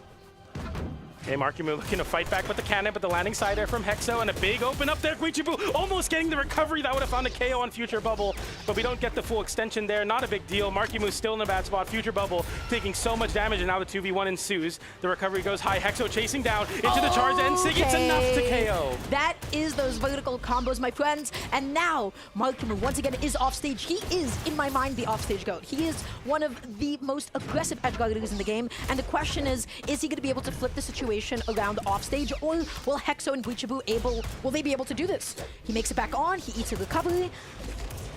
Hexo goes for the side sig, it doesn't end up connecting, okay? Okay, downlight Nair does connect. The down air connects onto Hexo as well. The weapon toss. Future Bubble doesn't even need to get a last hit there as Hexo's not able to make it back, but Future Bubble finds the Cider to close it out on Guichibu here. They're down a stock, but I mean, hopefully not in spirit. You have a chance to get back in this game. Not if you get hit by that, though. It's tough. So smart, because that hit all the way around. It caught Future Bubble going in, trying to save his teammate, and now Malkimu still holding on to the stock. He's trying to land the hold on the D-Sig, the hold on the D-Sig to be able to call out the spot dodge. That was so Mensa. That was so big brain. Oh my gosh. Okay. Oh, Hexo's going off. That's a real new blaster combination, getting so much damage there for it. Markimu looking to flip the situation. You were talking about that on the gauntlet. GC Ensig. Markimu doesn't make it back, but has to avoid the GC Ensig, and Guichibu and Hexo just four-stocked Future Bubble and Markimu. Big deal. Four-stocked one of the best ones players around. They fully stocked one of the best twos players around, excuse me. And now they have a lot of momentum behind them. So, did they get to do what they do best? Yes, they got to set up their combos, they got to evaporate stocks. Next, did they get to do the thing that they also do well, which is the edge guards? Yes, they got to do it even against Markimu and Future Bubble. In the beginning, I loved the red team's tenacity. They kept saving each other, they kept putting themselves back onto the stage. But by that point, PJ, they dealt so much damage to one another, they took so much damage from the blue team that they were at such a deficit. Future Bubble was gone, and then Markimu had to play by himself for a little bit. Blue team was in the lead the whole time. We start off the game with Guichibu almost taking a stock off the top onto Future Bubble. Markimu got some nice damage there on the cannon, though, as Guichibu had to make his way back down to the stage. Nice landing there into the side air. And Future Bubble in a really bad spot versus Guichibu. Guichibu's Katars are going crazy. It's almost as if his Queen Nai is on 9 decks as well in twos. Making it back on. Markimu not going to be able to get the downer. Hexo just gets past him, not able to get that side light. Neutral, no follow-up because Hexo was too busy hitting Future Bubble. Okay. Markimu gets, he tries to go through the downer, but that was such a nice edge guard, able to get the spear sail, and just like that, Hexo is already down to his second stock. I like him not picking up the weapon immediately and waiting for the red team to kind of vacate the premises, then pick up the blasters. Really smart from Hexo to not take some extra damage there. Chasing high on Future Bubble with that recovery, and Hexo, you have such low defense. It's so scary. They're getting hit with your own team's hit down sync as well, but he flips it. Nice. Is going to be able to do it off the top. Yeah, we were super high up, super close to the top blast zone, and now Future Bubble has to find a way to be able to make it on. Nice side light. Okay, Future Bubble down to a second stock. Guichibu still hasn't lost his first. Markimu in a bad spot. He looks to tap it in with the downlight into ground pound. Nor misses that one, though. Oh, he doesn't get the Sally. That was such a good idea. The chase dodge up, able to get the back hit of the Katara neutrally. That could have been it. That was so scary. Markimu getting in there with the D-light, interrupting the combo. Nicely done. Cider disarming Hexo. Hexo potentially can be put on his last stock. Guichibu still on his first. The mismatch isn't great for the blue team, and the red team know that. They look to push the lead here through the side of Hexo. Able to get the end light that is going to take out Hexo's second stock. It is now Guichibu that also gets knocked out here. Markimu is doing an amazing job of closing. Blue team is quite a bit behind, but do not forget their lethality. Do not forget their potential to make a stock evaporate like it never existed in the first place. Guichibu looking to pick up the Katars because that N6 does enable the recovery off the top from Hexo. The game plan is set. Can they find it, though, is a big question. Downer, N6, recovery, that's the game plan! That's the blue team's game plan. They got it. They executed upon it. Markimu desperately trying to land. Is he going to be able to do so? He does. Huge cannon. Oh, Hexo flips it. Markimu losing the stock so early. The blue team now having a stock lead. Guichibu in the yellow. Second stock. Hexo runs away and looks to keep this stock alive. Such a big flip. Wow. That is what happens when you try to challenge Scythe and you just barely miss. That is the reversal weapon. Guichibu not able to get the GC end light. Hexo going to be killing Future Bubble off stage here. Future Bubble all out of options. Has to use the weapon toss. Catching blue team stacked with that neutrally. That was amazing for him. But the red team is split up. The blue team is doing so well. Okay, that's a big GC signature from the side of Future Bubble. Guichibu, no resources. Hexo having to go back to the stage, looking for that nair. Rises with a cider. Markimu gets hit out of a jump off stage. The weapon toss continues. That edge guard on the blue team. Both pick up the ideal weapons to find KOs now. First land with the downer, able to get the end light. Oh, Hexo needs to stay in this game if he wants Guichibu to be able to take this. He cannot have to fight this 1v2. Okay, landing side air doesn't connect. That's a big deal. GC Ensig. He tries to go for it again. He's off stage. He needs to stay alive. He needs to stay afloat. He makes it back on. Wow. Both members of the red team went off stage. He puts himself off stage when Markimu vacates off stage as well. The landing side air onto Markimu. Markimu having to recover high. Hits his own teammate in the process. Both red team end up on the right side of the stage, though. They look to fight back and create some space. Downlight into nothing. Chase dodge up. Side air doesn't connect. Guichibu catches the landing with the Ensig. And now Future Bubble. It all leans on him, but I don't think it's enough. We'll see, though. Can he make it back on is the question, because Guichibu, he is controlling the space with that sidelight, and he is going to be able to get it. He closes out that stock. Guichibu and Hexo. This is some of the best I have seen these two play together. They're up 2-0 against Malkimu and Future Bubble. This is amazing for them at the moment. They have so much steam behind them. They're executing on their game plan. They're splitting up the red team. They're getting their combos. What does red team need to do to stop this? It's such a big deal to me that Hexo took 581 damage that game, more than anybody in the lobby, and still held on to those stocks. You got to get these two away from each other. If both of the blue team members, as we keep saying time and time again, continue to get the team combos, it's so bad. I mean, Guichibu hit the down air into an N-Sig on Future Bubble and took a stock sub 100. Such a big deal. Now, this is something that I do like. We're seeing the switch onto the Moridex from Malkimu. And let me tell you why this is so important. Malkimu, in my mind, is the edge guard go. He is the offstage go. He is incredible out there, not just because of his ability to make it back on, his ability to switch the situation around on you, especially with Scythe. That is something that I am very afraid of for the blue team here. It's a good point for sure. The ability to reversal is so important. The blue team just continue to, you know, pedal to the metal, hold forward, and continue to get these big combos. Good movement so far, a lot of dash, landing, trying to control that center stage, but a DC N-Sig will find its mark in Future Bubble. Eventually the pokes lead to a KO, and the blue team have quite a big lead now. Okay. Tries to chase dodge, looking for that N-Light, not able to get the side. That's the recovery. That's a huge setup. Can Malkimu close out the stock? It's okay because Future Bubble is right behind him. Able to go ahead and close that out onto Hexo. Nicely done. They set it up. They closed it out. They covered one another's space. That is exactly what red team needs to put themselves back into the set. Whenever Hexo's on the blasters, Guichibu's on the guitars, it's a scary sight for sure for the red team. You have to be so careful. Any stray N-Sig could lead into a high recovery. Landing with the save, nicely done. Blue team has been separated. Big team combo. Hexo has been put off stage. He uses up his recovery because he just wants to land. He wants to get juggled as opposed to getting edge guarded. Dash forward side like gets whip punished, but a clean GC down sig. It trades out both the first stock from two players, so it might work out if Hexo can get some 1v1 damage. We don't see it. Interesting trade for sure. Yeah, a bit of a net zero though, ultimately, because the game is looking just about even, but it is Hexo who's quite behind in the damage. Want to keep that stock on Guichibu there for sure, but Hexo opts for the trade. Guichibu with the down tick towards the corner and gets called out. Hexo gets called out, and now the red team with a big lead. Okay, Guichibu just going to be eating a couple of those N-Lights. It could have been a lot worse, so just still going to be going on here, picking up the Katars, dealing quite a bit of damage onto Future Bubble. Doesn't get the D-Light pickup. Downlight, the anti-airs, red team both having the land. Future Bubble sacrifices the weapon to land, but a big N-Sig doesn't KO on Markimu. That's a big deal. Another N-Sig whips, but Hexo with the side sig on the side into the Guichibu side sig off the downer on Scythe, and we're all evened up. Actually, the blue team having a stock lead. The space coverage was ridiculous. You thought you could punish Queen Nai N-Sig. Nope, because guess what? You have to deal with a Nick side sig anyways. That coverage was ridiculous. Markimu able to get an N-Light, not able to get the downer onto Hexo. Does get the weapon toss. Future Bubble making it back onto the stage, still eating a sidelight. Markimu gets caught in it too. It's a half pipe. It's big damage. Future Bubble gets caught as well. Guichibu finally getting knocked out by that side air, but it's not enough to KO. Queen Nai has too much defense. Queen Nai never die. Okay, Guichibu back on the guitars. Gets the neutral air still onto Markimu. Gets the N-Sig, and he's been knocked out of the game. Blue team, what is going on with Hexo and Guichibu today? They're unstoppable, PJ. Unstoppable. This is such a big deal for this team.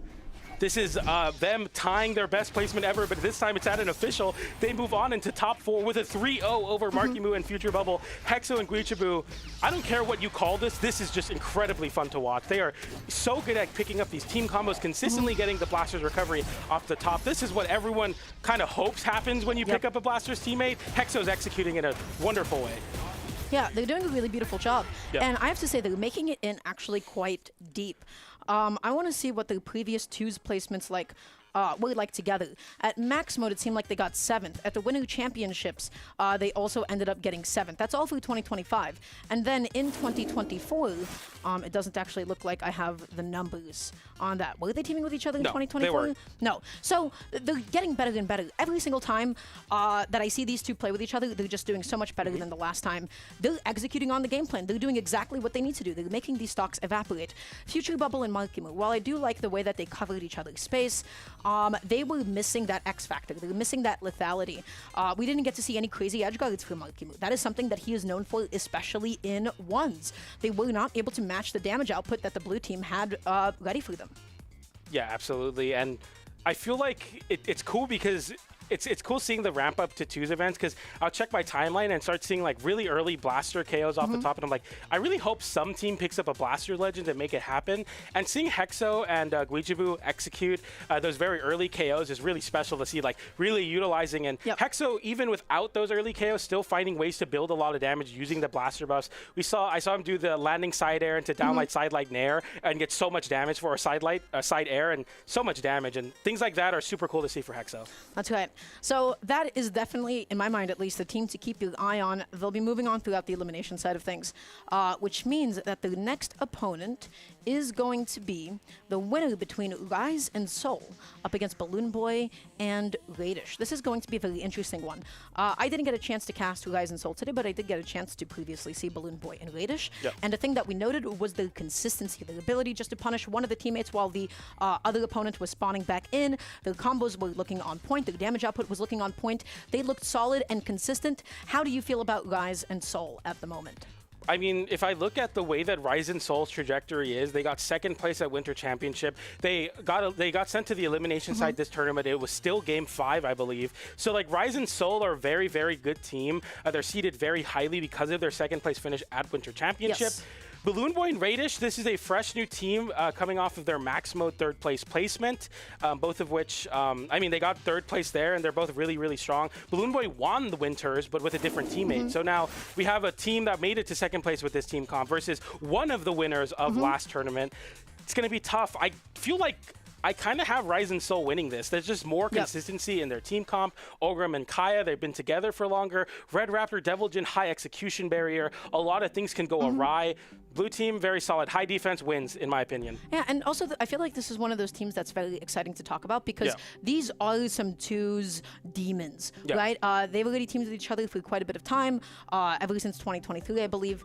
And, you know, they just started all of a sudden. They got second at the Winter Championships, seemingly out of nowhere for a lot of people, which is absolutely amazing. They're going up against Balloon Boy and Radish. Let's see if the newer team is going to be taking out the older team. Let's see what they have in store for us. Game 1 on Demon Island.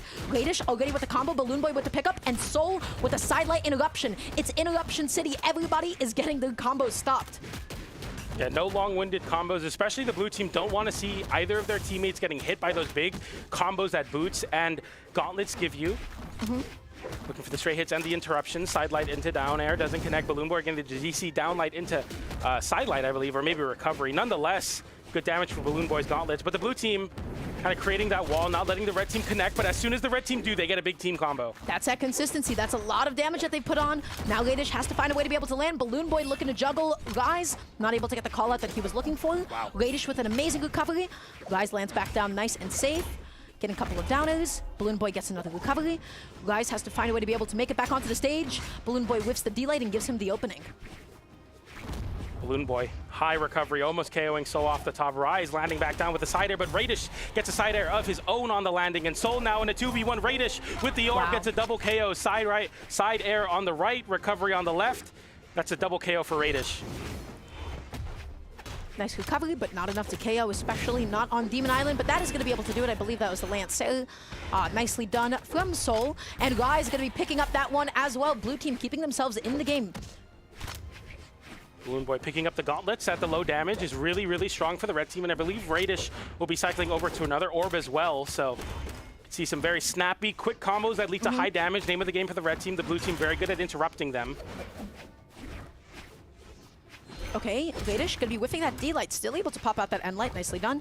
This game, I feel like a lot slower than a lot of the other ones that we've seen. Really, again, nice job for the interruptions. Radish tries to go for the GC N-Sig, not gonna be able to get it though. GC D-light, nice way to get back onto stage as a bow.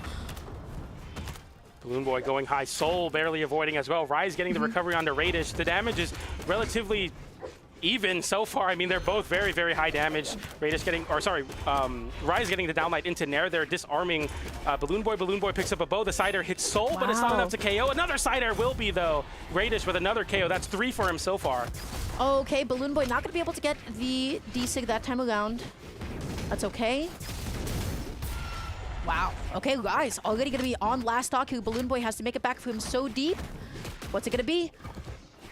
Okay, I like the attempt from Balloon Boy trying to stay out of the way of the combo, but also extend it. That interruption was everything. Soul got the sale. He was able to interrupt the combo, save his teammate.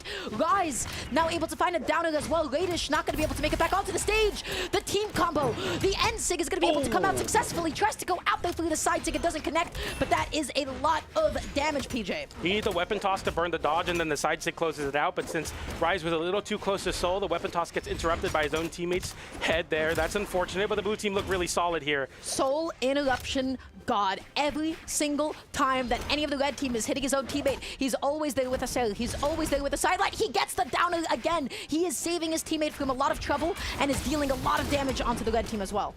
I like that, getting the side stick there for Balloon Boy, hitting the side stick on his own teammate. Soul realizing I have high damage. The side air not enough to KO. Rise still on arm though. It's up to Soul to give his teammate time, and he finds the jump away and gets the recovery to close out that stock. Balloon Boy in a 2v1. It's not over yet, but yes it is. Soul with the axe puts on a master class. The down air into side air closes out that game. It's all Soul every single day of the week. He got 4 of those KOs. He dealt, I believe it was like 670 damage or something. The point is, it was a lot. He was interrupting the red team. It was oftentimes Rise the one that was getting comboed. He was getting 2v1'd. That is exactly what you need to do in a 2 setting. You save your teammates, you save them from taking more damage, and then you dish out even more damage. Because guess what? It can be so difficult to contest with the sheer damage output of just 1 or 2 axe hits. He found them consistently, not just 1 or 2 times, but he found them consistently. Yep. That's why I keep repeating this point again and again. That is a sign of an amazing 2s player. Yeah, exactly. And I think something that was interesting to note as well is like when Balloon Boy was isolated in that 2v1 because Raiders took so long to recover and end up not making it back, he fast fell down because he's like, I need to land back and get back on the stage to help my teammate out. But even in that time, Rise and Soul were able to get so much damage. That's a 0 to KO with a slight execution error that changes the whole game. It gives a chance to the red team, but Rise and Soul could have had a much better game if not for that execution error. And they won the game, so it can't really get much better than that. We're not going to be switching off Demon Island here. And again, they have broken the consistency of Radish and Balloon Boy. We talked about it. We talked about the team combos. If Soul is the one that's constantly interrupting them, that's a lot of damage. That's a lot of KO potential that they're missing out on. So let's see how it goes. Rise tries to go out there for a crazy edge guard. He tries to go for the stage spike into the ground pound. Not going to be able to get it. Another sail, a double. Oh, Balloon Boy ends up swatting away his own teammate. Soul going to be taking full advantage of it. Gets a hit for all of his troubles. Oh, poor Balloon Boy.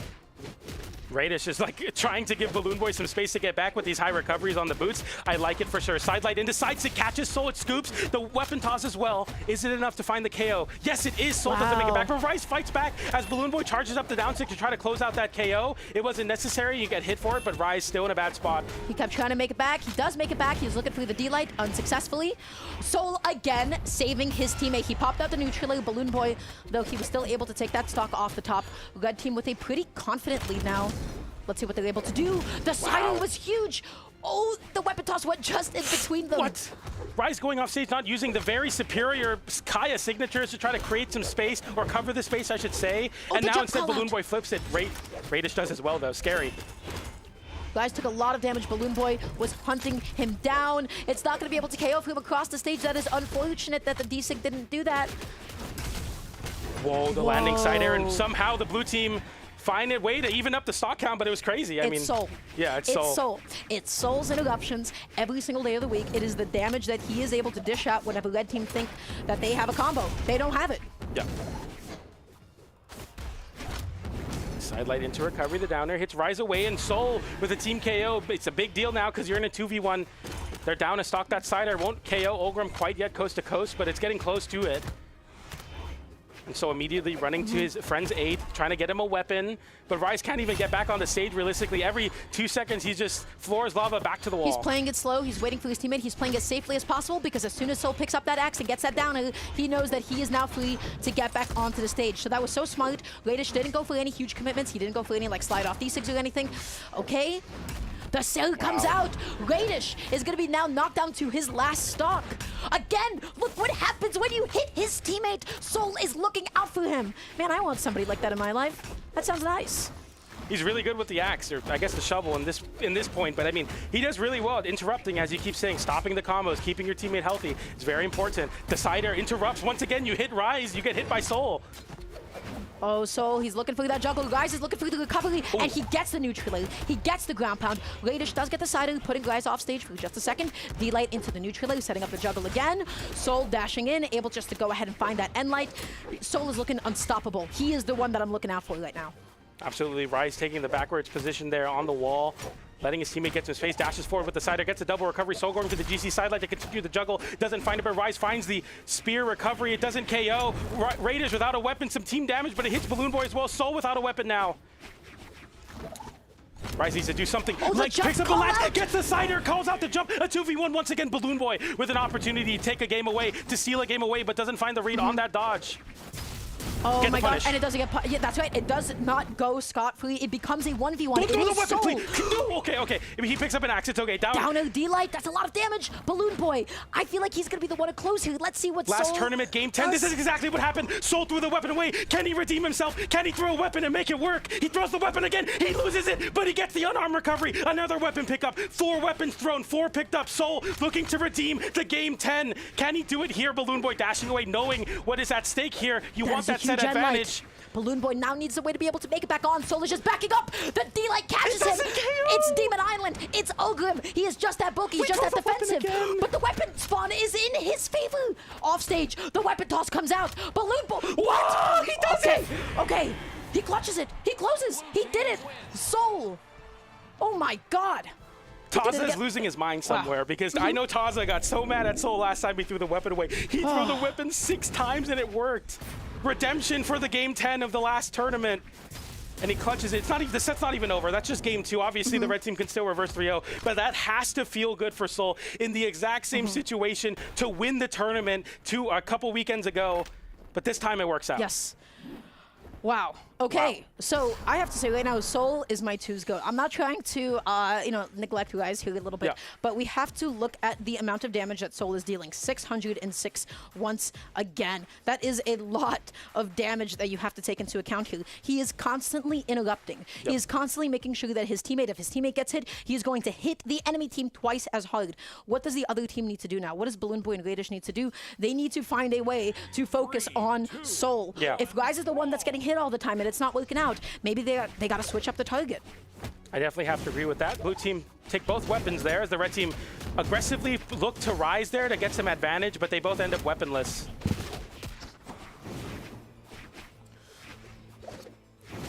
Okay, able to get the neutral, trying to set up a juggle.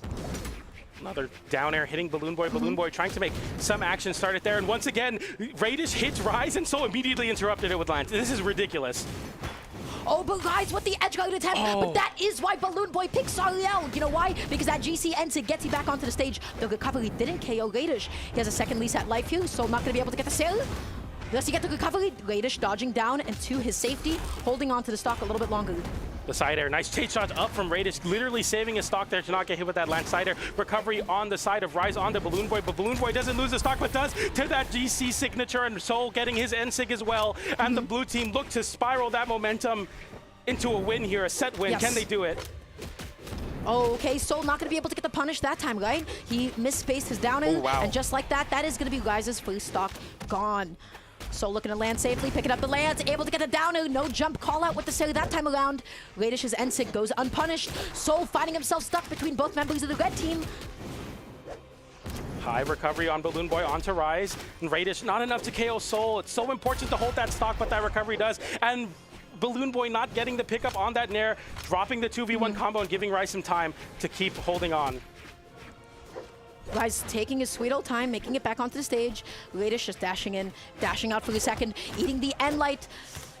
Okay, Rise, he's able to get the ground pound. Balloon Boy with the weapon toss, saving his life. Rise, he's going out there. A little bit too low to connect the dude, but it does not matter because Soul was there to cover. Rise with the ground pound, misspacing the downer. The neutral into the other one. The recovery didn't connect, but these combos, PJ, they're all coming together. So important. Even though you don't find the KO, it puts Balloon Boy in a terrible spot back off stage. Then you get to isolate Radish, doing so much damage on the Ogrim as well. The blue team in pure rhythm here.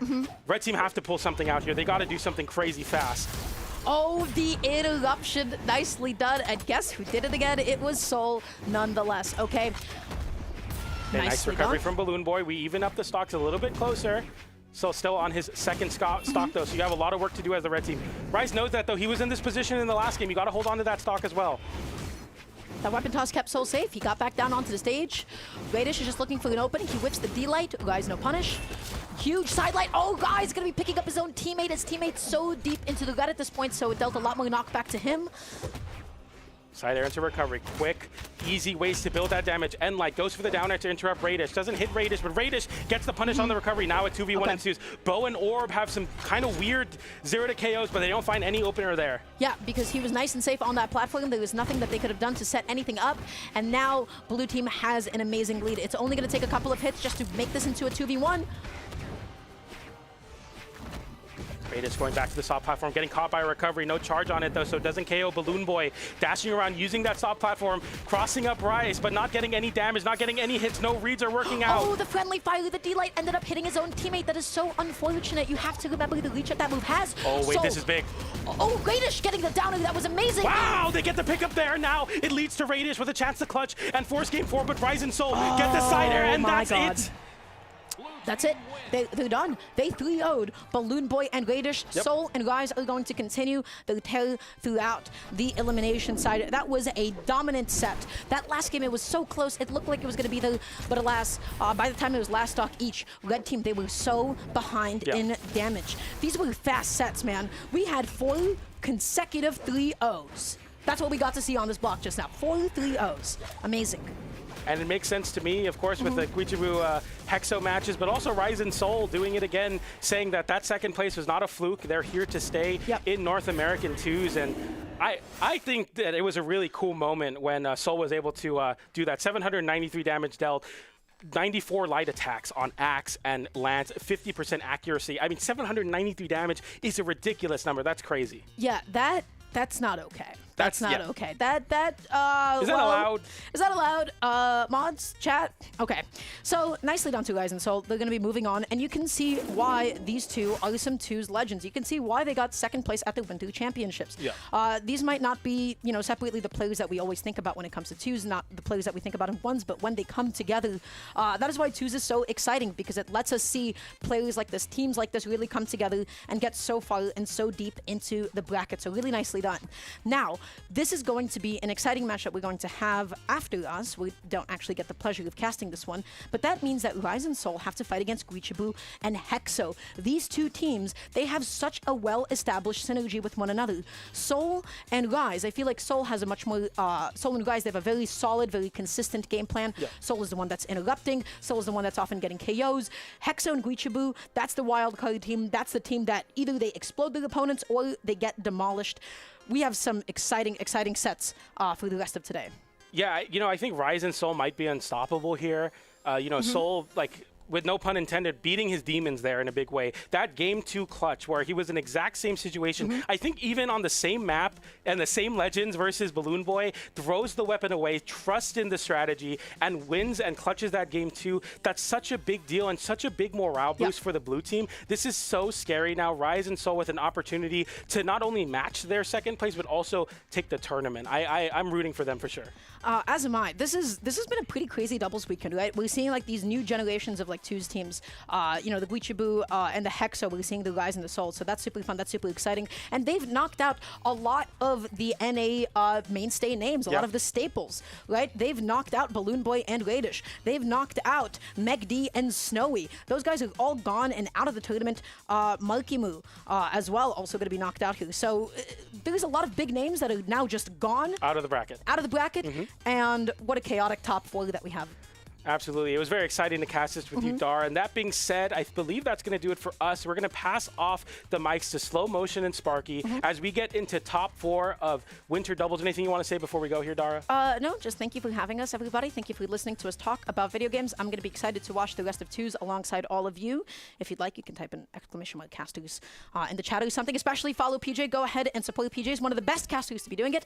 Guys, thank you so much for having us. Don't go anywhere quite yet for the rest of Brawlhalla Spring Championships for doubles for NA. We're going to see you guys soon another time. You have some other casters coming in. Goodbye.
Intermissions does get the sidelight, but Hughes still in the orange. There's the GC side sync. It's instantly punished from Hughes, and he is your two-time Brawlhalla 1v1 world champion.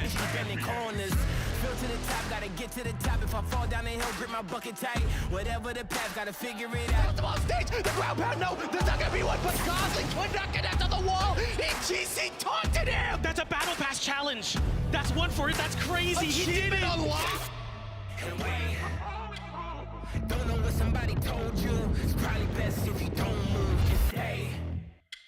Kaina now in the center of the stage, misses the end light. Look at that boy move. Experience can only hit stairs, and now he's disarmed. Weapon spot comes in, he's got the gun. He gets the side air. Can he get the edge guard onto Loris? Loris makes it back. He gets the Sarah. That's gonna be it.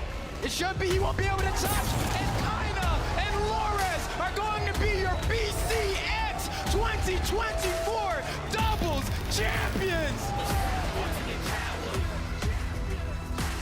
Big time freeze when you watch tick.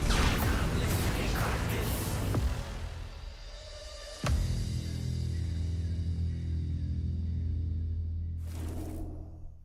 Welcome back, everyone, to your Spring Championship North America 2v2. I am Slow Motion. This is Sparky, and we are two beautiful bald men here to guide you through the rest of your top four. They didn't want to let us on the desk. They didn't want to. We had to push and shove past everybody else having hair. I don't even know what they were trying to do to keep us back, but it doesn't matter because you couldn't stop us from coming on this desk to bring you the finale of the Spring Doubles Championship. We had a fantastic weekend so far. It's going to continue here for this top four. Slow-mo, who is our top four that we got coming up for the viewers at home right now? We have got Zen Hideaway, Experience Fakey. We have Goichibu and Hexo, and we got Ryzen Soul, who just sent Bloom Boy and Aradish out of this tournament. Yes, sir. We have a very interesting top four for you. Of course, as per usual, schedule is going to remain the same. We are starting on the winner's side of the bracket before we go to the elimination side. That means our first set's going to be Zen and Hideaway versus Experience and Fakey. I don't think anybody's really surprised to see these two teams here in the winners finals. Even the seeding lines up that way, C1 and C2. Let's get into this game. We have classic legend choices. We got a full-on mirror match here. We got a Taros on each side. Yeah, man, I'm ready for more Taros. I have not gotten enough axe this weekend. You might think I've gotten enough axe this weekend, but no, actually I haven't. And I don't feel held prisoner here whatsoever with all of the axes that are here in North America. Well, don't worry. I'm glad that you like this because there is plenty left for you today. There's so much more. Don't you worry. It's like I'll never go hungry again. No, never. And we're gonna get started here in game number one. Experience Fakey, Hideaways in. I mean, really, this could go either way. Yeah, I expect there to be like a lot of very quick damage coming out specifically from Hideaway and Experience. Although Experience is just kind of chilling over there. What is he doing? Is he just waiting for the hammer? He has the hammer. He's not getting active. Experience, what are you doing? Right, there we go. He's being the cameraman, as the kids say. Okay. So, but he did come through there at the end, and you know what? No harm, no foul. Yeah, because maybe Hideaway loses some stocks. Man, I'm just the fool. I'm just the fool here. I know. Because Fakey was just going crazy mode. And somehow, even though he was the one in the front, he wasn't taking hardly any damage. He's taking less damage than Experience has. But yeah, like your Taros, I guess you just got to wait behind and then come in with the side signature and you get a KO. Yeah, that's literally the tech. Oh, nice dodge, but Hideaway's going to go ahead and clean up anyway. Experience went down there to help him, went a little too deep, and ended up losing his stock too. We are all tied up. Yeah, Experience came in with the axe down air, and there was a dodge that came out from Hideaway before he picked up the hammer recovery for the KO. Oh, okay, Fakey with the Sair. Zen's going to catch him with the D-Light. What Experience? There's no. Okay, I was gonna say there's nobody down there. But could be a potential bait for something exactly like that. Because right after you saw him go up and then go back down, right on that bottom corner, so he can reach up with a hammer recovery. Zen gonna whiff on that one, but Experience is gonna get him with the D-Light. Okay, the little friendly fire there. Hideaway is going to try and get back over to the other side, going way deep. Beautiful! All up in his side. Wait, what? No. We're still okay. The pace of the game is still okay unless Fakey loses the stock. You're just going to gloss over that? Well, we're not going to point out the fact that he just literally SD'd himself out. Look, man, sometimes you bet big and you lose big. And sometimes you bet big and you win big. Just look at my call sheet sometime. Zen going to go ahead and send that stock off of Fakey. Now dialing in on Experience. Experience is going to back up here, going to hold on to what he has left. Stomp Sair. That is good for a stock from the Taros. Hideaway running over to the right. What can he find? Reached up with the Nair. Gets stopped with the weapon throw. Fakey trying to slide that signature in there. Can't find anything. We're right back to neutral. Oh, and no. Fakey tried to get in there to interrupt what was happening to Experience, and they're just going to get the sandwich on the Fakey. Then Experience comes back in. They turn around. They get the KO on him, and now Fakey is over on the edge, and it's done for him just like that. Wow. Okay, that was that was a very exciting game number one. Yes, it was. That was a very, very, very exciting game number one.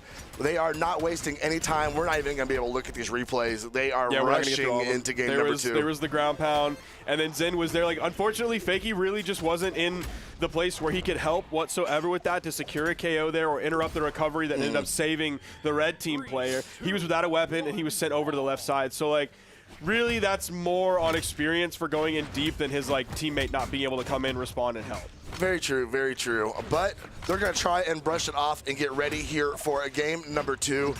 Experience with Dare. Just kind of sharking down there on the ground, staying pretty grounded.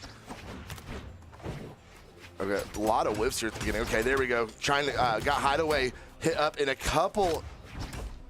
Dude, Experience is playing so weird right now. Right, like I'm mostly watching him just because he's playing so weird. Yeah, like I don't even know how to call this. A little bit too stacked for the stomp side air there. He's just, like, he's playing away like he always wants the setup. Like, he wants the setup for the team combo above all else. And if he can't get that, like, he's just going to wait for it until it happens before he really starts getting active. The stomp side air does make a connection that time.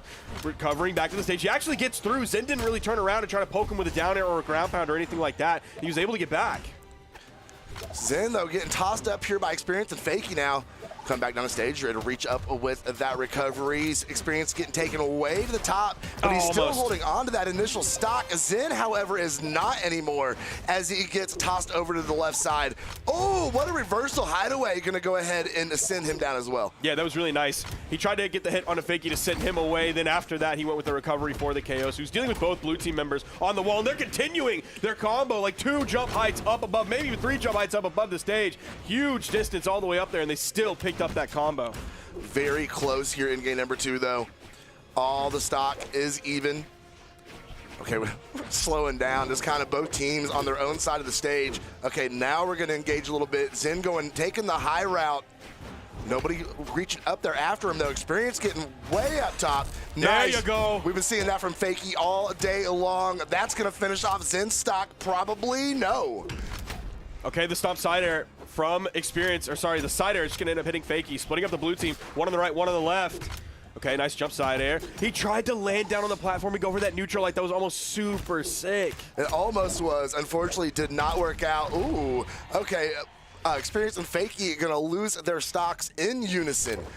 I think if you're blue team, you need to focus in on Hideaway, get him out of here, although that stock off of Zen is not going to hurt things. Fakey moving over to the edge. Oh, Hideaway just a little bit too far past Fakey.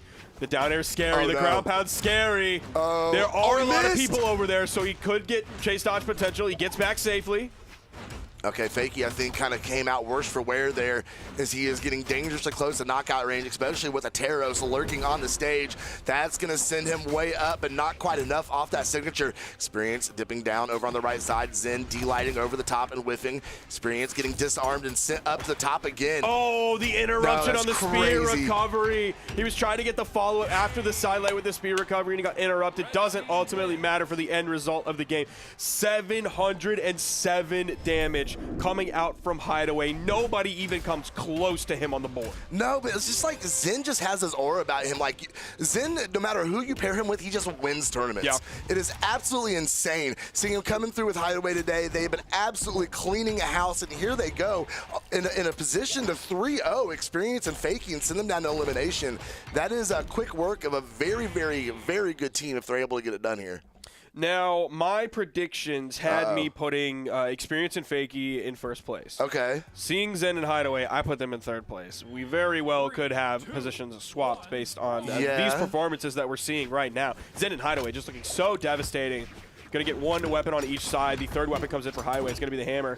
Nice little turn there to hit Experience away from putting pressure onto Zen. Everybody's got a weapon now. 15, 20 seconds in the game. Hideaway and Zen, they literally have just been one brain today. It has been a really kind of fun to watch. Hideaway coming down, getting caught up in that though. Nice exchange, some Experience and Fakey there, getting some good damage on Hideaway. He's been disarmed, he's trying to get the axe in hand. He has received it. Experience giving a little love tap to Fakey, putting him back on stage.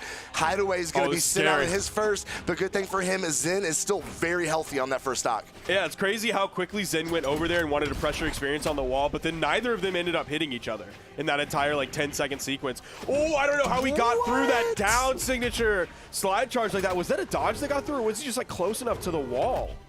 That is craziest. I don't know. It was a very weird interaction. Nice Ooh, got him with both with the nair. Nice stomp side air. Good answer back from Hideaway though. Did Zen turn that around and get the KO? No, that was still technically Hideaway's KO.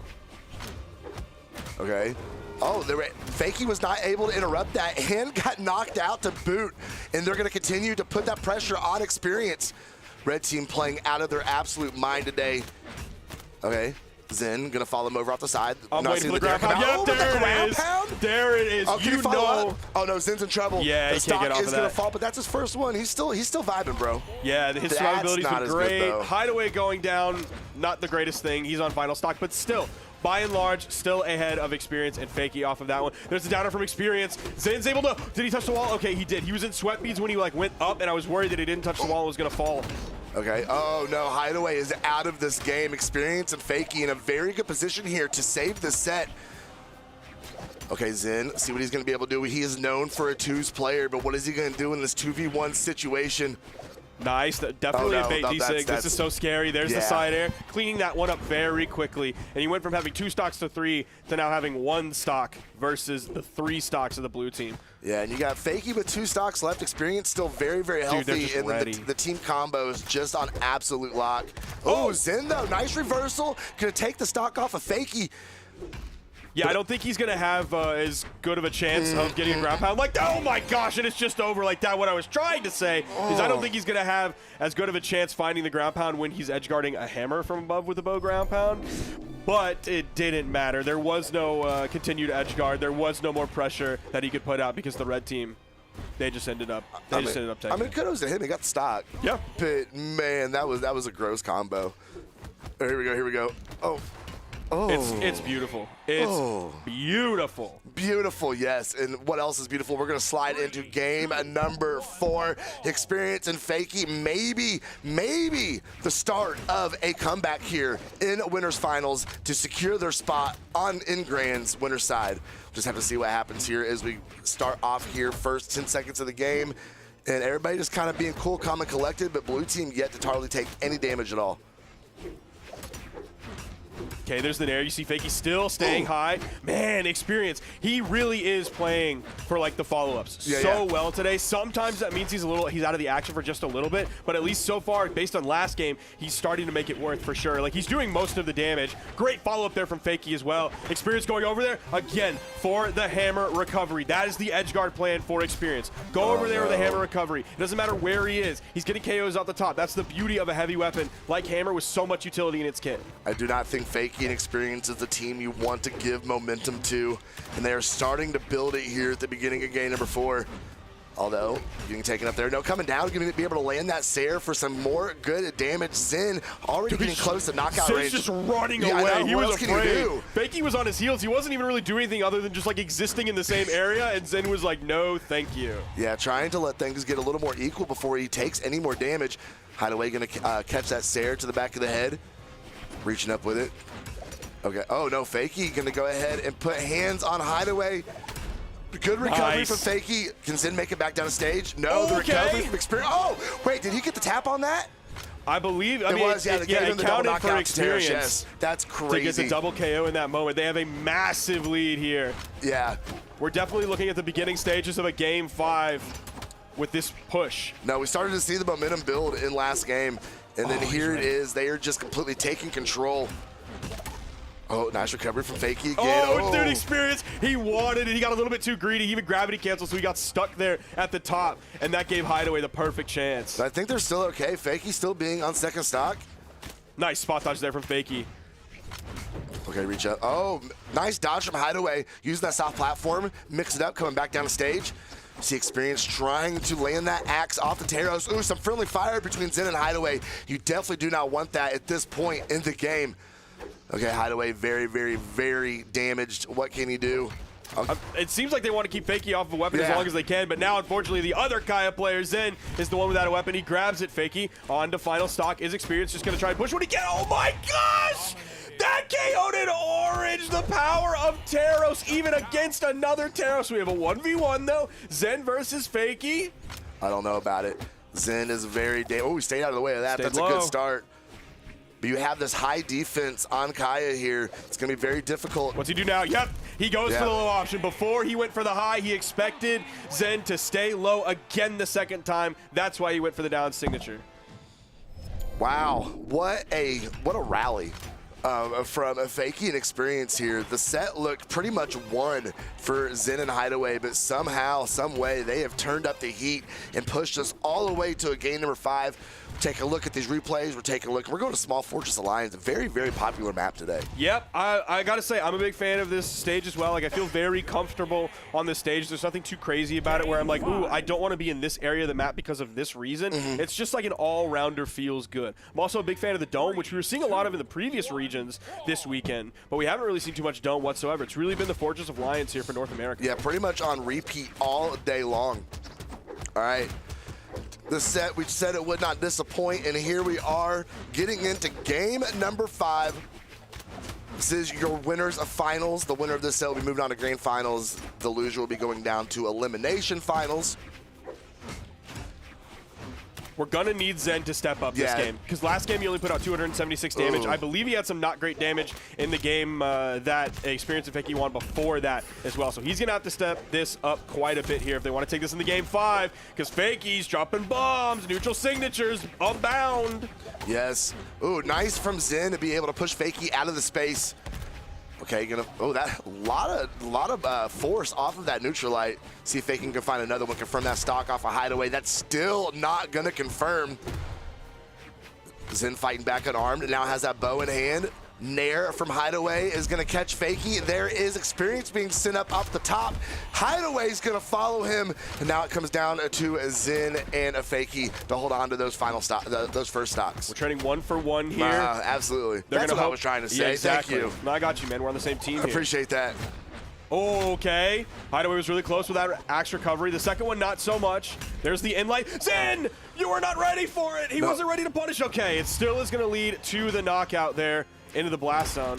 No. Oh, and the team KO as well. Can Experience confirm this edge guard? Yeah. Oh, Fakey sending him back over, and then Experience putting him in the dirt. That was insane. Great way to take the lead of this game, putting Hideaway on his winner's side stock here. And they've been the dominating force all day long. Experience and Fakey being able to steal away this momentum from him. It was 2-0. It was pretty much a 1 for red team. How'd they let it slip away?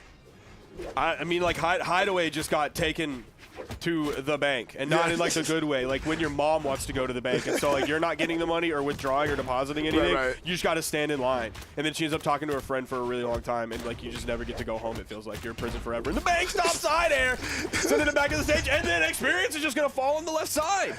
Yeah, fell on that stock for sure. Still plenty of, still has that last one to work with here, as Fakey trying to keep it going here.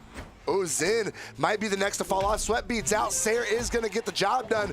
Hideaway trying to stay out of the way while his teammate gets brought back in. The respawn has taken place. Zen is weaponed up, but get caught in a 2v1 situation. Okay. Good team damage. Good team turn combo around for damage. Hideaway, spin up. yes! Dude, that feels so good whenever you do it. It feels so terrible when it happens to you. When both members, one of each team, gets sent over onto one side, and then one is able to turn and get the KO off of that. That's huge. Experience with the attempt. Oh, okay, he's going to get back. No, Fakey almost had the save on him, but red team was there. There's the ground pound from Fakey. He can absolutely do this here. There's a sidelight. He covers low. There's no way Hideaway is able to do this, even on Teros. I'm scared to say anything. You don't want to, okay, that's good damage. Pushing Fakey into yellow, orange-ish. Give me a sidelight side sig. Yeah. I'm telling you, Fakey. Is that all it is? I'm doing it. It's a sidelight. If you hit a sidelight, you hit the side sig, 100%. Okay, D-Light Nair. Not enough, not enough. Surely one more will get it done, though. If he's able to get it, reach with dude, the it's still really scary. He can whiff an attack, and then all of a sudden you have like 48 damage done to you. Okay. Don't D-Light, brother. I'm telling you, don't D-Light. It's potentially going to be a problem. Oh no. That's now a you problem can for Hideaway. Yep. Wait a second. He was able to dodge back through Hideaway, trying to play with 1,000 IQ right here, staying out of the attacks from this bow. We got the dancing. We got the movement. Dude, this is game 5, baby. Hideaway's done a great job of adding up quite a bit of damage on a fake. He's still going to have to do more. You got telling you, bro. Stop D-Lighting. Bro, I'm scared. I'm so scared, Sparky. Oh, it's right on top of Hideaway. Oh, no. At least the bounce off the stage is going to help him stay alive here. No, that's it. That's it. He doesn't come back. Hideaway gets it. No way. Hideaway clutches it in game 5, reading the dodge through, turning around, hitting the GC into the side air. Oh, my gosh. Experience left the lobby so quick, bro. Oh, my gosh, dude. That is brutal. Oh, that sucks, bro. Oh, that is so unfortunate. What a finish to a game number 5, though. I mean, it really just came down to who was going to be able to approach, who was going to make that, who was going to cross that line. And when you're doing it against a Teros, we're going to take a look at that final stock here in just a second. Here it is. Hideaway sending them out. Here it comes. Nothing he can do. Stop. Oh, man. Dude, he snapped onto the main platform so fast. The reaction time on Hideaway to be able to turn around and grab the D-Light is huge. The reaction times of the kids that play this game, I don't actually know how old Hideaway is. I'm 33, so everyone's a kid to me here, but except for you. But, dude, Hideaway just so They just called fast. us old. Well, Toast is old. Fair. I'm 33 and tapped in. I'm different. Oh, yeah. I'm not like those other 33-years-olds. No? Not like the other ones? No, I know who Osama Sun is. Okay. I know Ball. Okay. I listen to Yeet. Yeah.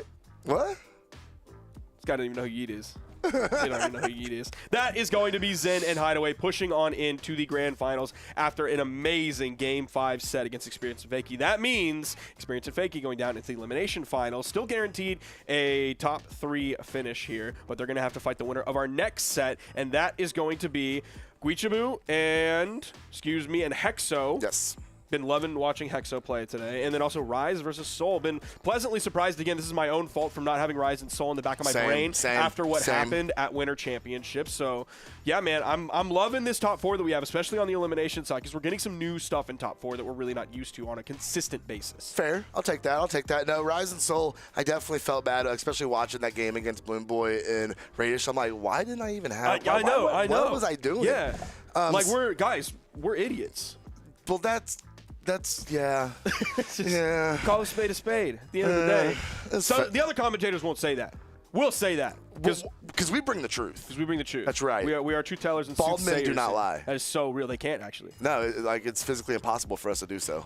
So we're getting the Ascendant Nyx here from Hexo. I'm loving Nyx lately. Big fan. Not even just because of the recent skin release, but after the Blasters buff. And, of course, Scythe continuing to be one of the best weapons in the game. I feel like there's never a tier list. Even if the rest of the tier list is wrong, the people who put Scythe at the top are at least right on that because, like, there's salty, like, Scythe haters out there.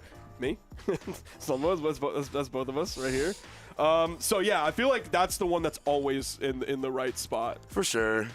I agree. I'm actually been really impressed with Guichabu and Hexo today. Hexo, I feel like, is a name we've been saying more and more here lately. And he's having a great run with Guichabu today. Making it up into top 4. Congratulations to them already. But this Rise and Soul team has just been phenomenal today, making a good run. They literally 3-0'd Bloom Boy and Radish. Yep. Yeah, they sent them packing in a very rapid fashion. So I'm very interested to see how this set breaks down and how this game 1 breaks down. And it is cool seeing like unorthodox legend picks coming out from both Guichabu and Hexo. Like we mentioned the Nyx, Hexo on the Nyx, but also Guichabu on the Queen Nai. Like he's making it work. Who else is doing Katars in 2v2? Nobody. And pretty much nobody out there whatsoever. I'm sure there's like one guy who's like a top 32 player who's like, me, you're forgetting about me. Like, yeah. And yes, but yes, we're talking about top 4 right here. This is Guichabu making the Queen Nai happen. We have 2 level 100s here on the side of the blue team. Level 100 Nyx from Hexo and a level 100 Queen Nai from Guichabu. Going up against like the most normal meta pick right now. Just the classic going on of Kaya and Ulgrim. All right, we'll see how it works out, the unorthodox picks or the tried and true meta selections. And I'm really tired of looking at this map, but it is not really up to me at this point. We are going to settle into game number 1 to find out who's going to be taking on Experience and Fakey in Elimination Finals. Yeah, starting this one off, it is going to be Guichu certainly getting the weapon he chooses here, and kind of the one that Soul's been choosing as well. Definitely been leaning heavily on the Lance, although we have seen quite a few, well, definitely more than normal neutral signatures on the Axe hitting, I believe, from Soul as well this weekend. Could have been one of the other like 100 Olgrams that we've seen. Hexo almost being taken off the top with the Nyx defense coming in clutch there. Oh, Hexo trying to fight unarmed. It gets taken off on the left side of the map. Guichu fighting back with those guitars, though. Catches a with the recovery. Everybody back down on the stage. Oh, neutral signature does not KO. Guichu tried to tap it in there with the down signature. Could not find a home for it. Oh, okay. Man, that's tough. You can only grab one person with the down air. But the good thing about Brawlhalla, well, if you're the one like doing the hitting, is you're always going to grab the person who has more damage on their stock. So you get more value. I did not know that. Yeah. I did not know that. Thank you. I learned something learn something new every day, and I did not know that bit of information. Yeah, it's definitely like I could honestly, I might be wrong on that. No, you're right, Sparky, you're right. It'd be really funny if I was wrong. But I think that's how it happens. I know it prioritizes opponents. Ooh. That's for sure, which is a really nice feature. Okay. Oh, nice Sarah. Gonna bounce Hexo off the stage. Ground pound should finish that up. And Soul is gonna try and march right in to put that axe all over Guichu. Guichu does have that spear in hand now. See what he can do with it. Taking red team up into the air.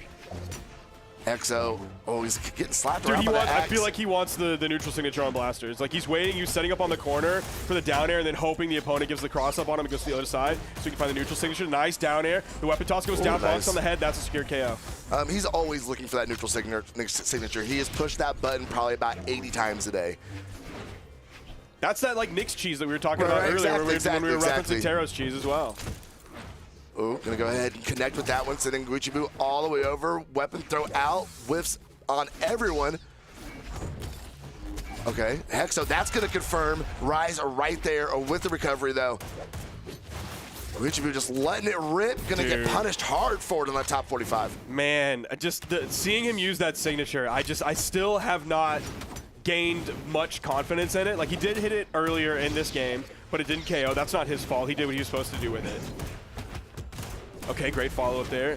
Off of some initial team damage from Hexo onto Guichu. Again, that time it doesn't get punished. Soul gonna whiff on the nair. Guichu trying to clear a lane for him and Hexo to get back on stage. He finds room for himself, but Hexo is going to catch a recovery from the Lance, take him out of game number 1, and now it is all up to Guichu. Dude, nice timing on the spot dodge to get through that side signature that came out from Guichu, and then a great punish coming out from Rise. Now Guichu in the 1v2. Does get hit by a sidelight. There's the D-Sig, the delayed D-Sig. The Kaya Enjoyers throwing sidelight into a signature. They have been in full force today. Rise and Soul looking very nice. See where we're going to end up here for game number 2. We're going to Demon Island. Finally, a change of scenery.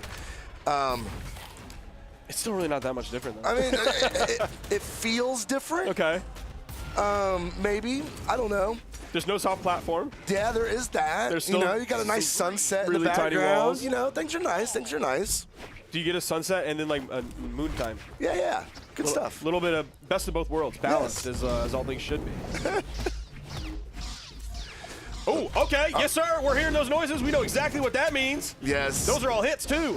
Oh, and he's keeping it going. GCD light into the recovery. Punish the landing here. Goes with the side signature. Okay. See if Guichu is going to be able to follow up anything more on that. He's swimming around here, barely touched here in game number 2.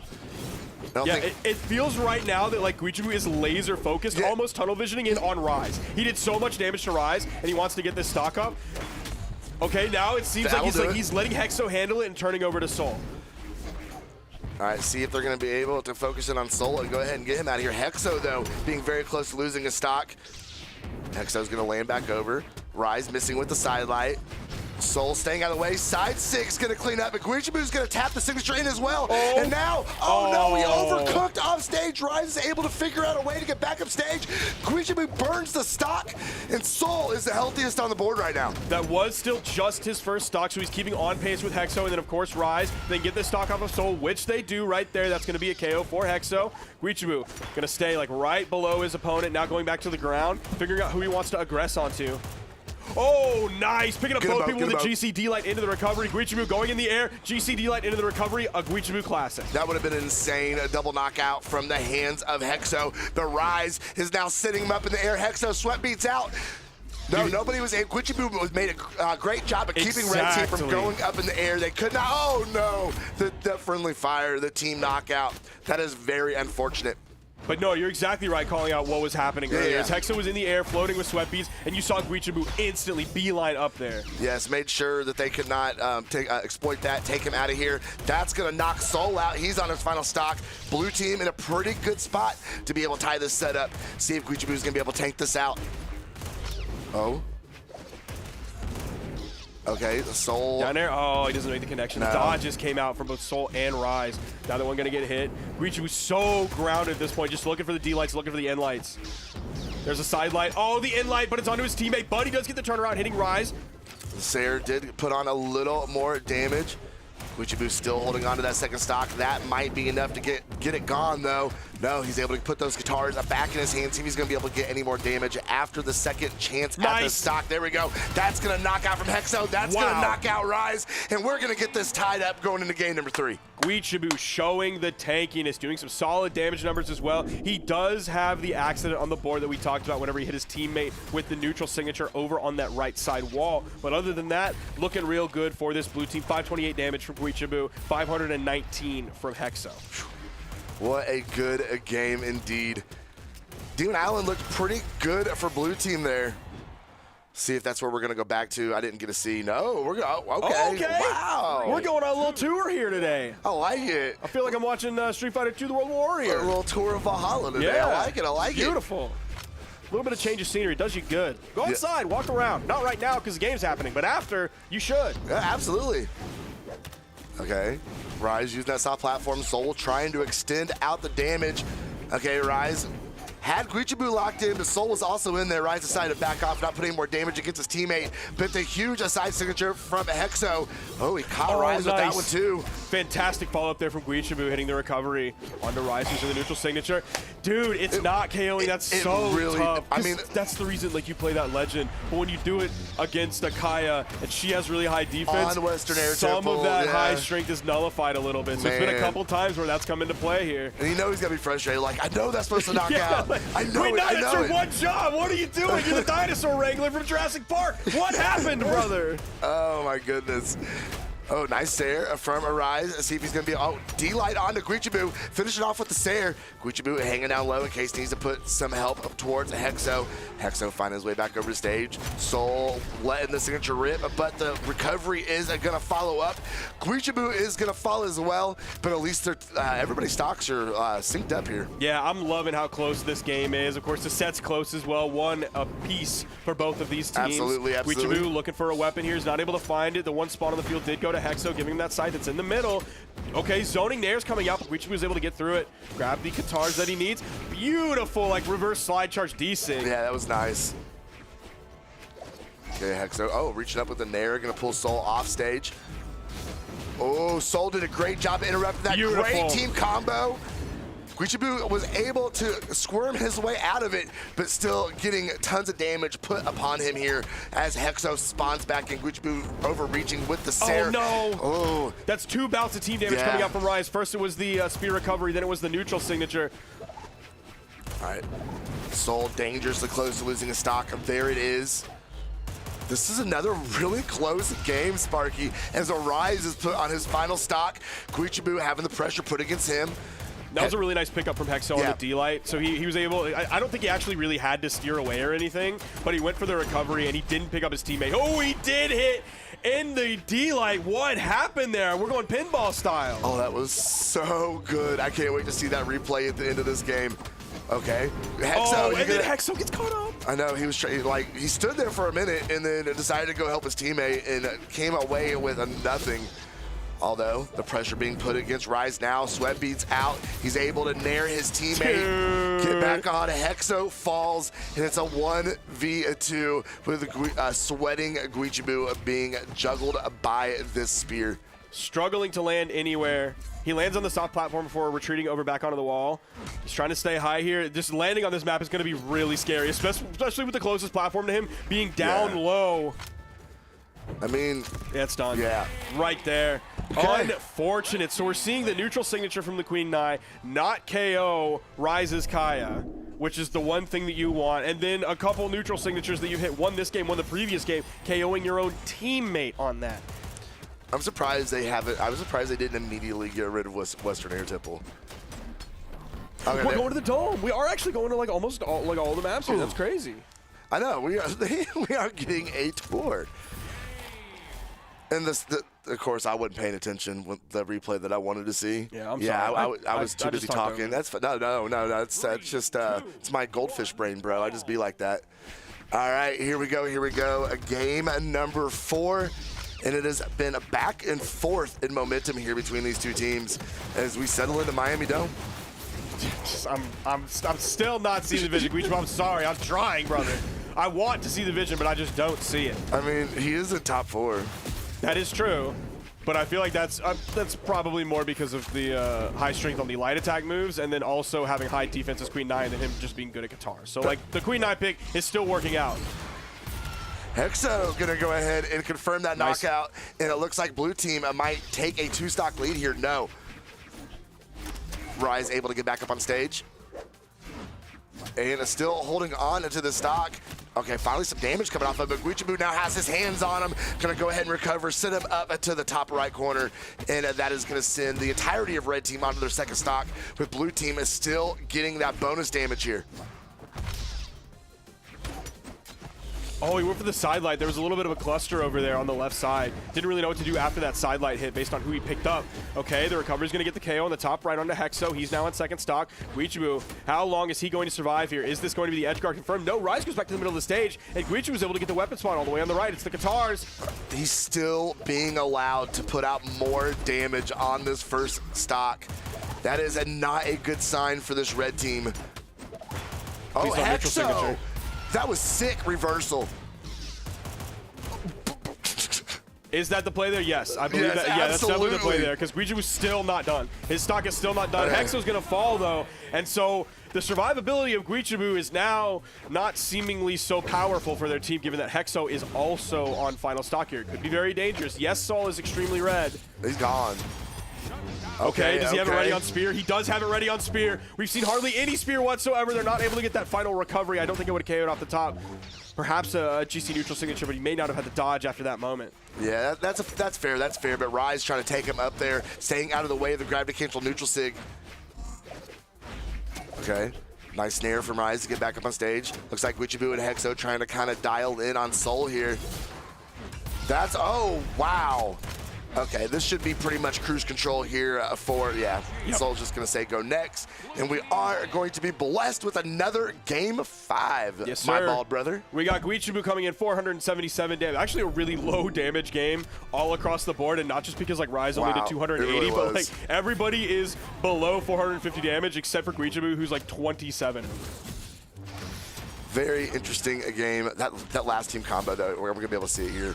They have definitely been practicing. Oh, no, not that one. The team combo, the team combo halfway through the game. Yep. I knew what I meant. That's all that matters.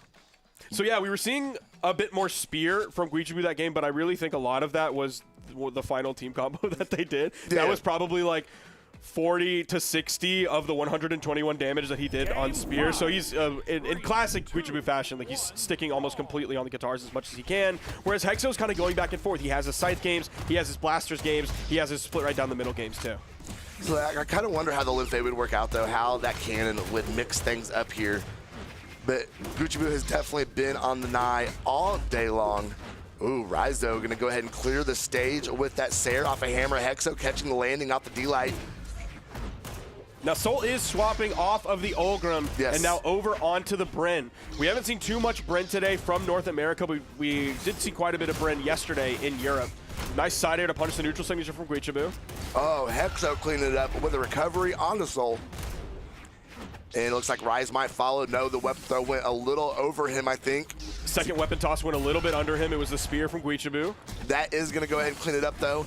Guichabu and Hexo on the board have a 2-stock advantage right now. Nice. Hexo naring his teammate to be able to have the option to be able to get back up on stage, but it is all for naught as he is taken off the top anyway. Dude, Guichabu survivability here. Nice follow-up, though, with the nair from Sol after the in-light on the hammer from Rise. They got to find this damage on the Guichabu, but not only do they need to find the damage, but they need to find the KO move. He's starting to weave the neutral signature and all the spear signatures into his gameplay. Hadn't seen that too much before. We see it a lot in 1v1s for sure. Yes. Ooh, nice save from Sol, though. Clearing all the blue team off the stage. Hexo gonna get bounced off the stage. And he is able to get back up, but he's unarmed, taking the high route, staying out of the way of this red team. The Sair on Guichabu is going to knock him way out. His Rise is going to follow him out. Weapon throw is going to knock his teammate back. Sol, another Sair. That is going to get it done. 2v1 opportunity for red team. And Hexo, no, ground pound is going to finish him off. Sending him all the way under the stage onto the right side. Guichabu doing his best to float above and avoid as much damage as possible. His survivability is still fantastic. Yes. He is still by far the healthiest on the board. Okay. Oh, Hexo. Great job with another Sair, just literally swapping over just to keep Rise completely out of the equation, turning back over to focus on Sol. Great job. Rise is still not back on stage, bro.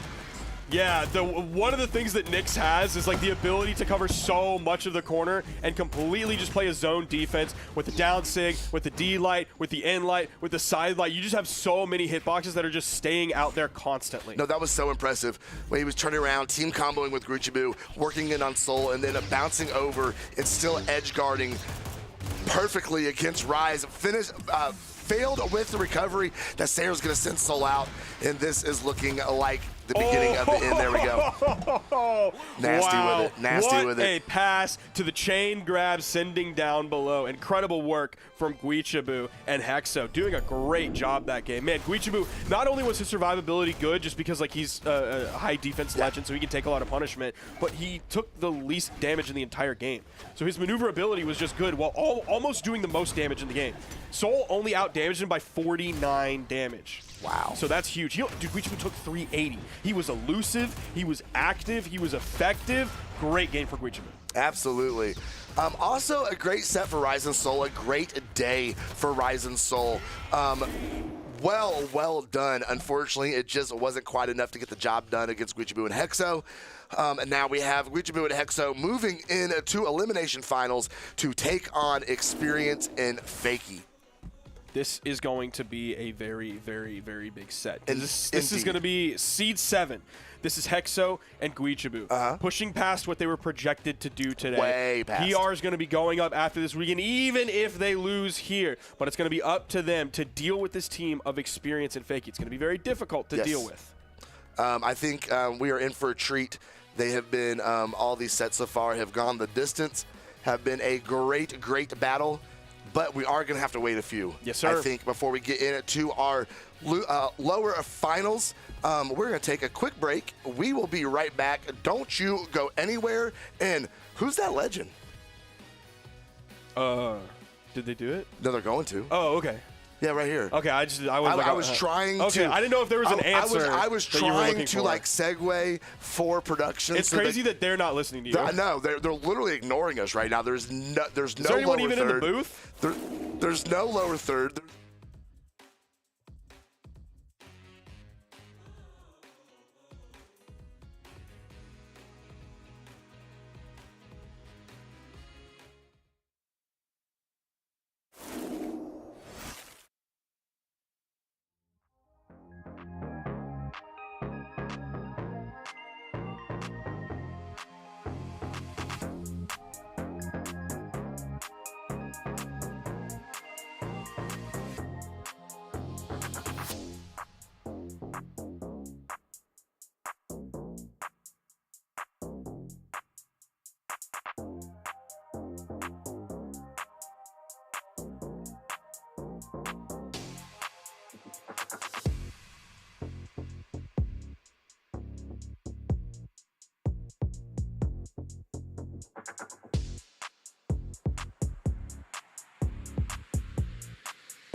What's up, everybody? Welcome back to our potential final 2 or potentially final 3 sets here. We're starting in the elimination finals. It's going to be Experience and Fakey versus Hexo and Guichibu. Joining me here for the end of this tournament is Slow-Mo.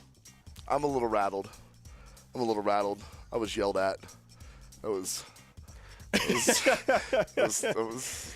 We just wanted to make sure everybody was paying attention out there before we get into our final games make sure we were of paying today. attention. Yeah, right? Yeah, what if I was picking my nose or something, bro? I mean, yeah, I was like in the middle of swallowing from earlier. So, yeah, that's look, man, we're going to get into these games. Yes. I know y'all are ready to watch it. We're ready to watch it as well. We have Guichibu and Hexo versus Experience and Fakey. We're seeing the legends on the screen, you and I are right now, and it's the classics. Nobody is expecting really any major changes coming up from this team, either of these teams really. And again, we're seeing ulterior or really unorthodox legend picks coming out with the Queen Nai and the Nyx on the blue team. Meanwhile, it's, again, what we talked about earlier against the classic meta right now of Teros and Kaya. Yeah. Teros and Kaya, obviously a very proven duo there. But I do agree. I like it's refreshing seeing, a team push the envelope, try something different, a little unorthodox, and not just try it, but it pay off for them. Yes. They are sitting with a guaranteed 3rd place at this point.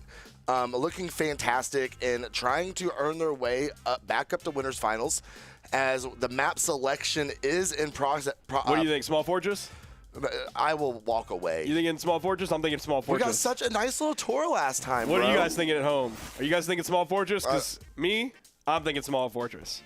They're thinking about it. Yeah, you know what? Yeah, we're going Small Fortress of Lions, baby. Why mess with a classic? You know, you're right. Why mess with a classic if it's not broke? Don't fix it. Oh, and we actually have Fakey with the level 100 Kaya as well. You can see the gold name above his head. So a lot of experience on these legends here from these players. And, of course, experience we talked about his Teros earlier.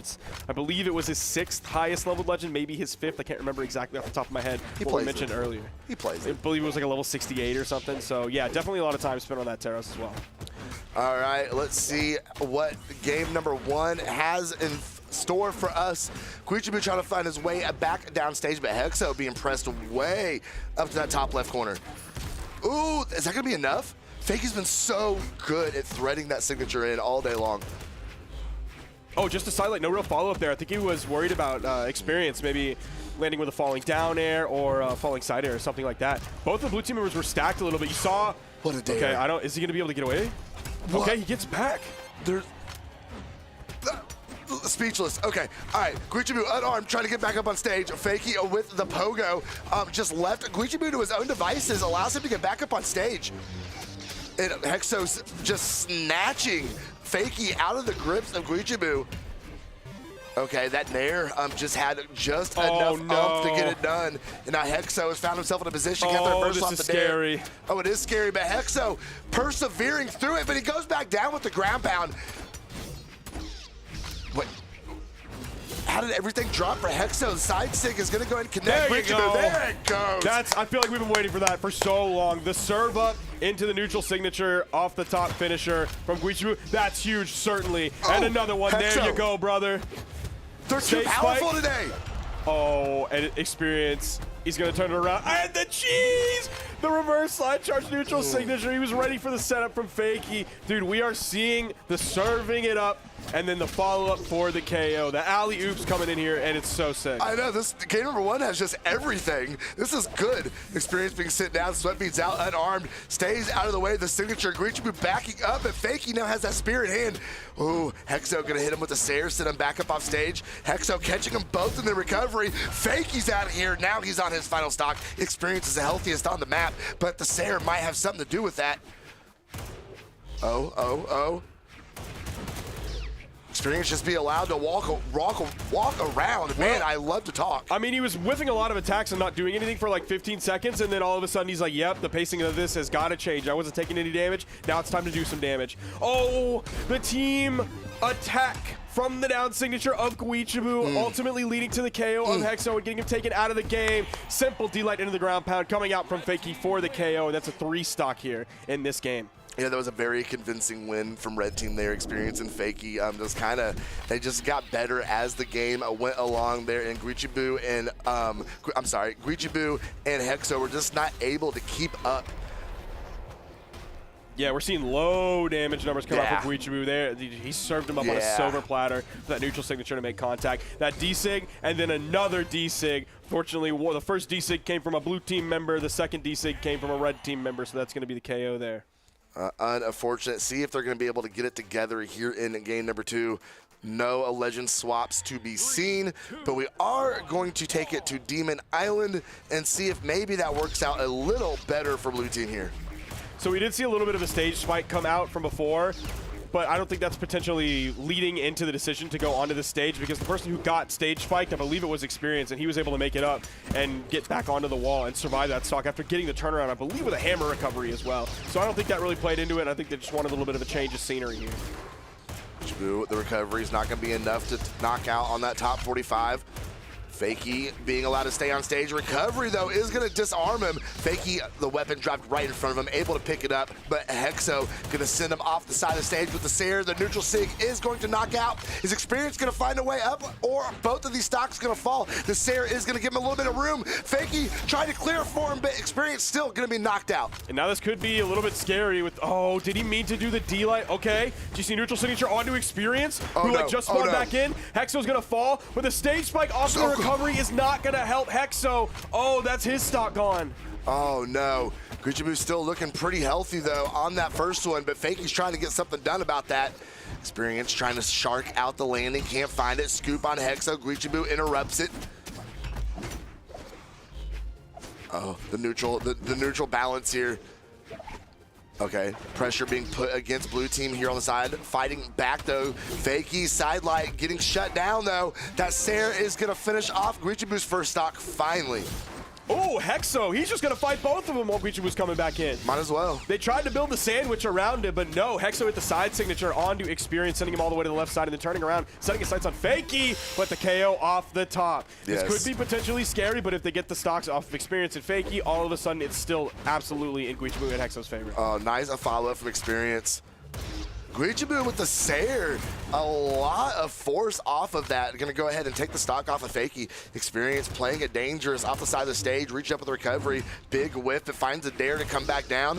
Fakey getting in the way of Guichibu and Experience, but Experience still gonna be taking off the top. He hit the first 2 hits, and then he saw he could get more, so he just waited for a second for the dodges to come out, so those would be gone and he could find his cooldowns. Guichibu.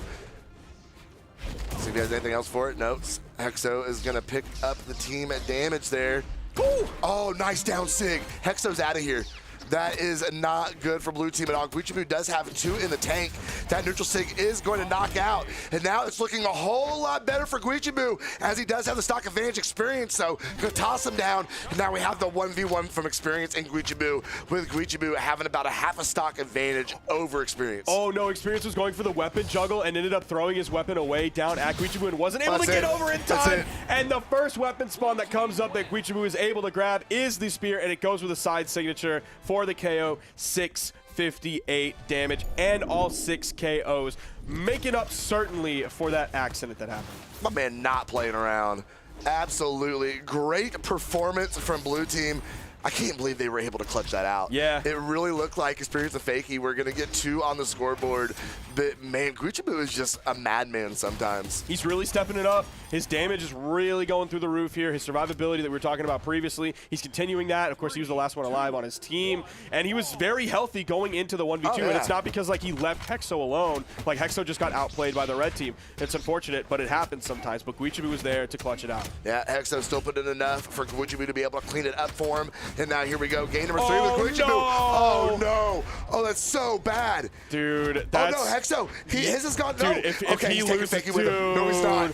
No, he's not. Oh, no. This is just a throw to the beginning of this game. That's so tough. Hexo really has to make up for this because it's his fault. Guichibu got hit out of there. I believe he hit either a down air or a neutral air. Can't remember which really forced Guichibu deep into the push-off column, and he didn't have anything to touch the wall with. It's so important for blue team not to let that affect their mental and to just keep focusing on what is left in front of them.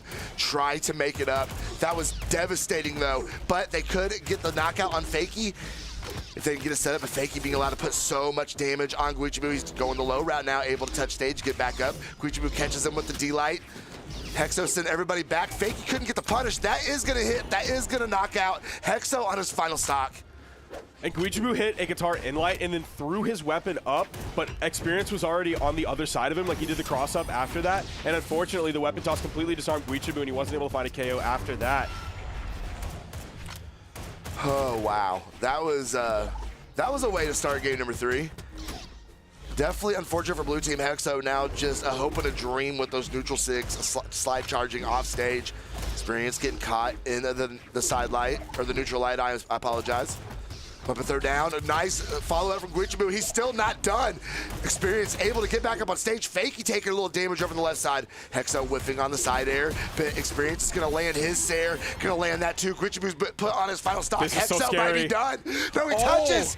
I thought we saw Experience go up. I thought he was going to go down so he could do that. He still gets the recovery for the KO, even though Guichibu was there and got a hit on Experience. It was too late. All right, I want to see if Guichibu's able to clutch this one out. Not as good of a position this time. I don't know about this one, man. I mean, a little bit of a drop there. Oh, that's it. They should be nails on this one. Oh, no, not enough damage. Wait. Okay, wait, no shot. Okay, Experience still has another one. Oh no. Okay, Guichibu gonna go ahead and catch. Nair hits them both. 1 second. Let my man cook. Oh no. Terrace has stepped into the picture here. Yeah, all Guichibu has to do is like make a mistake on like the turnaround follow-up after he hits like Fakey onto Experience. It doesn't even matter. But all he had to do was make like one mess up, and then all of a sudden like an axe inlight comes out or something, like ground pound comes out, and he's done. That was a basically only but losable situation there for Guichibu. Yeah, Hexo could have just hung out just a little longer.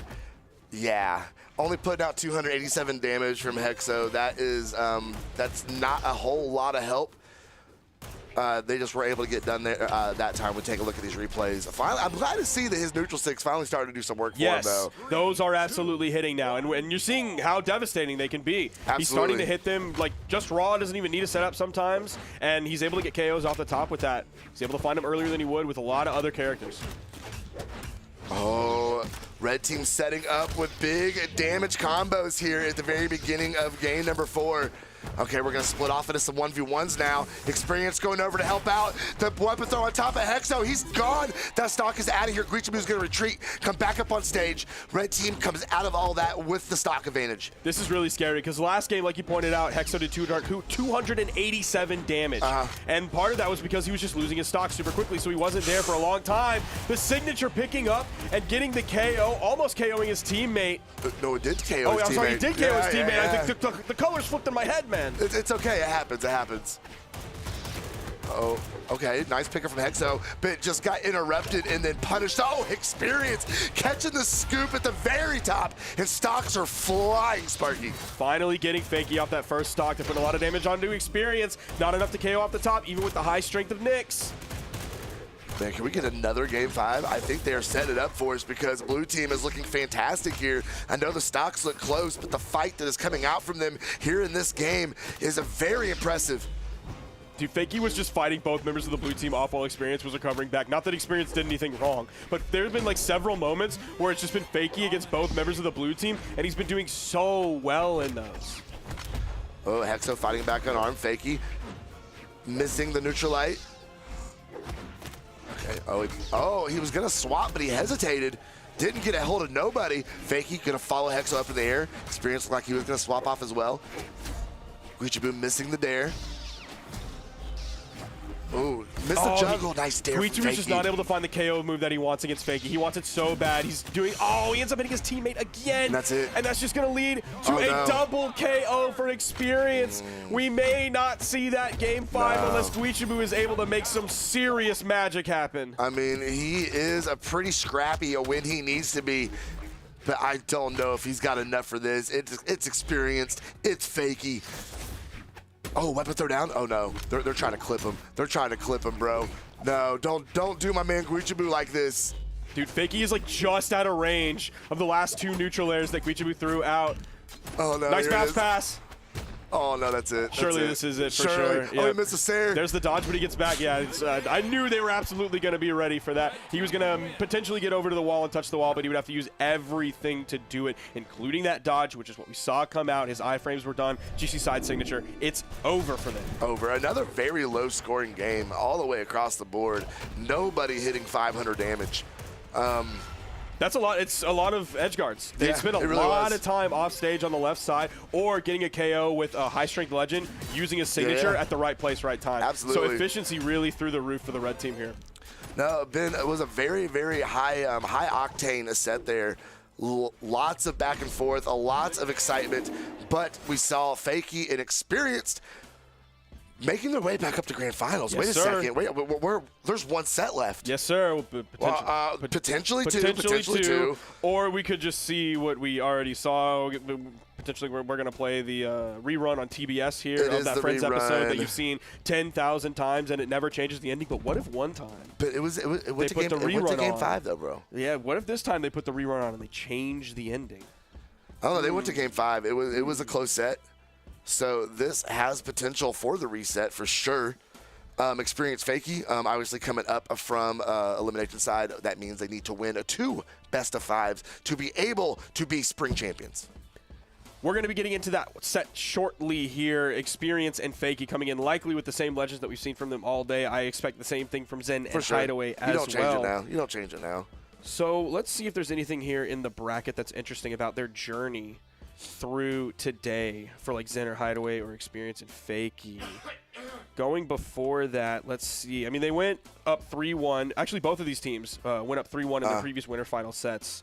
3-1 for Experience and Fakey over Ryzen Solo, and 3-1 for Zen and Hideaway over Marky Moo and Future Bubble. Anson Roach. Yeah, seeing that every so time. good. So silly. So good. I'm not seeing anything like too crazy on the top side of the bracket. Nothing hugely surprising. We have Experience and Fakey against Guichabu and Hexo. Saw that on the winner's side. That was a 3-1. Then when we saw it on the elimination side, it was also a 3-1. It was also a 3-1 as well. Yes. No, I think we definitely, this grand final, we definitely have potential for a reset here. It has been I hate to be that guy, but it's been a very surprisingly entertaining North American tournament today. They've been just exciting sets, everything going to game 5, and it's not been a lot of the passive gameplay that people complain about from North America. It's just been scrapping teams all day long. It's been very enjoyable. I think a lot of people were wondering what North America was going to look like with their legend picks. Me included. How many Wushangs were we going to see? How many Onyxes were we going to see? Now, we did see a few Onyxes today. There's been a lot of Axe. There's been a lot of Axe, a lot of Taros, and a lot of Kaya especially. But that's and some Olgrim. So we're seeing a lot of overlap that it feels like we didn't normally see. Of course, like we know Ryze and Sol, they play an Olgrim in there. Yeah, seeing so many Olgrims today was a little bit surprising, at least for what I thought going into this weekend. For sure. No, it's been a lot of fun. I'm very interested to see how this grand final turns out. I know my predictions were pretty close. I had Bloom Boy and Radish up there coming in 4th today, but that's okay. It's okay. We're coming in 5th rather. Yeah, that was a little bit of a surprising one. Mostly because it was a 3-0 for Ryze and Solo, knocking them out of the elimination side of the bracket. It was brutal. That's seed 3 versus seed 4. Like they're right in there with each other, and yet it was a 3-0 in favor of Ryze and Soul. Looks like we're getting into the stage banning of this next set. Hey, guess where we're going, everybody? You'll find out in a minute. I'm not gonna. He spoiled it for you, but you probably already knew it. Where's that? What's that stage? It's gonna be Small Fortress. What's that? You guys got stage? it. You guys got it. It's Small Fortress. You figured it out. Good job, chat. Good job. You guys are so smart. Yes, so incredibly smart indeed. All right, here we go. It is your North American 2v2 Grand Finals. Who's it going to be? Who you got, Sparky? Who you got? Come on. I think I still got Zen and Hideaway. Yeah. Even though I put Experience and Fakey like winning the tournament on pre-show predictions, I'm thinking Zen and Hideaway. They just got it. Experience Fakey or reset the bracket and then Zen and Hideaway. No, maybe I don't got it. I'm a little bit worried. I'm not shaking. We trust the plan. Yeah. It's okay. It's very early. Yeah, absolutely. Yes. It's just game 1. Absolutely. Who even cares? It's not even a real game. It's the first 30 seconds of game 1. Yeah, right? None of this actually matters. We're not at the point where it matters yet. Everybody talks about the final 2 minutes of a football game. Yeah, not the first 2 minutes. minutes. Why are we worried about the first 30 seconds? All right. Fakey going to send Hideaway up with a Nair. Okay, can he find it? Can he find it? Oh, that's big from experience. Going to clear the first stock off his in. Oh my Oh, gosh. Hideaway's on his final. Wait a second. I'm telling you, I'm worried. Sparky. I'm worried. Dude, that was crazy though. The spacing on the Axe side air to not get caught in the blender over on the right wall. That had to be like pixels away. Who's in, backing up. Oh, swapped over to Experience, but did not get hands on him. Experience gonna get the one at a time in. Oh, great interruption from Fakey. Okay, that's gonna be a shutdown there onto Experience and the KO as well onto Fakey. Red team fighting their way back into this. Trying, but it's still looking pretty dire for him. Especially with Experience still swinging that hammer. Nice scoop from Experience, gonna send Hideaway all the way up. Nair is going to whiff. Hideaway missing the dare. A lot of whiffing going on here. There we go, Stomp Sarah gonna connect. Oh no, he goes for the GC stomp into the side air and ends up falling. After that, he gets down aired below the stage while he already used a lot of his in-air movement economy. So he just ends up falling there, and he's on final stock a little bit earlier than I would have expected. He's definitely there later than Hideaway, so they're still in a good spot in regards to that. There's the D-Sig almost doing it on Fakey. The Fakey was getting bodied over there on the right side. Experience came over, confirmed a knockout, saved his teammate, and went right back to work. There we go. Nice follow-up from Experience. The stock is going to fall off of Fakey. Dude, what can they do on Experience while Fakey's coming back in? Nothing. He doesn't have a weapon. He's running. I think that Nair, although his team damage, might have actually helped Hideaway by sending him so far away from Fakey, who's coming in with the unarmed recovery. Okay. Nice interruption and the avoidance of Fakey too. Okay. Now it's all up to Zen. That's going to do it. We're going to go next to game number 2, Experience, and Fakey going to be the first to get a point on the scoreboard going up 1-0. Yeah, really in control throughout that entire game. Yeah. It wasn't like a stomp or anything, but they were definitely in control of where the car was going here. Dude, that was such a random direction. Angle? Yeah. Yeah. Dude, the spacing from Hideaway on that's so good. So good. No, this has been fun. That was a great game number 1. We're going to settle into game number 2 here and see if maybe Hideaway and Zen can get something going in their direction. Oh, that's not a good way to start. Hideaway taking some big damage there. Already an orange wave. Oh, this is that's really a scary. stop, Oh, my bro. gosh. He's gone. Dude, that was so early. That had to be like late orange, early red. They were so far out there for Kaya to be able to do that with her low strength 15 on just a spear side air. 15-second stock, and now Experience and Fakey continue to go to work here. I'm worried. You probably should be at this point. I'm telling you, I really think that Experience and Fakey are going to reset this bracket here on us, because they are playing phenomenally here in Grand Finals, and no signs of slowing great down, turnaround bro. and the follow-up there from Fakey. He switched sides so he could hit the neutral air after the end line from Experience. There's a KO on the left. There's a KO on the right. Fakey and Experience have not lost a single stock this game yet. Experience has barely been hit, bro. He's looking fantastic on that first stock. And the Hideaway and Zen are playing scared now, bro. They're being afraid to approach. Experience whiffing on the Nair. Fakey couldn't get the punish or the follow-up. Okay, got them both in his clinches now. Zen's gonna reverse it, sending Experience up. Still Could not that be a enough stock to off of KO. That Fakey? hurts. No, he makes it back to stage. He's able to land. He's able to have his weapon in his hand, and now he's putting out more damage. Even that, okay. Finally. I thought he might survive that just by the skin of his teeth. Oh, great interruption from Experience. Great team plays here. They are doing such a good job at saving each other from early knockouts. Okay, gonna set up. Fakey. The second swipe, it's hitting both. Oh, missed with the signature. Oh, huge Sarah. Gonna go ahead and clean up that stock on Fakey. Bit Hideaway on that final stock. Good Still damage off that it. Taros. Still confirms the KO with the weapon toss down, even though he got hit by Hideaway. He was doing everything he could to keep Experience off of his teammate. Experience whiffing on the side light. That one is gonna go ahead and connect. Gonna find his way in there. Oh, big Sarah. Oh, the weapon throw might be enough. Hideaway, sweat beats out, does get the touch at the very bottom of the side of the stage. Fakey gonna recover, bring Hideaway all the way to the top, but he lands safely on a weapon spawn, hammer in hand, gravity cancel stomp into Sarah. Nice side stick. Unfortunately, not going to have enough damage on a Fakey for that to be a KO just yet, even though he is playing Taros. The defensive Kaya, we've been talking about it all day. There's the neutral air from Zen onto Hideaway. Nice. I love that they kind of waited to figure out what should be done in that moment, whether Hideaway hits Zen, trying to send him up, but if you hit like a neutral area, you could potentially stage spike. So having Zen hit Hideaway, giving him the chase dodge up is the smartest move there. Experience catching the landing. That's going to send Hideaway off here. It's all up to Zen, but it's almost photocopy what we saw in game number 1, and they are going to clean it up very quickly with recovery off the axe from the Taros. And man, they are steamrolling their way through resetting this bracket. Hideaway, he did pick up 3 KOs, but he's really not allowed to do very much this game, putting out 282 damage. And that's like one of the reasons is because Experience is just running wild, 654 damage, 4 KOs. He's making money moves on the hammer for sure. Nah, he is locked in that Taros, and he is feeling very good about it. Just letting it swing, getting the job done, going back to Small Fortress. Our Experience and Fakey going to reset here? I mean, I think they might. They're looking really strong here. They seem unstoppable, or at least everything that Zen and Hideaway have shown us so far in this set, it seems like they do not have what it takes to deal with Experience and Fakey. And I think that's what it is. I think they haven't shown me anything here in this set that makes me think that they're going to be able to turn the tides of this. I would like to see them at least get one on the scoreboard here before the reset. Maybe find some sort of momentum before they get taken into the reset. But we're just going to have to see how this works out as Experience stares his way back on stage. Hideaway trying to hold it down at that edge guard.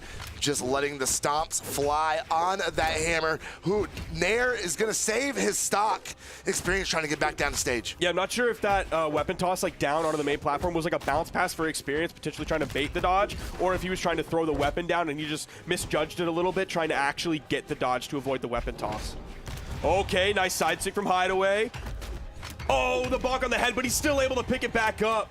Correct me if I'm wrong, this is the first lead of a red team here in Grand Finals. I think you might be right on that, and it seems like that lead is shrinking the moment that we pointed out. Yeah, very short-lived one here as Hideaway takes that pogo to the top of the head.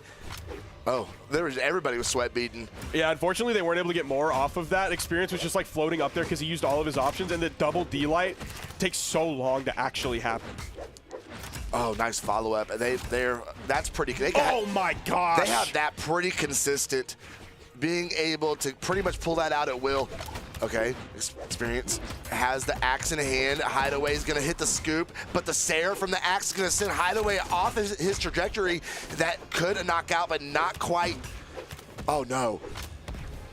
Okay, Experience and Fake, you're starting to turn it back up here. That lead that the red team had, that ship has sailed. It is no longer existing, and there is the stock off a Hideaway. Oh no, we're getting a reset. There is no doubt in my mind, brother. Yeah, Hideaway's done with that. Here comes the reset. Oh my goodness, dude. Every time I feel like Fakey and Experience are like circus performers. Every time I see Fakey hit like a neutral air on the bow onto Experience, even though he's doing like a fair bit of team damage, it's like he's throwing his teammate up there. And then Experience is like, yeah, come on up here, guys. I'm ready to swing the axe around and take you off the top of my recovery. So anytime I see that team damage, it's like, it seems like it's a part of the plan. I mean, what's the word I'm looking for? Casualty of war, if you will. Okay. Just part of. There's a very specific term for this that I'm not thinking of. I don't know, man. I don't know, man. I'm dumb. I'm sure it'll pop in later. Yeah, 3 hours after we're done with broadcasting, it doesn't matter at all anymore. Well, I'll be just as excited to hear. Okay, I'll be really excited. As long as I can text you and tell you, Sparky. Yeah, man. I'll be anxiously awaiting. I'll be on the edge of my seat, even though they're charging me for the whole dang thing.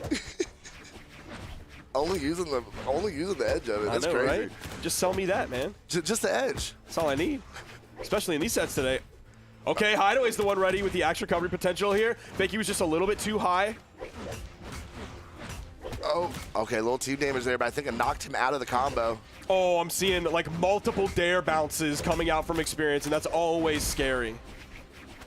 Oh, weapon throw to the face. Hideaway being sent all the way up, right into his Sair. Oh my gosh. It's still pretty even at this point, but no, it's not anymore as they melted those stocks away. But Experience and Fakey did take some damage on theirs to get that job done, though. That was Experience getting credit for the double KO, and he did like the bulk of the damage, including the knocking out moves at the end. But it was also like the double KO was enabled by Fakey going with the gravity cancel down heavy in that moment and finding that reaction that he needed.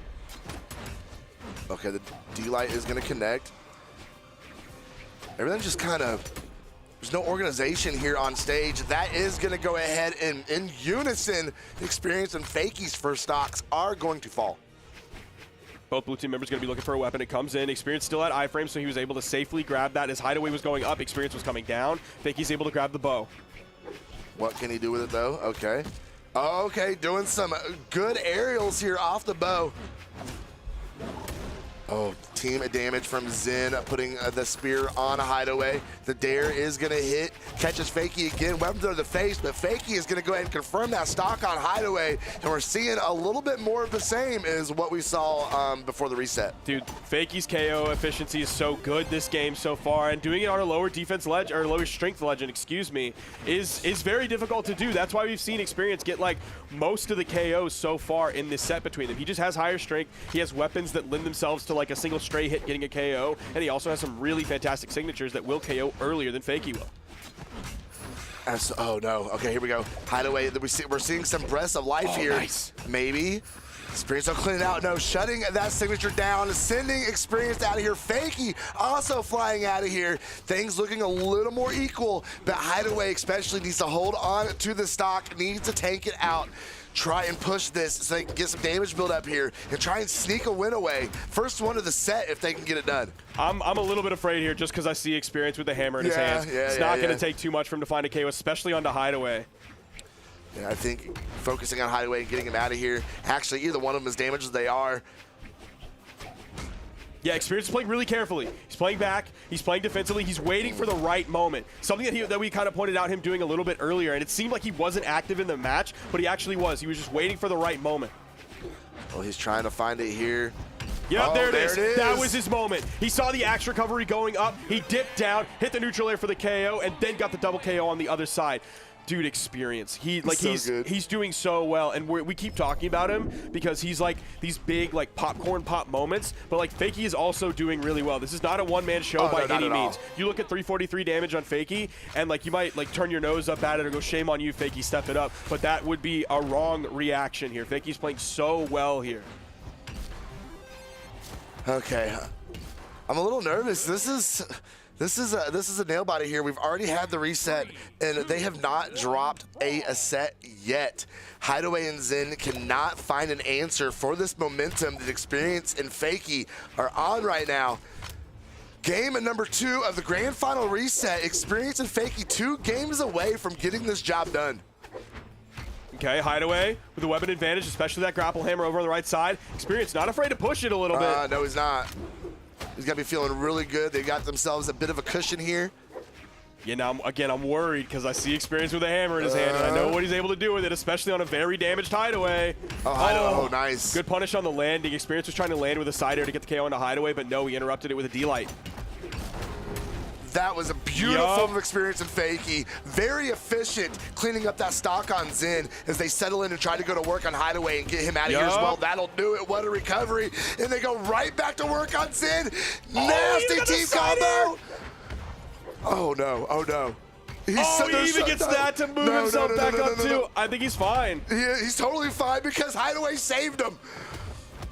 Oh, the down air. Oh, the interruption on the tap it in, and he got him. Zen, are you going to be... Oh, Fakey gives him the neutral air for the chase dodge up, and then the D-Light into the ground power from Hideaway. I love Brawlhalla, Sparky. I love Brawlhalla so much. No other platform fighter's doing that, baby. No other platform fighter lets you work on the wall like that. Nobody gives you that creativity. That is insane. What was that interaction? Hopefully we can get that whole 30, 40 seconds back, because that was, wow.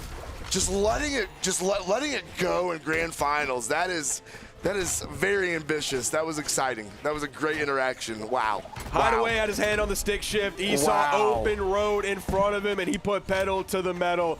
And then the momentum, like he hit a bump, and he caught some speed wobbles, so he had to slow down and pull over. And now it's Zen just all by his lonesome here against Experience and Fakey, hoping to get the vertical ladder to take him off the top. With 4 very healthy stocks. Wow.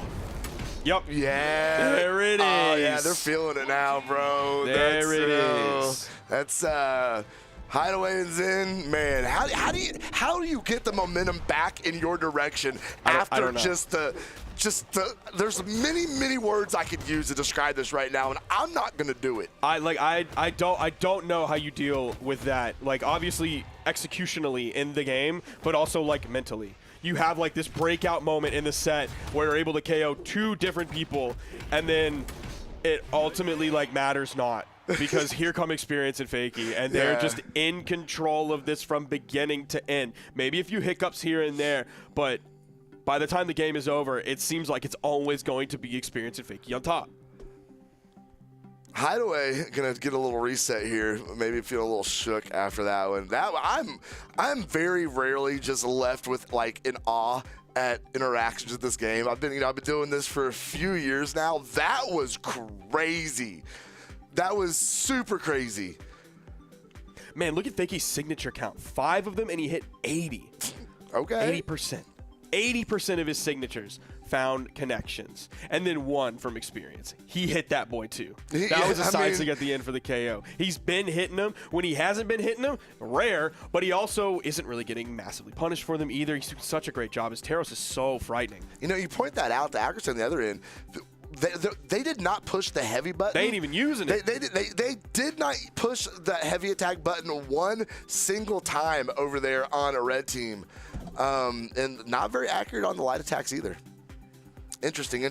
Like I said, Hideaway, I think he's resetting, trying to just make sure his game maybe doesn't feel great. Gonna make sure he has the best setup possible to go in to try and save this. They need 3 in a row. They've lost 5 in a row. Yeah. I mean, Sparky, I don't know, brother. I don't know. I'm feeling the exact same as you right now. That's going to be really tough to come back from. Zen's been in like the highest pressure situations that like Brawlhalla has to offer. So is the potential there? Absolutely. Yeah. Would I put my channel points on it? Probably not. We're going to find out. It could all come to an end right here, or, I mean, maybe Hideaway and Zen can dig deep and find something here, but they have not found it yet. I mean, they were able to defeat this team just a mere hour and a half ago. Yeah. So I don't know how we've got to this situation, but it really does just look like Experience and Fakey are just in 100% control. It's like, dude, it's Experience on Teros. He's just so difficult to deal with. And then Fakey is just, he's just everywhere he needs to be. I don't know how he does it. He's just everywhere he needs to be whenever he needs to be there. Okay. It comes down to this for Zen and Hideaway. They are officially on a tournament stock. And it looks like Zen and Fakey are trying to set up these combos and get that big early damage right here from the start of the game. Zen taking the high road, catching a nair, being able to get Hideaway off of him. Okay. Oh no, some team damage coming back the other way. Fakey fishing with that bow. D lighting on the Zen, but no follow-up after that. Now he has them both. Misses with the neutral sig. Sends Hideaway up. Zen now being pressed off stage. And Experience is the first to fall. All right, if they're able to bully Experience out of this game, I mean, that's a way to shut down the big damage that he's doing, the big KOs that he's finding. Weapon toss goes down. Simple D-Light into the ground pound, getting around the potential vertical hammer recovery hitbox that might be coming out, even if he had it there. Neutral light is going to hit Zen. Zen, though, going to get underneath them with the ground recovery. Ooh, big D-Light from Experience, getting him off of him. Hideaway fighting his way back unarmed. Axe in hand now. Fakey not letting him get anything out. And they decide just to play it safe, come back on stage. Fakey with the washing machine in the entirely wrong direction. It's a little awkward, right? Like, you're both up there. You both have burned everything. Right. You're both not close enough to hit each other. You're just, like, floating back to the stage. Just staring at each other on your way back down. 2 paratroopers on different sides of the war going like, all right, man, hey. When we get down, it's on, brother. And especially after the big double KO that came out from the red team. That's huge. Okay, that is going to knock Zen off his first stock. I mean, at least at this point, it looks like red team might be able to get at least a 1 on the scoreboard here. Experience fishing. Oh, this area is going to connect. He misses on the second I'm one. No, worried about he the turned hammer. around and Yep. put it on Hideaway. There though. it is. Oh, no. Oh, no, Zen. Surely Bye-bye. he confirms this. Yep, Yeah, there surely. it is. Zen put on final stocks. It's 3 stocks to 2. Are they going to get this? Going with the jump side air. He still gets the hit. Sending Hideaway up. Going to be in sweat beans. Yes, there he is. Punishing on the landing. He's in sweat beans soon. Okay, he didn't catch a landing. Hideaway just being absolutely smothered out there. Okay. Still doesn't have a weapon. Okay, he does now. Fakey now on his final stock. And That was aside gonna from be- Hideaway, things are pretty even here. That was going to be really tough from Zen on that double side light because he got the dodge. So you would think it's the double D light into the side air for the KO. He still got the KO though, but he didn't go for the double D light because there was another blue team member there. Okay, the interruption. Hideaway, though, getting sent all the way over. He is very, very hurt. This is looking very good for blue team here. 6 straight games? Could it be? Could it be? That's the no. start, slow-mo. Oh, no. All right, Hideaway, it's all up to him. Can he save this set for his team?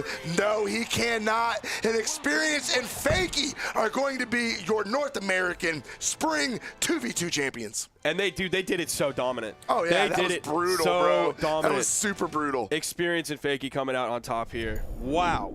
Again, I don't know if I'm correct on this, but it definitely felt like, or at least if I was Experience, knowing the little bit that I know about him as a player, going into this weekend with a chip on his shoulder. Oh, yeah. Because, I mean, they didn't win Winters. And I won't lie, I picked on him in the pre-show a little bit today, and he absolutely turned up. Not just him, though. Fakey, of course. An amazing teammate. They got it done. Great synergy between the two of them. A well-deserved win for them today. Absolutely. Solidifying themselves, again, kind of back in the #1 spot of North America, at least for right now. In my heart. At least for right now. For right now. Yeah.